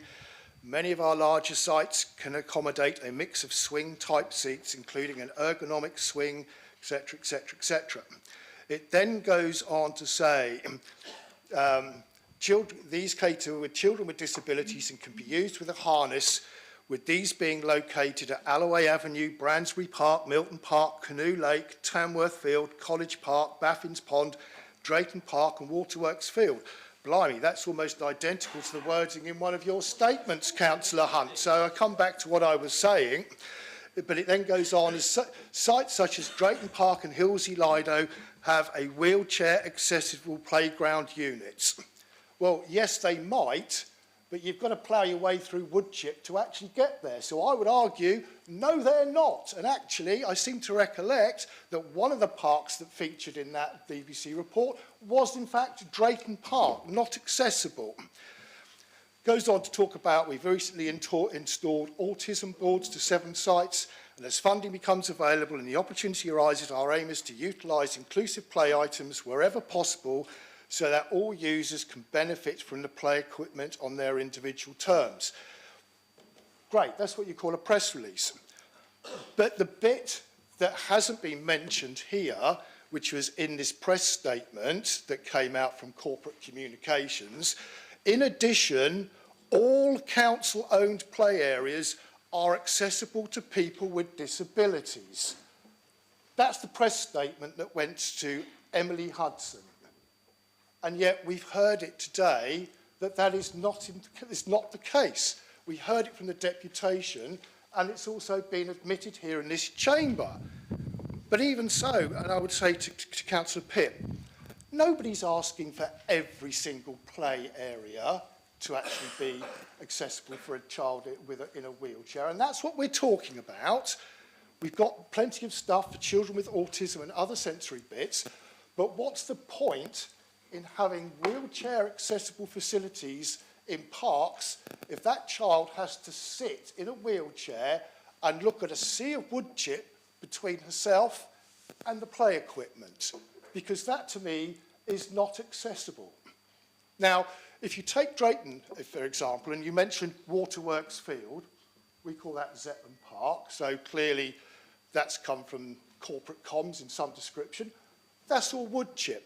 Every single park in Drayton Farlington is wood chip. So by that very nature, Lord Mayor, every single park in Drayton and Farlington is not accessible for a child in a wheelchair. Full stop. Now, that's why I have a problem with your amendment, because we're talking about the funding, and we're having a go at the Labour government, and I get all that. That's what we've had all day from Councillor Hunt, and I chime into that one as well. But we're essentially saying, let's carry out an audit. Well, we don't need to carry out an audit because comms have said all council play areas are accessible for people with disabilities. Or is that an untrue statement coming out of comms?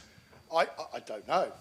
Is it? I'll let you make that decision, because I suspect it's an untrue statement that we put to the BBC at some point.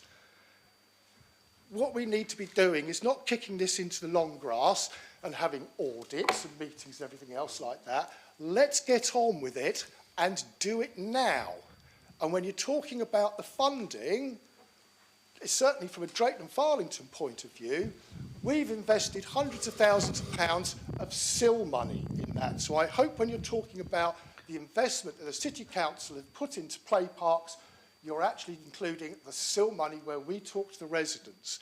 I can't support the notice of motion, Lord Mayor. I will stick with the full motion. Thank you very much, Councillor Bosher.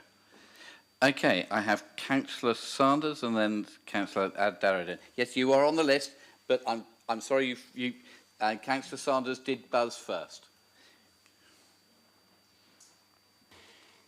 Thank you very much indeed, my Lord Mayor. I'm seconding this motion because I oversee the adventure playgrounds in the city. Hey, thank you very much indeed. It's 20 past 6. It's only been an hour since the last break. So I'm seconding the amendment because I oversee all adventure playgrounds in the city. I think there are various things that the amendment is trying to balance. The first is to say that things have gone on. Not that nothing's gone on, but things have gone on. The second is actually not to run away from the issues that Sophie raised earlier, and you've raised, Councillor Girardi, you've raised Councillor Brent, and you've raised Councillor Bush. Not to run away from that. Not to run away and say, oh, no, don't send it to a scrutiny panel that takes up till next May to do it. Oh, no, do that, because that's absolutely essential. But also not to run away from, let's have a funding strategy, because we're not. But what we did want to do was to put in how that was going to happen. Councillor Bosch has rightly talked around the financial issues, not least because SIL has been used. So the amendment talks about prioritising sites for improvement and developing a phased improvement plan. Actually outlining how we were going to try and do it, working with both the Cabinet Member for Play and to some extent for me in Adventure Playgrounds, but also with the scrutiny panel as well. And that's absolutely essential because the financial impacts of these things are coming down the track. And I make no apologies for including local government reorganisation in here, because certainly with the debts that the leader was talking about that any new council will face, the sort of discretionary services, and this is a discretionary service, Sophie, unfortunately. Hello? Blimey, that's the first time that's happened. This is a discretionary service, and that has real problems. But we want to try and make sure that we're realistic with people about the issues that are faced. I mean, just to give one example of what local government reorganisation could do, replacing wood chip will cost £130,000. Well, from May 2027, any such cost like that may well have to be approved by the new council. So if we wanted to spend that money, we may need the approval of a different council, and God knows we've told government we want to carry on. But that may well not happen, and that will go against everything that we are trying to do. But we also recognise that there are real issues, as Sophie has identified with the BBC, and I want to praise Councillor Oliver's work at Baffin's Pond. She didn't just go for the photo. She went along and with our support and Councillor Cadir's, my support and Councillor Cadir's support, actually got things changed. And that's essential. And we do need to involve local people, not just people with disabilities, but all people in the play facilities that exist in future. And that's certainly something we will do in Baffin's, at Cobden Park, and also at the Ball Court as well, that's coming down the track too, because it's absolutely essential that that happens. So what we're trying to do with this amendment is not to run away from the problem, to suggest that there are things in place that have been done, but definitely not run away from the problem, try and outline some measurable targets to try and deliver them, and also try and put things in a financial context. I have a sneaking suspicion it might get defeated. I might be wrong on that, but nonetheless, we will work with whatever emerges here, because we don't want to run away from the problems, and we do want to try and make sure we can do it, but we do provide the health warning, which is that money will increasingly become an issue and may scupper these aims and a fair few other aims as well over the next few years. So thanks to Charlotte and to Hannah for the motion. Thanks very much to Sophie for coming along. We'll happily work with what we've got, but there are some health warnings coming down the track. Thank you, my Lord Mayor. Thank you, Councillor Sanders. Councillor Aderian. Now turn that microphone on. There we are. Thank you, my Lord Mayor.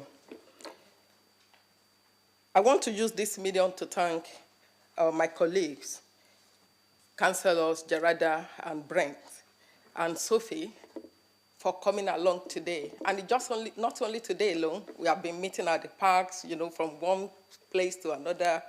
So you've done a really well done job. Thank you. So as the spokesperson for Community Safety Portfolio holder and a proud Labour councillor for Portsmouth, I fully support this motion to increase disability accessible equipment in our city's play parks. Every child should have the chance to play, explore, and have fun, regardless of ability. It is not just the right things to do. It is a reflection of the kind, inclusive, caring community we want Portsmouth continue to be. Inclusive play spaces don't just benefit children with disabilities. They bring everyone together. They help kids learn empathy, embrace difference, and build shared memories. Right now, whether we like it or not, Portsmouth is falling behind in this area. Too many families are having to leave the city just to find play equipment that meet their children's needs. That is not good enough. I support the motion's call for a full review of existing facilities, developing a funding strategy for phased improvements, and a commitment to inclusive design in all future park developments. Finally, and very crucial point, listening to the residents will be key, as these changes must reflect what our residents truly need. Thank you so much. Support the motion. Thank you, Councillor Aderian. Councillor Gerardo, would you like to sum up? Thank you, my Lord Mayor, and thank you for everyone's contributions, and again, massive thanks to Sophie. I just want to start by saying that I think particularly the first section of this amendment that's being put forward is just very disappointing, and some comments that have been made here today by from council colleagues, it's just very disappointing. We've had Sophie come all the way here. She is an advocate for disabled children and accessible play equipment in Portsmouth. She has been working for many years to try and improve the situation here in Portsmouth. She speaks out for herself, her child, Molly, her own experience, but also the experiences of many other families, hundreds, if not thousands of other families in Portsmouth who feel exactly the same way that she does. We've made her sit through 4.5 hours of our council meeting, which is not the ideal thing to do on a Tuesday afternoon if you're a member of the public necessarily. But she sat here for 4.5 hours, and I still can't believe that some members of our council are refusing to listen to what she had to say. And that is, there are some parks in Portsmouth that have bits of accessible play equipment, but they are not truly accessible because, as Councillor Leone pointed out, sorry, goodness, switching your first name and second name, sorry, pointed out, it's not just about the equipment, it's about the surface area. And I have to admit, you know, I'm a mother of an able-bodied child. This, you know, this is something that I've had to learn about as well, and meeting Sophie on site and at Parks to get her view on it and to explain was really, really insightful. And I got to understand, yes, the wood chip is completely inaccessible. It's about the surface as well as the equipment, as Councillor Oliver said. And I thank her for all the work that she's done to listen to Baffin's residents and to make your local park accessible. And again, thank councillor colleagues up in Drayton and Farlington for working so hard to push to make their local park accessible as well. You know, we're not asking for all of the 100+ parks in Portsmouth to be accessible. Nobody said that. We understand that we have limited resources. We're just saying, on behalf of parents who have disabled children, and also people, you know, disabled parents as well, because that's the other element to this, we want at least a few accessible play parks in Portsmouth. That is not, you know, a big ask. We know that that will have financial implications, but, you know, as Councillor Brent has suggested, we have parks in our wards, we have SIL as well. Can we think strategically about how to make them accessible? And that's why the audit is so crucial. Consulting local families is so crucial to find out which ones can be made accessible, which ones will have the most impact. But also, this is about being cost effective. What is the point of putting in an accessible play swing in a park that is completely inaccessible to people in a wheelchair? They cannot get to it because of the wood chip surface. So we are actually wasting limited council resources putting in equipment. When we're saying it's accessible, Sophie is telling us it is not, and we need to listen to parents like Sophie and disabled children as well. And I think what was quite interesting is when there were concerns raised about the new equipment that was being rolled out, and I did raise concerns and I shared feedback, and I received a lot, by the way. It wasn't just a couple of parents that were concerned, it was like hundreds of grandparents, carers, parents, children, lots of people. The response that I got was, oh, we consult play experts before we install equipment. Play experts aren't just council officers who obviously, they do know a lot about this area, and, they do amazing work, and we've been working with them as well. So we appreciate the work that they've done, but the play experts are children. The play experts are parents and families. They are the ones that use the parks day in, day out, and they are the ones that have disabled children and can tell us, what is accessible and what is not. And one of the main sort of mottos of the disability movement is nothing about us without us. It's really, really clear, and it's so important for all of us to accept and take that on board, take the feedback on board. You have to consult, you have to take local families with you. They've told us about the gap in the provision. Let's be a bit humble and listen to them and do the best that we can with the limited resources that we have and with the will that we've got here to make our parks more accessible. Thank you, my Lord Mayor. Thank you very much. Councillor Gerard, just for clarity, are you happy to assume the amendment or not? We're not happy to because of the first section, which is completely inaccurate because it's not accessible, unfortunately. Some of the other parts were actually would have been a good addition, but because of that first section, which is incorrect, we're not willing to accept. Okay, thank you very much indeed. Okay, colleagues, then the first vote is on the amendment. Can I see those in favour of the amendment? Please show.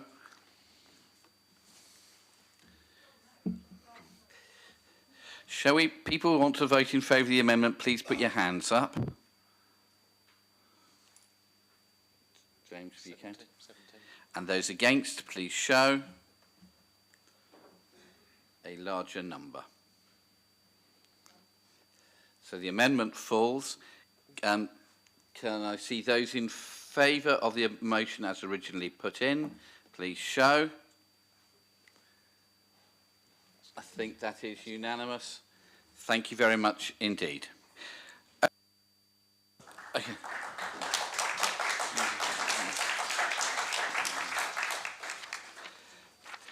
Okay, we move on to motion E, lawful development certificates, proposed by Councillor Russell Simpson and seconded by Councillor George Madgwick. Councillor Simpson, are you happy to propose this? Oh, so I have to... You have to turn me on. Yeah. But formally proposed in my now. Formally proposed in my name, Lord Mayor. Thank you.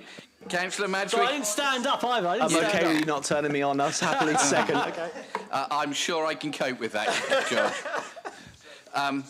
Okay, thank you very much indeed. Councillor Simpson, would you like to introduce your motion? Thank you, Lord Mayor. It won't come to much surprise why this motion has come forward today, especially if you sit or have sat on the Planning Committee in the last few months. While I'm sure these won't be the last, there has recently been a few examples of controversial certificate of lawful development for existing use as HMO applications. These applications are not only against our planning standards and SPDs in place by our Article 4 direction rights, but are being bypassed as a convenient loophole by some landlords to use when they don't achieve permission or haven't sought permission sooner.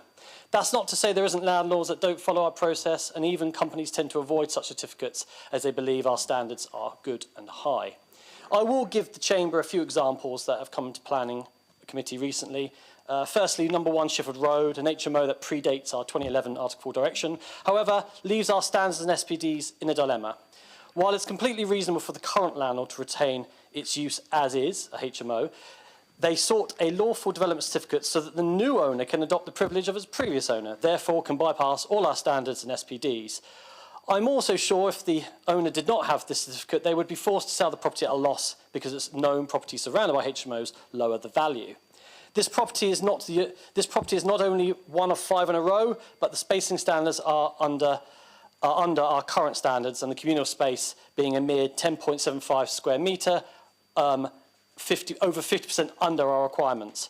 Once the owner sells on the property, the house should not be allowed to continue as a HMO, as we well know it would not have permission without the certificate. That's a broken system and a loophole that undermines our standards and Article 4 direction. It was, by the officer's recommendation, approved, but I'm confident no planning committee member was happy with allowing such a low standard HMO to continue. Another example was 275 Laburnum Grove, which was refused a C4 supervisory planning permission months previous for the reason of inadequately sized window and roof light. The proposal would fail to provide adequate natural light to bedroom 2 and would therefore fail to provide good standard of living contrary to policy PCS 23 of the Portsmouth Plan and the National Planning Policy Framework. Yet 2 months later, the owner submits an application for a certificate of lawful development to increase occupancy of the house in multiple occupation by 1 additional person. They were refused only months before due to poor standards of light into a bedroom, but try and pass our standards with this certificate, which the officers recommended as grant permission. Fortunately, the committee, even though the officers believe it would be overturned by the government inspector, stuck with their guns and refused the certificate as they had rightfully refused the same application month prior. And if you're wondering what the difference is, a certificate of lawful development doesn't have to consider any space and standards nor SPDs. So the room sizes and the details didn't even need to be discussed. And as Councillor Smythe stated, it's cheating. We have our Article 4 direction for a reason, and that is for the local planning authority to remove permit development rights, which are normally granted by national legislation for specific areas or properties. We set our standards, and there should be no loopholes. Thank you. Thank you very much indeed. Colleagues, amendments. There have been passed 2 potential amendments, one from Councillor Mason and one from Councillor Tindall. Can I go for them in the order that I've been given them? Councillor Mason, are you proposing this and who is seconding it? Oh, sorry. I'm proposing the motion, my Lord Mayor, and the amendment, my Lord Mayor, and Councillor Darren Sanders will be seconding it. Okay. Councillor Mason, do you want to speak to your amendment now, and then we'll come to Councillor Tindall's when we've heard from this councillor. Carry on, Councillor Mason. My Lord Mayor. Oh, yeah, do circulate. Sorry, they've not been circulated. They need circulated. Darren Sanders, are you happy to second this motion? The amendment, sorry. Ma'am, I am happy to second the amendment. Thank you very much indeed. And actually, Councillor Mason, just for clarity, can we just check with Councillor Tyndall? Are you happy to propose your amendment? I am happy to propose, Lord Mayor. Great. And Councillor Dent, are you happy to second? Happy to second, Lord Lovely. Mayor. Thank you. We have 2 amendments. Let's get them circulated so people can see them before we discuss. Thank you.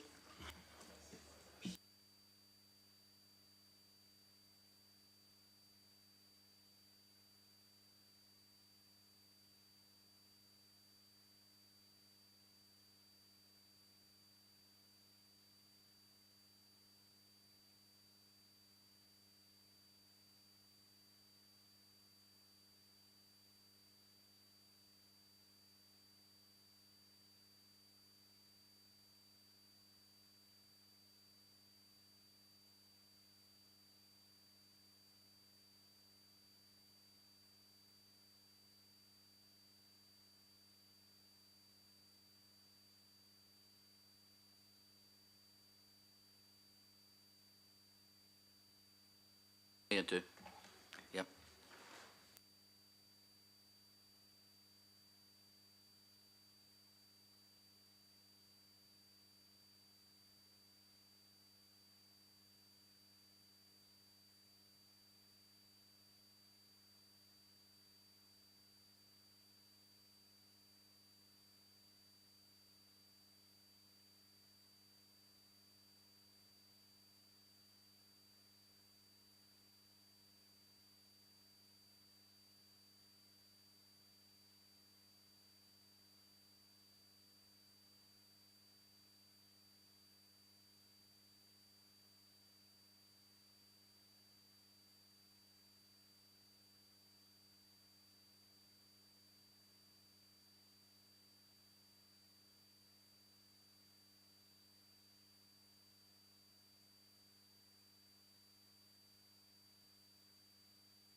Ladies and gentlemen, have you had time to read through? Okay, Councillor Mason.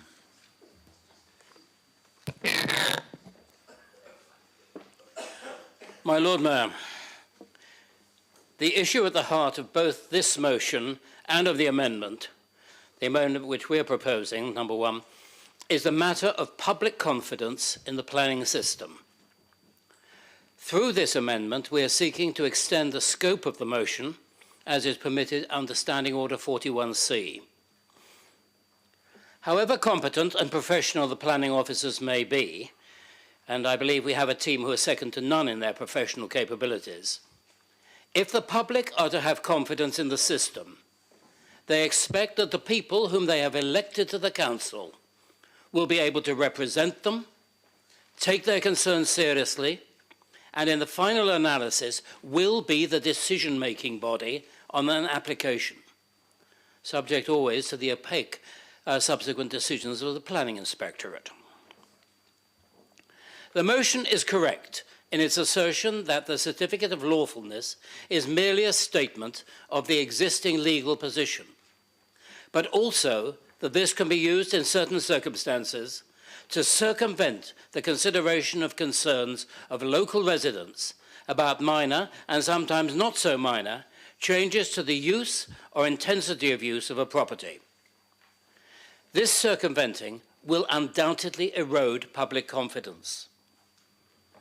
Alongside this, at the present time, are the reforms outlined in the government's planning reform working paper on the modernisation of planning committees. If implemented, these also would seriously reduce public confidence, since all minor planning applications, including those for the creation of new or enlarged HMOs, would be determined solely by planning officers, without the ability for local residents or relevant councillors to bring the issues before a planning committee for consideration in public. However detailed the officer's decision notice might be, we believe that this would seriously erode public confidence in the planning process, since the local residents would no longer have the opportunity to present their case in public before a planning committee. In proposing this amendment, we are arguing that the two issues of the effects of the increasing use of certificates of lawfulness and the proposed removal of power to bring applications before the planning committee are so similar in their consequences that they can be considered together. Both will seriously weaken public confidence in the development control and planning processes. The planning process in this country has evolved over many years to a state where, even if people disagree with the outcome of an application, they can be sure that the decision was made openly, taking into account local aspirations, local concerns, local expectations. This should not be put at risk. In addition to this, we have made a number of minor amendments and corrections to make the motion correct and more effective. I therefore move the amendment submitted in my name and that of Councillor Sanders. Thank you, my Lord Mayor. Thank you, Councillor Mason. Councillor Tindall. Lord Mayor, after late advice given to us to strengthen the proposal, the amendment was put in. I don't need to say any more other than that, just to make sure you read it. Sorry, thank you very much indeed, Councillor Tindall. Okay, we're open for debate. Okay, Councillor Simpson to sum up. That's nice and quick. Well, to be honest, I was actually quite surprised that Councillor Hunt didn't mention the Labour government. So I think that's a win for us, really, and a win for the Labour group too. Before I start, I will be subsuming, obviously, our amendment, Councillor Tindall's, and it's disappointing, really, that you can't subsume both, because I think there's really some good merit. And thank you. Councillor Hugh Mason for adding that. I mean, in some ways, you kind of feel like that could have been a motion in itself, because from my point of view, and I'm going to use this opportunity as a platform to say, if you haven't commented on the reform of planning committees, it closes on the 11th. It closes on 11:59 p.m. at 23rd of July. So go out there and definitely get your opinion, because I think it's very important, and especially obviously the bit to object to proposal to ban councillors from determining HMO and other small-scale developments. I absolutely agree with that, and it's just a real shame. you can't have, I've been advised that you can't subsume both. So I really hope that everyone supports that. I think it's really important. Residents are definitely feeling like there's just shortcuts and not really feeling listened to. And I think the most important part is that we put things in like this. I'm hearing people chatter. Yes, struggle on, Russell. Struggle, yeah, indeed. Basically, I think it's really important that residents feel that they're heard and they don't feel like there's a shortcut or a loophole when applications fall because we as a committee have decided that it's not good enough. Thank you. Okay, thank you very much indeed. So, Councillor Sanders, have you got a point of order? I just want to check. I'm not clear why both amendments can't be subsumed. The advice I have from, and Peter Belf will give that advice, is that they contradict each other and therefore they are mutually exclusive. Mr. Belf, would you like to explain? It was only as far as the naming of the minister was concerned. If you change that, it would be all right, wouldn't it? Sorry, so there is an issue, Councillor Simpson, about the correct title for the right minister. I think at the moment, as I understand it, what you've asked, the minister you've asked to write to doesn't exist, and therefore we won't write to anybody.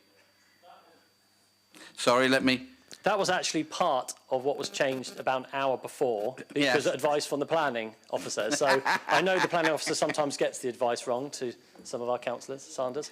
But I think it's worth noting. Councillor Simpson, it looks as if advice may be changing. Mr. Balfe. No, wrong person. Yes, carry on. If you subsumed the first amendment and then the second, it would balance itself out.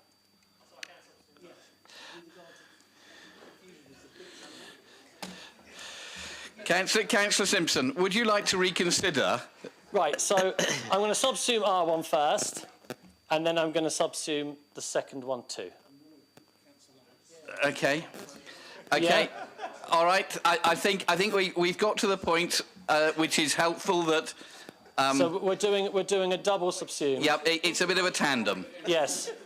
Because I do like it here. I was like, okay, so I think the advice now is for people to get in there. Say, come on. Yep, and Russell, we stopped you halfway through. I know. Carry on. Everyone wants this. Councillor, I'm prepared to accept it was my advice, the wrong name. Right. Okay. Subsume them both. Great. Councillor Simpson, is there anything else you would like to add? Yeah, do this consultation before next week. Thank you very much. Okay, colleagues. So my understanding is that both amendments have been subsumed into the original motion. Therefore, can I see those in favour, please show. I think that looks unanimous. Any against? Any abstaining? No, that was unanimous. Thank you very much indeed, colleagues.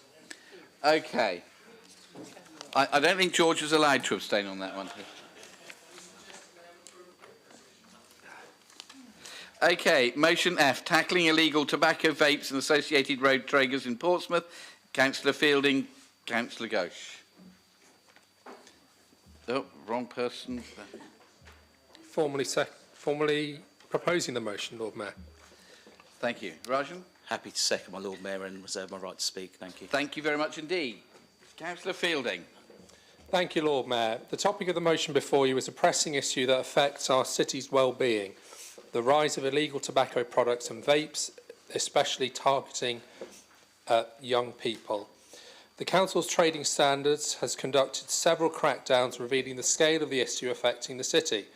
As mentioned in the motion, in July 2024, officers seized over £33,000 worth of illegal stock amounting to 500 fake cigarette packs, 2.5 kilograms of hand-rolling tobacco, and more than 2,400 oversized and illicit vapes in North End and Fratton alone. In 2023, undercover test purchases found disposable vapes sold to a 15-year-old at North End's Kingston Mini Market, leading to its closure.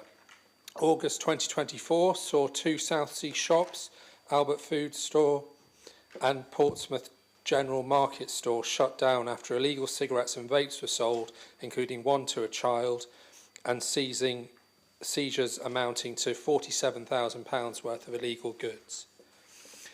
These figures spotlight a disturbing trend. Illegal tobacco and vape products are easily accessible, often to children, and undermine public health and local business.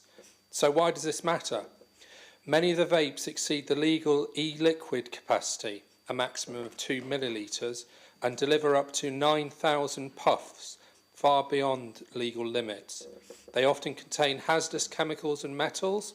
A recent study of UK products found that some disposable vapes emit more toxic metals than 19 packs of cigarettes a day, including lead and nickel, posing cancer and neurological risks. These counterfeit and unregulated vapes are crafted to appeal to children, with their colourful packaging, fruity flavours and cheap prices, delivering high nicotine doses and hooking young users. The illegal trade in the city is directly affecting long-standing family-run businesses, which are the pillars of our local communities. Over a quarter of retailers report customers explicitly requesting illicit tobacco and vapes, resulting in direct losses for legitimate outlets. Kanwar, who runs the spa on Derby Road in North End, estimated that a hit of roughly 25% in his weekly sales of tobacco products owing to the number of illicit traders in North End. He also said that often products are being sold for around £4, which have an RRP of around £16, meaning his business is being undercut by products sold for a third of the price. The Federation of Independent Retailers did a recent survey of their retailers and found that around 87% of those responding thought their local trading standards had not done enough to address the trade of illegal tobacco products. It's worth also emphasising that illegal trade has direct links to crime escalation in the city. Earnings from the illicit trade of tobacco and vapes fund organised crime, violent incidents and money laundering, particularly in the most disadvantaged areas of our communities. So what can we do next in Portsmouth? Sustain and expand existing targeted enforcement by the Council's trading standards, including the continued test purchases, shop inspections and covert operations, especially in hotspots where pop-up shops have appeared in Fratton, North End and Southsea. Educate and engage through the Council's communications with parents, schools and young people about the dangers of unregulated products, highlighting chemical risks and marketing tactics. Offer clear reporting channels in order to maintain public trust through anonymous reporting via email, online portals or phone calls.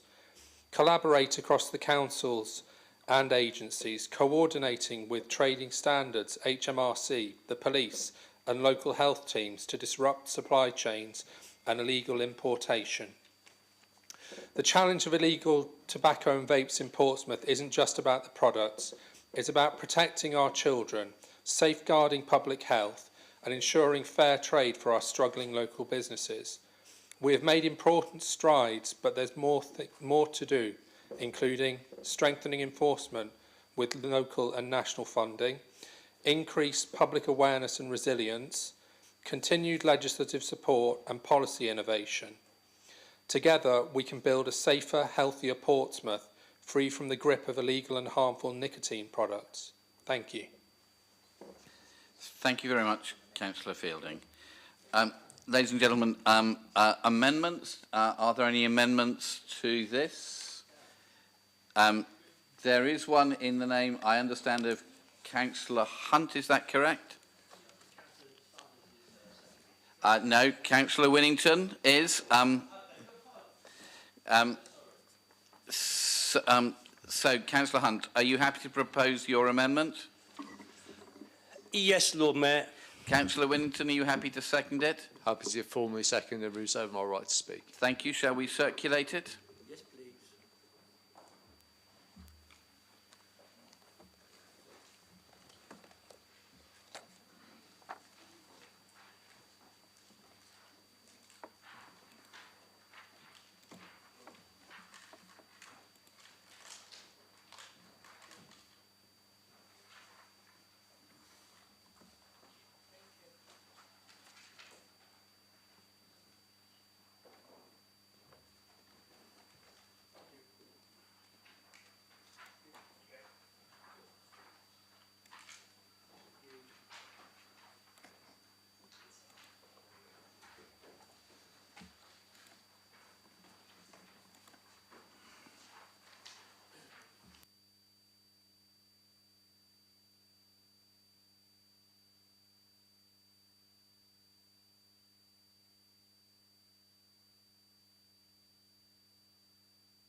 And Heather, I think there are 2 gentlemen upstairs. And Toby.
Councillor Oliver, do I see you about to depart?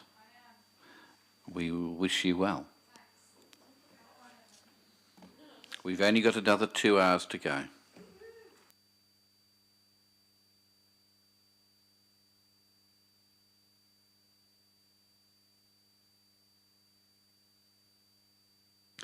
Colleagues, have you had time to read the amendments? Was that a yes? Yes, okay. No? No? Okay. That's fine.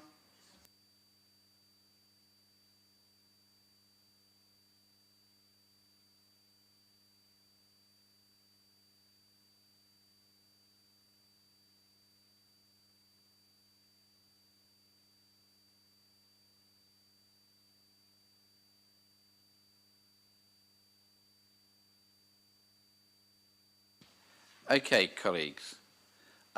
So, Councillor Hunt, would you like to introduce your amendment?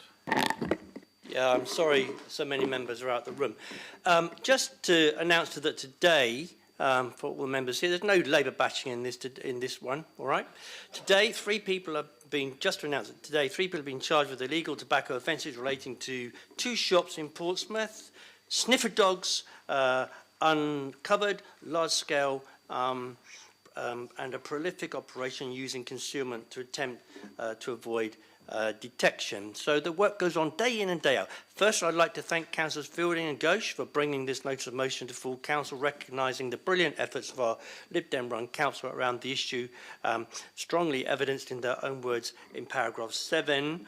The plain fact is we are already doing everything specified under resolves, except for in paragraph 15, as I laid it, through to 20.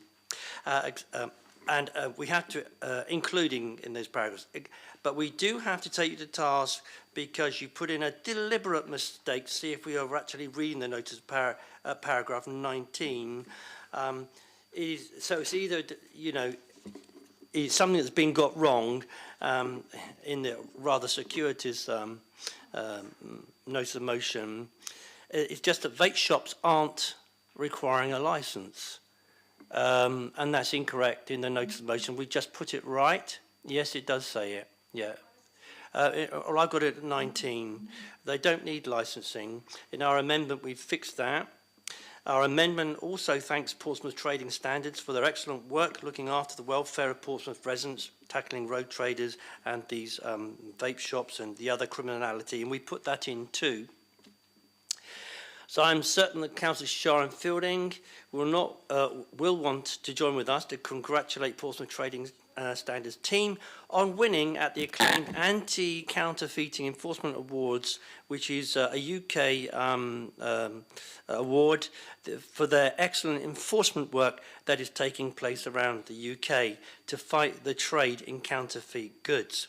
These awards don't just reflect the seizure of counterfeit goods, they also recognise those who develop excellent innovative approaches to enforcement, build capacity and problem-solving solutions that make a significant difference, and those who excel in leading from the front. And that is Portsmouth Trading Standards in the enforcement environment. There are only 5 such awards made and in the whole of the UK, and the Portsmouth team was crowned Team Commendation winners. So again, we've put that into the notice of motion, and it's not us saying that, that's the industry. So you see, Lord Mayor, the industry believes Portsmouth Trading Standards team are excellent. They've got this commendation, and the award, if you read the award, it addresses everything that's been put in the Labour notice of motion. Well, not everything, but I'll come on to that a bit later. You may well wonder who else there is left to acknowledge the excellence of what we do here. Well, the top man, by that I mean Keir Starmer. Well, not exactly him, but his government. I'm certain all the MPs for Portsmouth are letting you know, or letting the person who penned this letter know that ministers have such a high opinion for what Portsmouth Trading Standards do that they have awarded Portsmouth, yes, Portsmouth, the contract to collate all the intelligence that to support the National Trading Standards, HMRC, police, border force and so on around this criminal behaviour. Okay, so I presume you didn't know that, but we do. That is the high regard that the Labour government have for Portsmouth Trading Standards team under this Liberal Democrat administration. So, Lord Mayor, we fixed that in the in our amendment. In summary, Lord Mayor, I need to address the mistake that I have made, and I'm very sorry in this, and it is entirely my fault in our notice of motion. I have mistakenly put that we're funding an additional trading standards officer. I apologise about that, it's not correct. We've funded 2 additional posts. And Lord Mayor, that decision was made 4 weeks before this notice of motion was even rolling around in the mind of the person who penned it. And this information, you know, is got out at my briefings. I do tell the opposition spokespersons what's going on.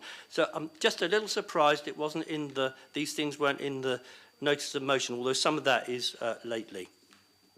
All the things that I've mentioned in the in our amendment and the notice of motion have been going on for a long time. Briefly going to what the deputation say, if my memory served them right, they wanted to know why these places aren't closed down. It's a bit like whack-a-mole. You know, you shut one, another one opens up. You shut one, another one opens up. We can't fix that here. It's a small trading standards team. That's the honest truth. It needs legislation. And in fact, the trouble is that deregulation of the planning laws by successive governments, not the Labour government, but including this one, has meant that you can just open up a shop willy-nilly. So you close one down and the criminal mastermind opens the other one up next door. And if you're going to go and put a closure notice on them, you've got to go to, you know, a long one. You've got to go to a magistrate's court. And that involves money. That involves us spending money to go do that. And, you know, there's only a limit to how much money we have. And when we do prosecutions in the Crown Court, the risk... I've got 1 minute, yeah? No, that's it. Oh, my goodness me. So anyway, thank you very much, Councillor Hunt. Yeah, thank you. The administration is... the amendment. Thank you. Thank you. Councillor Ghosh. Thank you, my Lord Mayor. And before I get to the very important business of supporting this motion, I've just realised I'm supposed to be talking about the amendment here. No? Okay. You can talk about almost anything you like. Fantastic. Thank you ever so much. Well, in that case, no. In that case, I do hope that nobody minds me just taking a moment to say how appreciative I am to be able to serve my home city in this way, and also if I might be able to follow the lead of my group leader to compliment our Lord Mayor.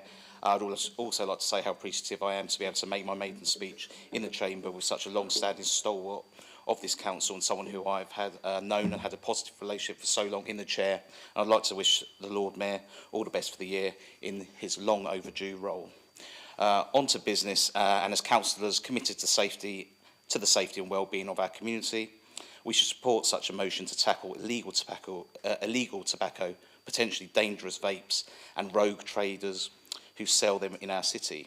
The scale of the issue is deeply concerning, not just because it undermines public health and fuels organised crime, but also, as we've heard from Falcon News in the deputation, I thank them for that.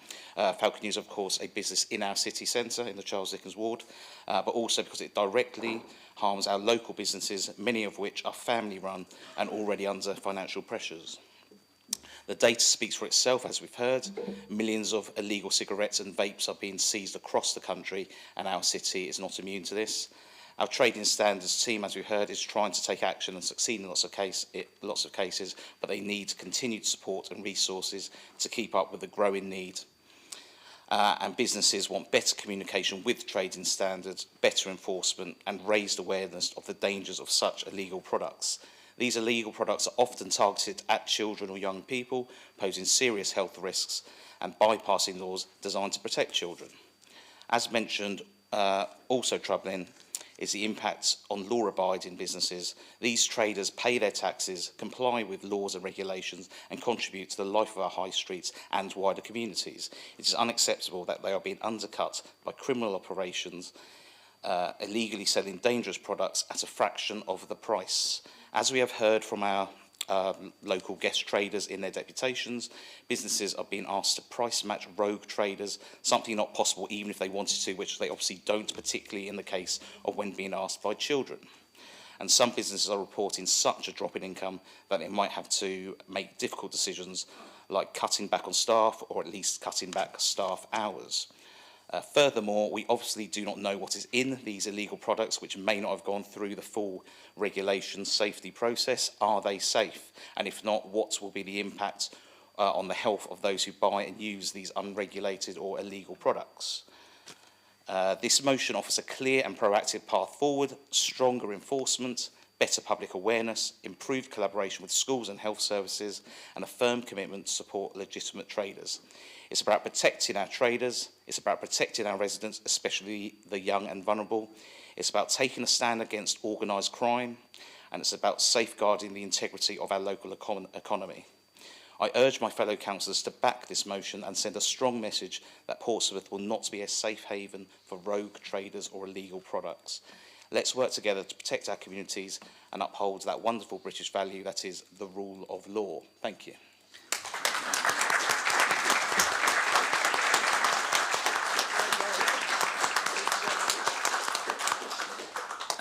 Ladies and gentlemen, for people who may be watching, or the tradition here is if somebody makes a maiden speech, they are applauded. We don't tend to applaud other speeches, but it doesn't mean we don't appreciate everybody's contributions. Ladies and gentlemen, I've been asked about whether there needs to be people who need to declare an interest here, and the advice is you don't need to declare an interest if you smoke or vape, as long as you don't buy it from dodgy places. Or if you... no. It might stunt your growth, Simon. So colleagues, on that, can we go to Councillor Winnington? Thank you, my Lord Mayor, and I'd like to thank Councillors Fielding and Ghosh, and congratulations on your maiden speech for bringing this motion. It's actually quite a good time to bring it, and it's a bit of a sorry, not sorry. So, sorry, our amendment is very long and detailed, but not sorry because there's actually some things that actually improve what's in the motion, not least some of the stats there which actually show even better work that our trading standards have been doing in terms of making sure that that our city is kept as free from illegal vapes and tobacco as possible. But also, and this is an important thing, and I noticed in Councillor Fielding's speech that he did mention public health, but actually in the motion there wasn't any mention of public health. but now there is in our amendments. So I'm just going to go through the 4 bits that I was referring to. So to start with, we have something called the Smoke-Free Portsmouth Alliance. So this is actually something, it's actually, I'm going to be nice to not just this government, the last one as well, in the same one. Because the money we were given by the last government helped us, which was ring-fenced on tobacco control and indeed supporting a smoke-free generation, is what's gone forward to create the Portsmouth Smoke-Free Alliance. So every local authority around the country has a smoke-free alliance, and the Portsmouth one has been going for just under a year now, and it's been consistently supported by the current government, and indeed they are extending their funding about the stopping smoking and the smoke-free generation by 2030, which is what they're moving on to. So by having that in there, in the council notes new 7, it's really important because it is something that we have a tobacco control plan, and that is what we have to do as part of that, is we work across public health. It's led by public health, so can I just thank Gareth Spooner in particular, who leads on the Smoke-Free Alliance, for the work he and all the rest of the team do within public health, and then also trading stands they work with, which is fantastic. And it says in there about they have to work collaboratively to not only cut the supply of these products, but also work with retailers to cut underage sales and enforce age of sale restrictions. But it's that cut the supply of these products, because it's also the demand as well. So if you're working with people, you're cutting the demand for these products in the first place. And that's the important thing. So that's your prevention side. So in 8, so after that, the next new clause, it's just amending that so it actually shows some of the even better work that was in the original motion. So in 24-25, Portsmouth City Council Trading Standards seized over £150,000 worth of illegal tobacco and vapes, comprising about 120,000 cigarette packs, 24 kilograms of rolling tobacco, and over 3,500 illegal vape packs during raids. An even better thing that was in the original motion, because it's the most up-to-date information that we have, but it also shows why, as Councillor Hunt has already mentioned, we are so well regarded as a city in this area, and quite right too. And again, thanks to all of that team, the Trading Standards team. And it must also be said, as part of the money that we've had in public health for the smoke-free generation, we have actually funded, or at least partially funded, one of the offices that works within Trading Standards. So it really is partnership working across the council to really make these things work. And then we have a new 9 in the council resolves, because part of the work of the Smoke-Free Alliance is actually working with education about how to make those things about illegal products, etc. And interestingly, at the end of June, which was the last meeting of the Alliance meets 4 times a year, and we came together, and one of the things we were looking at is how best to engage with children in schools. Not just about illegal products, but also about vaping in general, because of course that then leads on to people wanting illegal vapes. So as I said, it's about prevention. And one of the interesting things there was about testing they've done elsewhere in the country, that what doesn't work is imposing to children in schools. So it's actually by how can we work with them. So we have something called a community alcohol partnership, which is something else we're working on within public health. And the way they're doing is they're working with champions within schools. And when we talk about champions, we're talking about year 7 and 8 in schools. So really young leaders there. And that's something we're maybe looking to do on a tobacco and on a vaping point of view. But also it's making sure that we do things in the right way, rather than just saying, this is what we're going to do, and we just like put some comms out, because that's not going to work. And then finally, in the new Resolves 12, as a result of the Smoke-Free Alliance, and because it has been going for almost a year, we've already been thinking about bringing it to the Health and Wellbeing Board. So I'm very pleased to say that we will be bringing an update on where we are with the Smoke-Free Alliance at the next Health and Wellbeing Board, and that will include our colleagues from Trading Standards and all the work they're doing and across the Alliance in terms of illegal vapes, etc., as well as all the work we're doing to create that smoke-free generation. So thank you for the motion, and I hope you will subside the amendments. Thank you very much, my Lord Mayor. Thank you very much. Councillor Shah. Thank you, Chair. I'm in support of this motion, just to clarify now. The sale and distribution of illegal tobacco, illicit vapes, and the activities of rogue traders who undermine our communities. These illegal products are not just a health risk, they are part of a wider network of criminality. The illicit tobacco and vape trade is increasingly linked to organized crime, including money laundering and exploitation. Rogue traders often target vulnerable communities, undercut legitimate businesses, and disregard safety regulations entirely. In Portsmouth, we must send a clear and united message. This will not be tolerated. I'm calling on the Council to continue supporting joint enforcement action between trading standards, the police and HMRC to disrupt these illegal networks. We also need stronger public awareness campaigns to educate residents, especially young people, about the dangers of unregulated tobacco and vaping products. This is not only a matter of public safety and health, it's also about protecting the integrity of our high streets, supporting honest businesses, and ensuring Portsmouth remains a safe and lawful city. Let us stand together in tackling this issue and demand accountability from those who profit at the expense of our community. Thank you. Thank you very much indeed. Councillor Fielding, to sum up.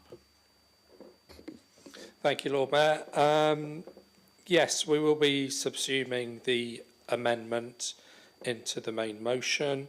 I wanted to reiterate what's already been said, thanking Portsmouth Trading Standards for the good work, the excellent work they do, but just making sure that at the heart of this, we're talking about local family businesses that are being directly affected, and we need to be conscious of the need to react as quickly as possible to counteract the trade that's going on across the city.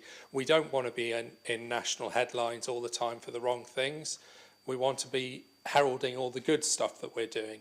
So the least we can have reports of so many shops and trades being shut down, but we need to push on in that regard. But thank you for everyone who's contributed to this. And thank you to Councillors Hunt and Winnington for your substantive amendment. Thank you. Thank you very much indeed, colleagues. So that amendment has been subsumed. So can I see all those in favour? Please show.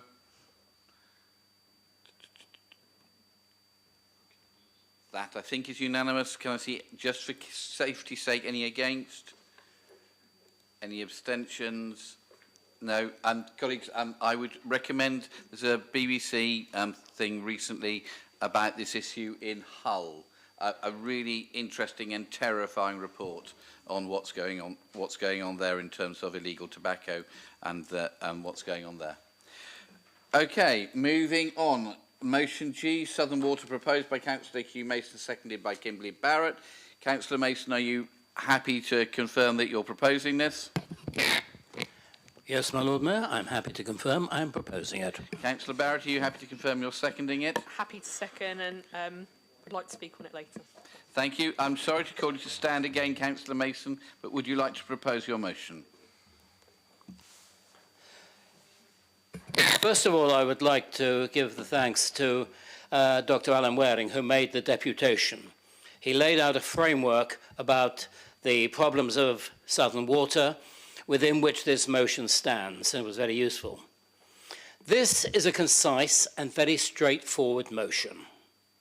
Its starting point is the Ofwat final determination for the 2024 price review, which was published in the spring of this year, and which envisaged a 52.8% rise before inflation in Southern Water's charges between the 2024-25 year and the 2029-2030 year. This, incidentally, in 2030 would make it the highest household bill in the whole of England. Only Dŵr Cymru would be slightly higher, and that only marginally. Portsmouth would, one would think, be partially shielded from this very steep rise by the fact that Southern Water only provides sewerage for our city. The water supply coming from Portsmouth Water, which is and is envisaged to remain the lowest charging water supply only company in England.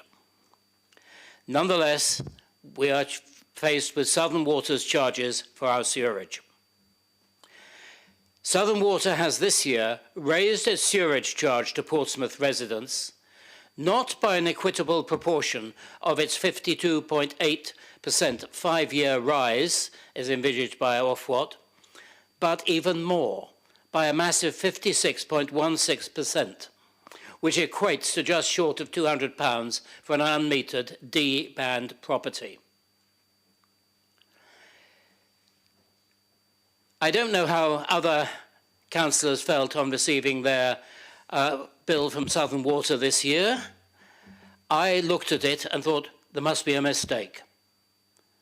A 56.16% increase in 1 year without any clear indication of new initiatives that this was going to be spent on to deal with sewerage.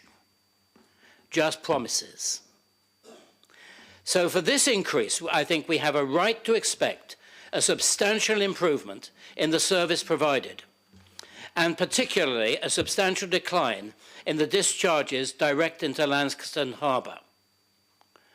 Ofwat expects an average 24% reduction in spills by storm overflow within the 5-year period. I would suggest that we should expect a greater reduction than that, even allowing for the expected increase in the number of properties in our area. One could go on about the failings of Southern Water, and we could probably be here for another couple of hours. But this motion is targeted. The motion asks the administration to engage directly with Southern Water on 2 specific matters: to seek assurances that this massive hike in sewerage charges will not be repeated, and to obtain details of the improvements which Southern Water is proposing to make to the sewerage system, and an estimate of the extent to which this will reduce sewage discharge into Langston Harbour. I move the motion.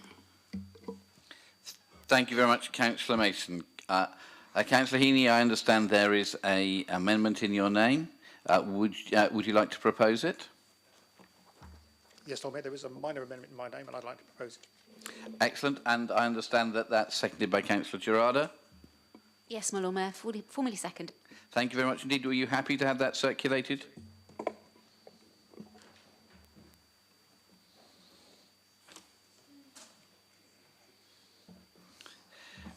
Councillor Heaney, as I think it's quite a minimal one, do you think you might be able to speak to it as it is circulated? I don't think it's going to take too long to read.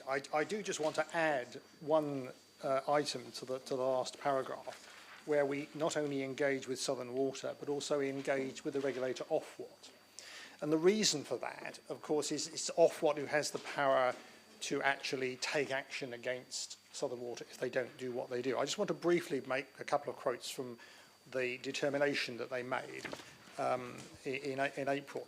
And just before I do that, I mean, we all know the horrendous history of Southern Water and its regulatory failures and the court cases, etc. And, you know, I'm not going to repeat all of that detail for very obvious reasons. But there are only 3 sources that we can get money to pay for our water system. We can either pay it via taxpayers or customers, or through borrowing, i.e. public borrowing, or through private borrowing.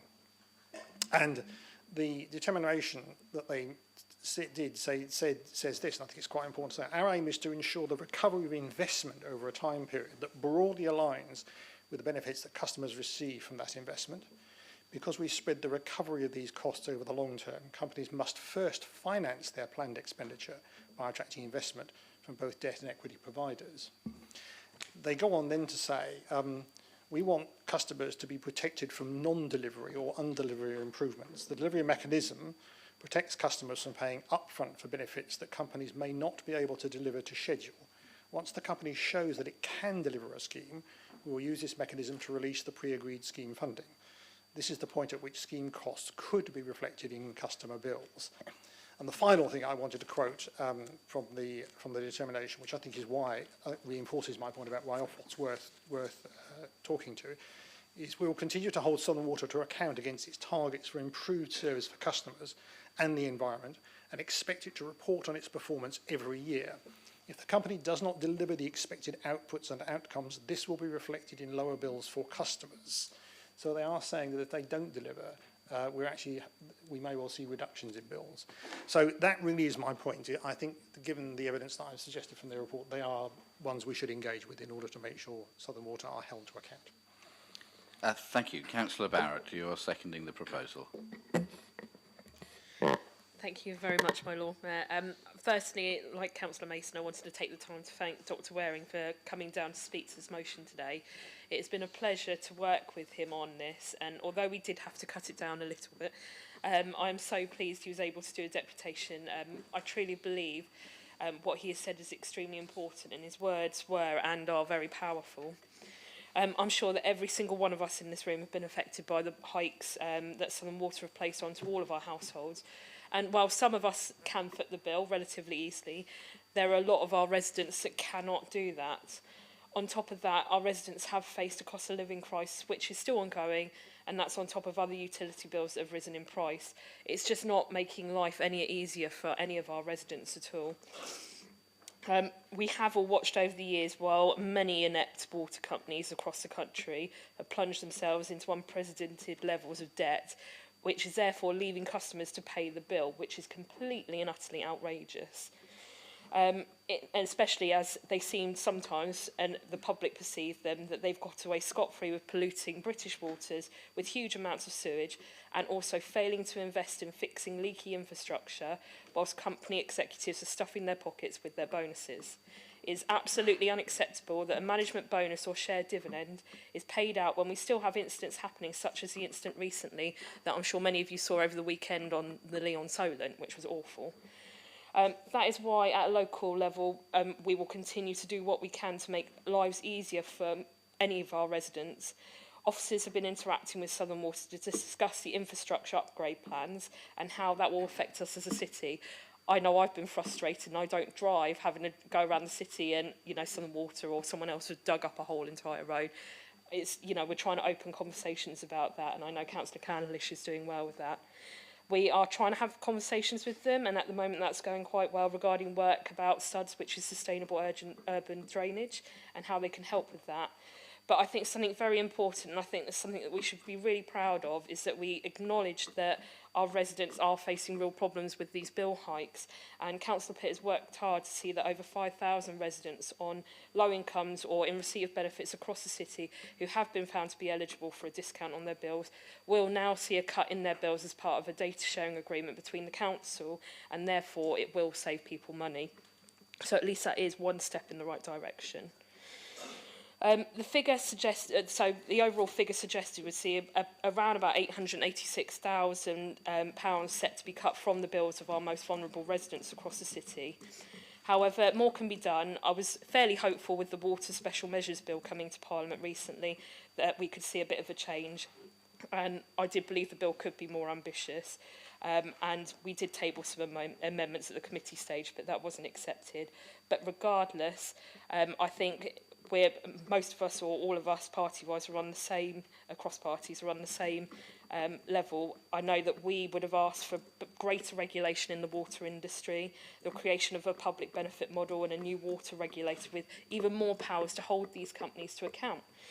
Also, we would want to see an improvement in the quantity and quality of bathing waters and sensitive nature sites with legally binding targets and more regular, independent and transparent testing of water quality. However, we need to now make sure that we continue, as others have said, to hold Southern Water to account as a council. I know that when we last brought a motion to council, Councillor Beauchamp quite rightly said that we keep bringing motions to council, as we should do, but I think we need to continue to do that, to carry on showing that this is not acceptable, and we will continue to do what we can to hold them to account, and I hope MPs will do that as well going forward. We do have to work with Southern Water. We have an absolutely outdated Victorian sewage infrastructure in this city. And we need to work on getting that sorted sooner rather than later, particularly to stop these sewage discharges going out into our harbour, into our beautiful protected areas. But also, we shouldn't, as residents, none of us should be footing the bill, especially and having to face huge bill increases for something that's not our fault. So I really hope, and of course a lot of people can't afford this as well, let's be brutally honest. Why should we foot the bill when it's not our fault? Southern Water are a big company with huge profits. They're the ones who should be footing the bill. They should not be making us pay for it. They should not be hiking up by up to 53%. If we as a council hiked council tax up by 53%, I'm sure we'd all hear about it, wouldn't we? So why can they get away with it? I therefore hope that councillors will support this motion. And once again, I want to thank Dr. Allen for working with us. It's just a big example of a resident standing up and speaking out on an important issue to them. And I'm really pleased everybody was able to hear his deputation today. Thank you. Thank you. Councillor Pitt. No. Change your mind. In which case, Councillor Mason to sum up.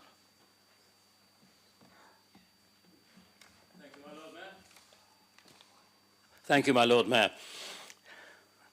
I can now hear myself. I am very happy to subsume the amendment to the motion. It helps it, it enlarges it, it is a very useful one. So thank you very much for that amendment. It is the job of Southern Water to deal with the sewage which comes from residents and from businesses in this city. We know that they have problems. We know that we have the old-fashioned dual sewers in most of this city. But nonetheless, Southern Water has been around long enough that we should have seen more of an effort and more outcomes to try and address this problem. This motion gives us the charge to keep pushing on Southern Water and also to use Ofwat to push on Southern Water. Southern Water has been lax. It's generally been considered to be one of the poorer suppliers in the country, and I think that with enough push we can get somewhere. And so I thank you for the amendment, and I hope people will support the motion. Thank you very much. So, colleagues, the amendment has been subsumed, so we have one thing. So, can I see those in favour of the proposition as amended? I think that is unanimous. Just for the record, any against? Any abstentions? No, I think that was unanimous. Okay, colleagues, we now move on to item 40. Sorry? Press the buzzer and that, and you didn't come in to... Oh, I'm really sorry. It's very quick. It's very quick. My apologies, Brian. I just want to know, just want to tell all the councillors that, as you may or may not know, I'm chair of TEX. We are bringing Southern Water in. I've spoke to them already about various points. I'll keep you in the loop, Hugh, okay? I spoke to them and they said the reason being is that all the pipes are 100 years old, so I asked them why nobody had done nothing in 100 years with the pipes. We put all the flooding water, we put into the sewerage. We put new pipes in so it goes in with the sewerage. Because obviously it couldn't cope then, so that goes out. I asked them why that I was swimming in sewerage at Hayling Island 70 years ago, and I'm still doing it nowadays. Well, I don't swim there nowadays, but it's still in the sea there. So I can trust, you know, there's Councillor Shah over there, there's Jason here and that. We will give Southern Water a hard time when we get them in. Trust me, we will. Thank you very much indeed. And I'm not sure, is it Councillor Mason, you wanted to come back and back? I would just like to thank Councillor Madrick for that intervention. It is very helpful. And also I would like to remind him that if you look back at the history which was written of Portsmouth sewerage, you will see that in the 1950s, when we controlled, then the council controlled the sewerage and the sewerage outfall, we were putting in more improved modern pipes. Very little has happened since we lost control of that. Excellent. Thank you very much indeed. Are we now happy to move on, ladies and gentlemen? Okay. No, Councillor Ashmore, are you happy to move on? Excellent. It's not been my experience. So, ladies and gentlemen, we're now on item 14, questions from members under Standing Order 17. I think there are 3 questions. It says 2 on my script. Oh, yes, so we've lost Councillor Smythe, so we lose her question. Still switched on. Well, all right. I'm trying not to discriminate. So, Councillor Swan, gone. Councillor Smythe, gone. Councillor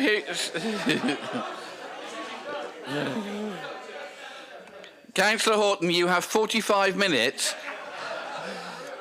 of time all to yourself. Councillor Horton, would you like to put the question standing in your name? And the tradition is to stand. Question in my name, Lord Mayor. Councillor Horton, I'm conscious there are people who are watching, so that won't mean anything to them. You've been doing I know, that for but like sometimes we have to years. learn. All right, okay, fine. All right, Councillor Candlish, there is a question to be answered. Thank you, Lord Mayor. I believe the question would have been, can the Cabinet Member for Transport explain why Southern Gas Networks have closed Winter Road, a distributor road, for over 7 weeks to mend a gas leak causing major inconvenience to local residents? And I'll come back to the second bit. So, SDN first responded to an emergency gas leak in Winter Road on the 13th of May, and that was south of Oliver Road. That required a section of road to be closed, with work going on the main carriageway. However, as frankly so often occurs, whilst investigating the leak, SDN took the decision, which is theirs to make, to extend the work that was being done to cover the whole section of pipe along the length of Winter Road. George, could you keep conversation to afterwards so that everybody can hear what's going on in the chamber? And I am coming to the interesting bit very soon. So, and if you look at the road there, it's been patched many times. So actually, them choosing to do this work is very, very good. So they basically took the decision to go from what was a small emergency work to doing a much longer piece of work. Now, the process is often unknown and can be difficult to do. What they elected to do was to insert within the existing pipe a new length of pipe, because that is actually less disruptive than other ways of doing it, digging the whole bloody thing up, particularly since Winter Road, the way it is constructed, it's made of concrete, which is harder to excavate and would be longer and longer to do. So, arguably, SDN were doing the right thing in doing what they have done. They also have had to take the work then of linking that central pipe in the road to all the individual residential places. So the second part of the question, which might have been on the table to ask, was, are Southern Gas always this slow to do the work? That's a difficult question to answer because they are the experts on this and I am not. However, frankly, we suspect they often are. And it was interesting to hear Councillor Madgwick say that he's calling in Southern Water. We've already had SGN in to see us to basically tell them that they need to up their game and get things done faster wherever possible. Because there are choices that they can make about how quickly they do things, how many bits of work they have on at any point in time. And as I've told this council before, to help them concentrate their minds on this, we're introducing a lane rental scheme where we will actually be charging them for the length of time that they take to do a piece of work to give them a financial incentive within that. So, to try to answer the question that might have been asked, do they take too long? Sometimes not. Sometimes it just takes longer than we would wish because they discover more of a problem. But sometimes probably, I think, frankly, the answer is that they are. Thank you very much indeed. Councillor Susie Horton, a supplementary. I do have, no, genuinely I do have, because today we got an email to say that it's going to be extended for another 6 weeks. So I suppose my question to you, I mean, it might be difficult for you to answer, but it's important to raise the question. What reassurance can we get from SGN that actually that won't be 6 weeks, which ends up as 12 weeks? Will we have, and then will there be another TRO saying, can we have another 6 weeks? I think that is another excellent question. So one of the biggest complaints that I would have of SGN is around their communication about telling people what is going on and when. And when we brought them in and gave them a bit of a hard time about how they are working with us, one of the things that we asked them to do is to be more transparent in communicating what is going on. And we asked that in two ways.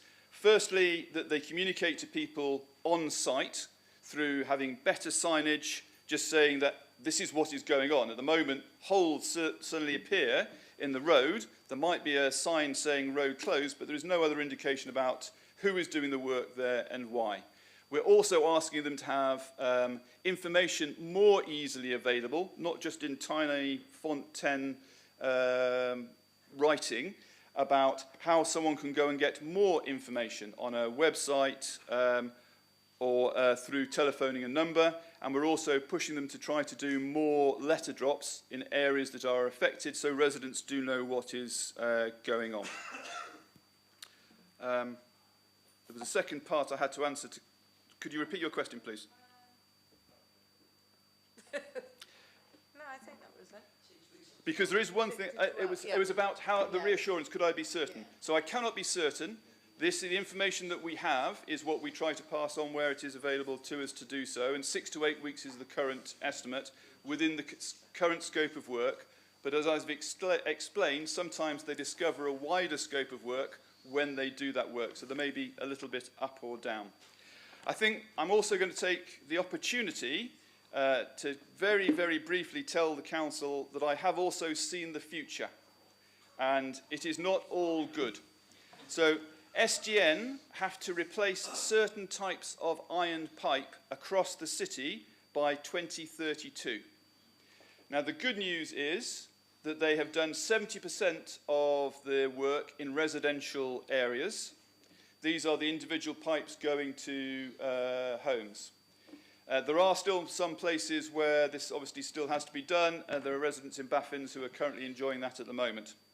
However, what they have not done, or far less done, is the replacement of the pipes under main roads and going through difficult junctions, because that work is bluntly expensive and also difficult to do. So they have been putting these off. So the question, the challenge that Councillor Madgwick put about what have you been doing for the last 100 years also applies on a slightly shorter basis to the gasworks. So to end this session on a really cheerful note, as the Cabinet Member for Transport... You're not ending it. There are people wanting to come in. Okay.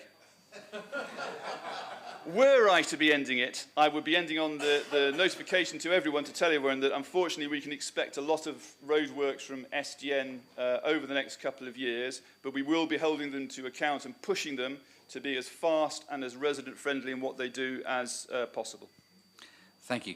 Councillor Horton, you have another supplementary. I do have a brief one, and it is about communication. So I've listened very carefully to what Councillor Candlish said, but my question is, do you feel confident that there is a real clarity between whether it's the council's or Southern SGN's responsibility to update residents? I take on board all the examples you gave about boards and everything, but for you, is there a clear system around that? We are very clear, and we try to enforce that clarity. This is SDN work. They have rights and responsibilities to do these bits of work, and often people assume that it is the council that is choosing to dig up a particular piece of road. Often we have no choice. To be honest, sometimes it happens and we have not been told about it. Now, that is getting better. The lines of communication are improving. But SDN are responsible for digging up the pipes and working with their issues. Southern Water have responsibilities for their pipes. And yes, the council have responsibility for some of the works that we do. But it is the responsibility of the operator, in my view, and this is the position I'm taking, to make sure that residents are either directly informed or that they have ways of finding out the information, because it's not possible all the time to constantly update. You know, that would be unreasonable. It is not unreasonable to expect them to provide a way for residents to find out what is happening. For example, when something changes on a project and they discover they have to do more work. Thank you very much indeed. Councillor Fielding. Residents along Winter Road have contacted me about where they've dug up the section of pavement leading to a property, that the concrete pavement has been replaced with tarmac, whether that's a temporary process or not. Can the Cabinet Member for Transport reassure us that those works will be put back as they were originally and not left as tarmac? So I'll be honest, I don't know the specifics of that section of road, but the principle is that it is their job to restore things to a good condition. I don't know, but I'm happy to investigate and find out whether that is an acceptable solution that they have put in place. But to put in place an acceptable solution is something they absolutely should be done. And if people see things that are not being done right, I'm very happy to know and to do the follow-up. Okay, thank you. Councillor Coles. Thank you, my Lord Mayor. You've covered a bit of what I was going to ask already about signage. So I've had a few residents mention to me that the upcoming works on St Mary's Road is not very well signed. They don't know where it's going to be, when it's going to be. So I think we just need to ensure that SGN make that a bit more clear in future. And also, just as an aside, I was just looking at the letter they've sent out to ward councillors, and it just says, insert map. So I'm hoping before that goes to residents, they're going to put a map in there. I share the councillor's aspiration that where it says map, a map is actually provided. And honestly, I absolutely agree about the signage and the communication on these things. So I wasn't going to get into the full weeds of it, but if people have got half an hour to spare, I'm happy to do so. But being serious, we have a weekly meeting now where we try to identify, it's not possible to do it for every single roadworks in the city, but for the key ones which are going to affect major roads, we do a weekly update and stuff. And St Mary's Road is absolutely on that list. And the comments you've made are already in process, but I will get you a specific response on that. Thank you. Councillor Stuart Brown. Thank you, Lord Mayor. I would like to ask the Cabinet member, sort of following on from Councillor Coles there regarding St Mary's Road.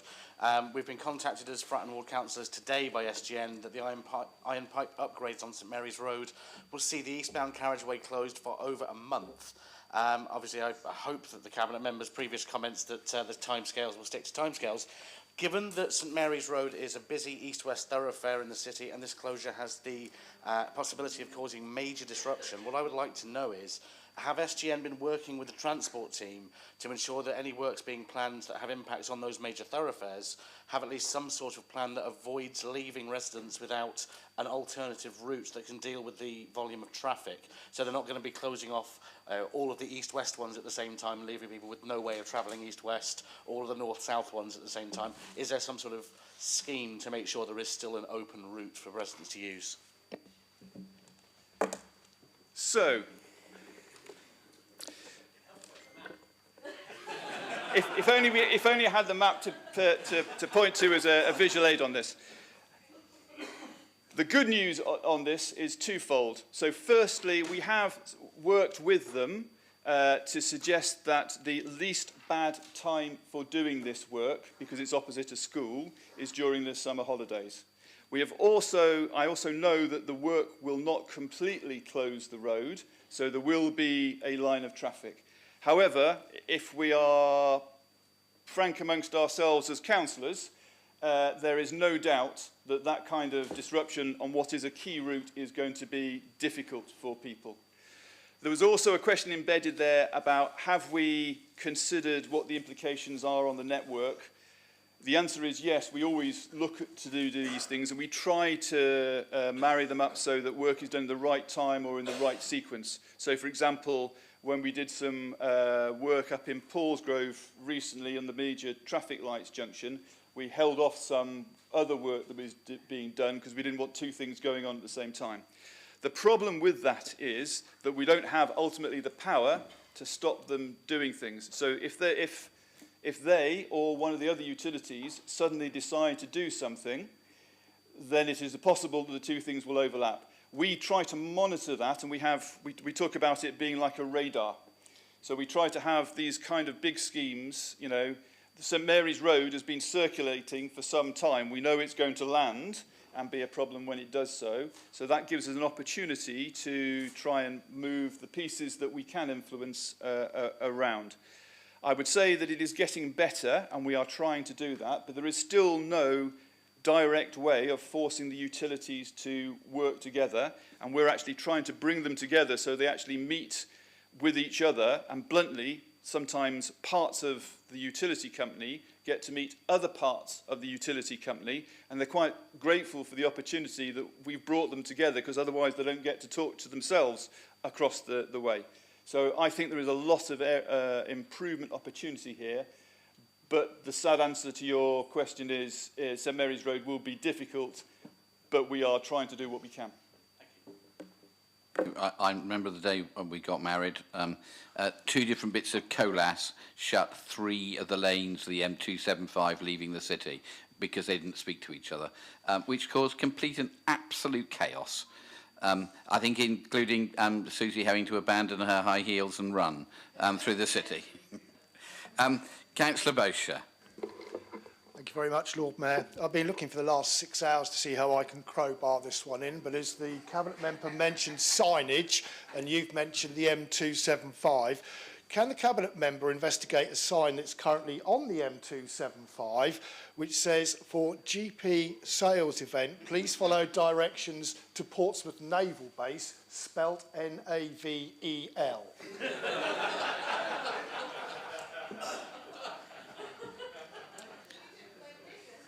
That sounds like a very good thing for us to follow up on very quickly tomorrow.